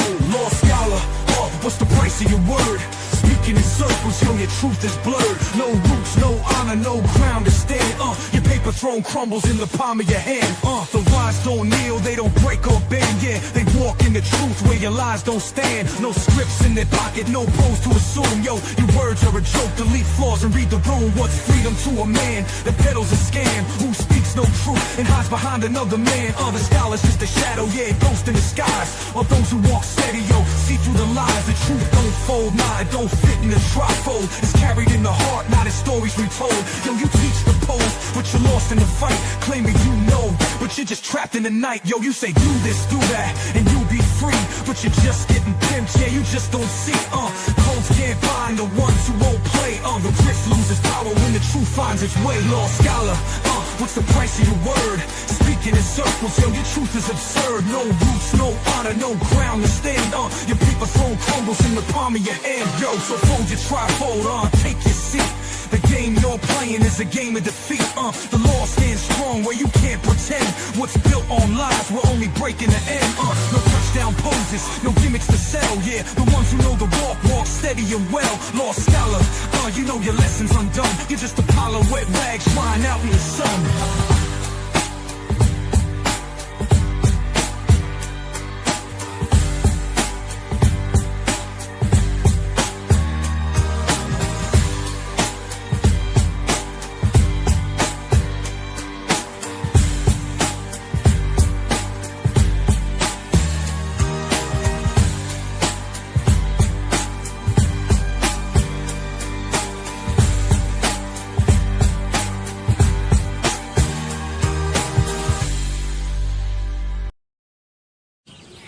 You can't treat him like any of the other niggas around here because he ain't like any of the other niggas around here. You got it?